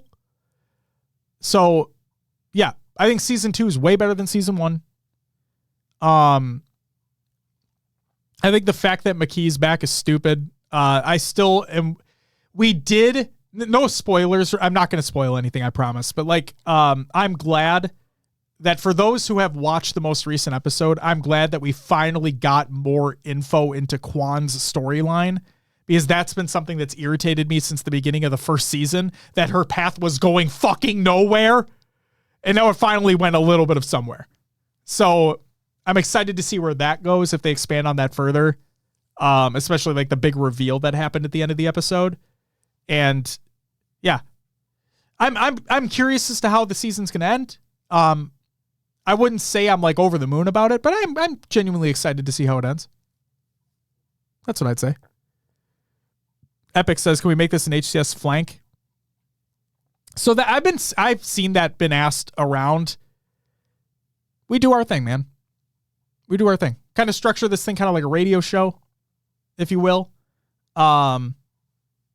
We get guests on from time to time. Sometimes it's hard to get consistent people on because of time constraints and scrims and whatever it may be. Yeah, we do our own thing. Having a great time doing it. Kiki said it. Thank you, Ash. See, this is why I said, take what I said with a grain of salt. I don't I saw one thing and I'm like, I don't like when people just take headlines for what they are. I want people to read articles and get full information before spewing shit. So that's why I said, take what I said with a grain of salt. Lumber says, haven't seen any of the Halo TV show. If you want to watch something, if you have time on your hands and you want to watch something that is not like the games and is not like the books, then watch the show. Because it's not awful. It's not as bad as people say it is. It's really not that bad. But it's also not amazing either. Okay? It's a sci-fi show that you could tell when budgets were not what they probably should have been. It is what it is. So. Pickle says they do a good job showing what Oni can do. You mean ONI? I fucking hate that. Do you hate that? I hate when it's always said ONI instead of just Oni. Just say Oni. What the fuck? Like, why are we using both? Just say Oni. And for what I'm referencing here, guys, is if you watch the show, season 2, if you watch season 2, half of the time they say Oni, the other half of the time they say ONI. I'm like, we fucking know what ONI stands for, you idiot. Just say Oni, for fuck's sake. Oh, Linzo, thank you for the follow. Welcome to the after party. I'm sorry for my rant. Also, thank you guys for the 2,100 followers. Holy shit. You guys are fucking amazing. Thank you so much. Fuck yeah, dude. Love it.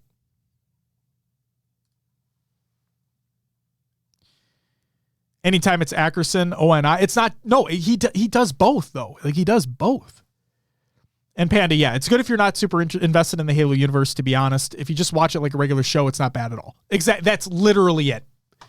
Will is shaking his head in agreement. That is literally it. Like my brother-in-law never played a Halo game in his life, right? Was interested in the show because he knows I love the game. He watched the show. He watched season 1, genuinely enjoyed it. And I'm like, good for you. I'm not going to get down with that, but I am glad that you enjoy it because that's great. There were aspects of season 1 that I liked. The majority of season 1, I'm like, why the fuck does this exist?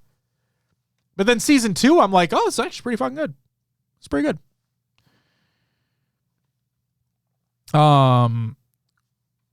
Will you ever make a push to become a Halo pro? Or are you asking, he says, will you ever make a push to become a Halo pro? But there's no comma, so I don't know if that's for both of us or just you. I don't think so. My answer is no. Would I love to get to that skill level? Yeah, but I don't think it's going to happen for me at this point. No. And just like I said with my quote-unquote potential hot take is that I don't think we have a world championship next year. So I don't think the money's going to be there anymore. But again, I'm probably completely wrong. We don't have any insider info. It's just like, yeah, I don't know. Things just feel like, feels like it's time. Esports realm. Yeah, it feels like it's time. Never explain why you think that. The feels. Just at the end of Halo 5, you know how you could feel it? this feels like we're getting there too. The game, yes, we're getting content updates and everything, but there's going to come a time where those are going to slow. And I know that we're still waiting on a couple big features to be released, like Match Composer and so on and so forth. But like, I don't know. We know that other teams are working on other internal projects, which means new games. So that would also mean that team members are going to be taken away from the Infinite project and put on the new projects more and more. It just feels, I'm not necessarily saying it's time right now, but it feels like we're getting to that point. And again, I want to be wrong. Like, I don't know. For all I know, we're going for 3 more years. You know what I mean? Like, I don't fucking know. I think end of the season will tell. Yeah. Got to keep hope for it. And if we get the tweet or message that Tashi's working on the roadmap for season 4 towards the end of the season, awesome. Yeah, that's kind of a big determining factor right there if we get that tweet. Another thing to keep into consideration is a lot of layoffs are happening around the space, guys. And it's not fair. It's not cool. It's not fun. It sucks. People's livelihoods are ruined because of what's happening. But you know who is affected by that? 343. Now they are hiring for additional positions now, which is great. But you know who else is affected by that? Esports Engine. Like there's a lot going on in the space, not HCS specifically, but there's a lot happening in esports as a whole. And when you look at everything on the outside, and then you look at now a lot of people in the scene like compliment and congratulate HCS for what they've done and for what they continue to do. It's a real thing. It's a real thing that's happened. You talk to a lot of people in the space, specifically in the space, working in the space, and they have nothing but great things to say about how the HCS is run and what the HCS does. Okay, and that's not ass kissing. That's genuine people that are working in the industry have that to say. Lumberquack, is esports dying? No, it's evolving. Yeah, from what I've heard, during COVID, the esports industry boomed. Mm-hmm. It really benefited from bubble. Yeah, a bubble. And now that it's collapsing, they may have expanded too fast and needs a little bit of a reset. Yes. Overinflated. All right.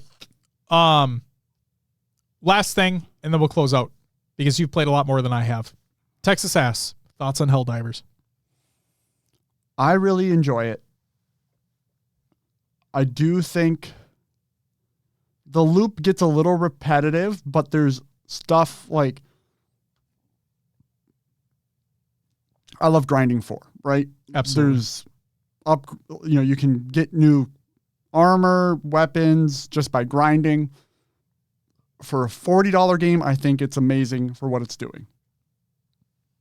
And they just released their second premium pass, which you can spend your own money on the game to get those, or you can earn the credits in game, which I think is awesome as well. Yes.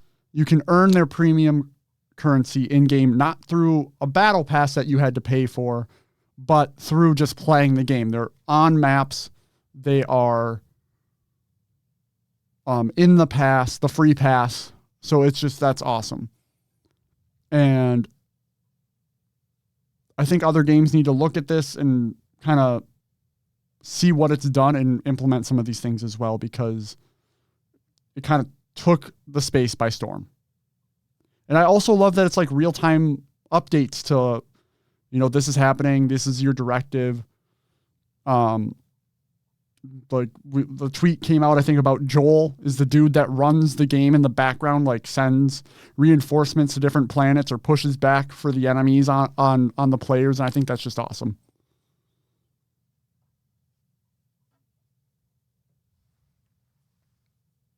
Fuck yeah.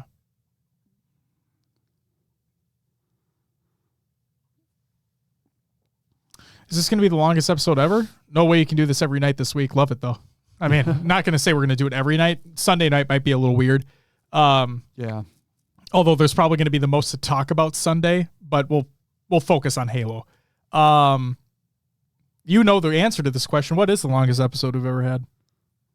Was it Worlds 2018 after show? No, we beat that. Oh, that's right. Pretty We sure. did. I mean, this might be closest to the longest. And this isn't an episode. But this isn't technically. an episode. It's like we've done other stuff too, like E3 React parties where we've hung out for a while. And, Yeah.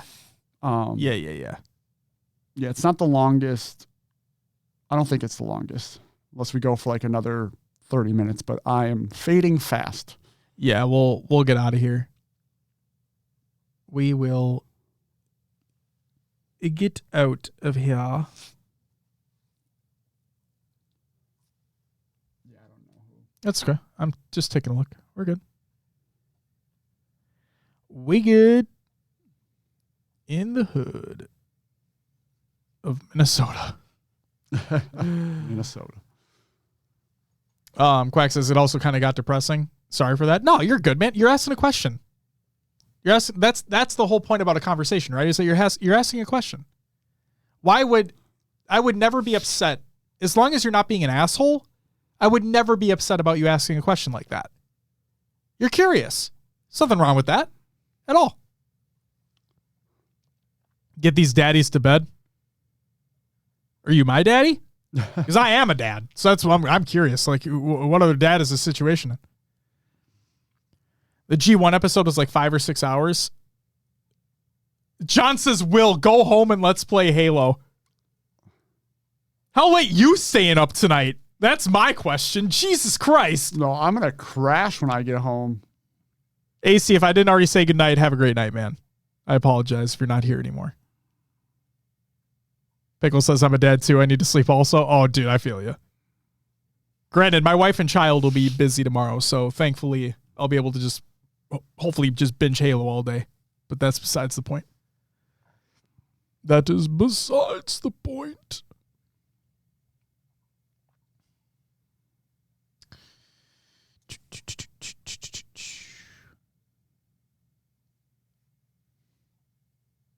Let us see. Let us see.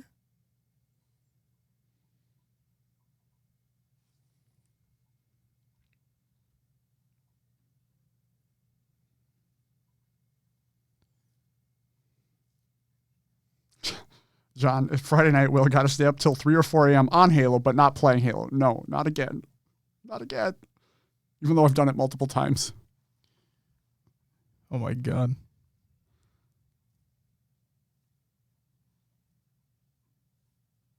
All right, folks. We're going to take off. It's that time. It is indeed that time. Well, actually, let me just give the spiel, huh? Go for it. All right, let's give the spiel. Ladies and gentlemen, Wag says hashtag dad life. Dude, I feel that. Absolutely. Oh, your daughter has RSV, Quack. I'm so fucking sorry, dude. That sucks. Been there. That sucks so hard. Give her lots of hugs and kisses, man. Be there with her. Just do whatever you can. You know that, but dad to dad. Fatal Matt, thank you for the follow. Welcome to the after party. Have a good night, Wags. All right, ladies and gentlemen, that is going to do it for night 1 of the after party. If you're tuning in live, thank you so much for doing so. Will, I believe you've been recording this whole time? Yeah. Sweet. Thankfully. Yeah, right, dude. I looked at the red at the bottom right because I'm like, wait, is that ticker going up or not? Like, I was afraid it wasn't moving. So if you miss this live, we'll put the whole fucking thing on YouTube. The whole thing is going to be put on YouTube. Great. We decided not to go the podcast route for this because of the clips and the stuff that we'd be showing on stream wouldn't make sense from an audio perspective. So all of it will be put on YouTube, so stay tuned for that if you missed any of it. And we did talk about a lot of other stuff as well. We talked about the drug situation, the Kratos stuff, obviously, all jokes and whatever. We talked about a lot. So if you missed any of it and you want to get caught up, go check out the VOD on YouTube. It'll go up tomorrow, today, sometime. We'll have to wait and see. Ladies and gentlemen, thanks again. Over 4 hours. Holy shit. We hope you guys got your drops. If you didn't, we'll be back tomorrow. Yes, we'll be live every night of the Major. That means it's technically Saturday right now. So technically tonight, we'll be live once the official broadcast has ended. And then again, tomorrow, Sunday, after Championship Sunday, we'll be live after the broadcast has ended. We'll break everything down. We'll talk about things. We'll get your guys' thoughts on it all as well. It's going to be fucking awesome.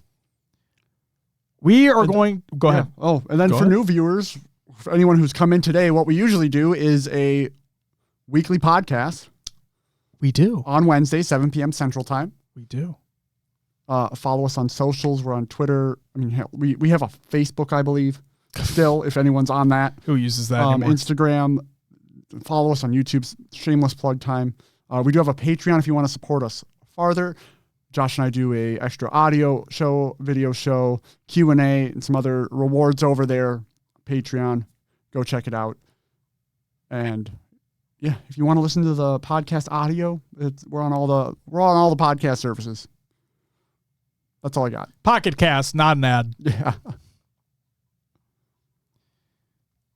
All right, folks. Oh, well, that ruins that opportunity. Oh, someone just go offline. Yeah. we're trying to find someone to raid to here. In case anyone's still staying up, hanging out. Let's go raid. We'll go raid. Valkyrie here. We'll go raid Valkyrie.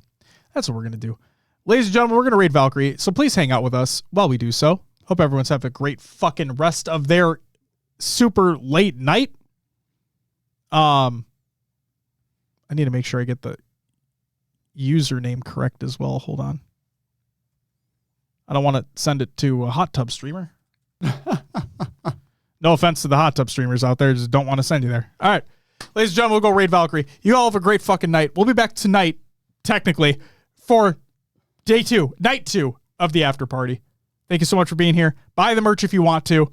And, yeah. There's the merch again. Exclamation point merch in chat. We'll see you tonight/tomorrow night, depending upon your time zone. I don't fucking know. Saturday night. Saturday night. Saturday night. Saturday night's all right. I'm feeling right. I don't know what I'm talking about. Actually, fuck that. I want to say this real quick before we go. I know Rebecca Black gets a lot of shit for her song Friday. I know she does, and that song is awful. But her song Saturday is actually amazing. Go listen to that song. I'm not fucking kidding. It's okay. You guys remember Dave Days on YouTube? To show how old I am. Fucking, who do you think you are? I am. Go listen to Saturday by Rebecca Black. We're going to go raid Valkyrie. Have a great night, everybody. We'll see you next time. But until tomorrow or tonight, whatever the fuck. Goodbye.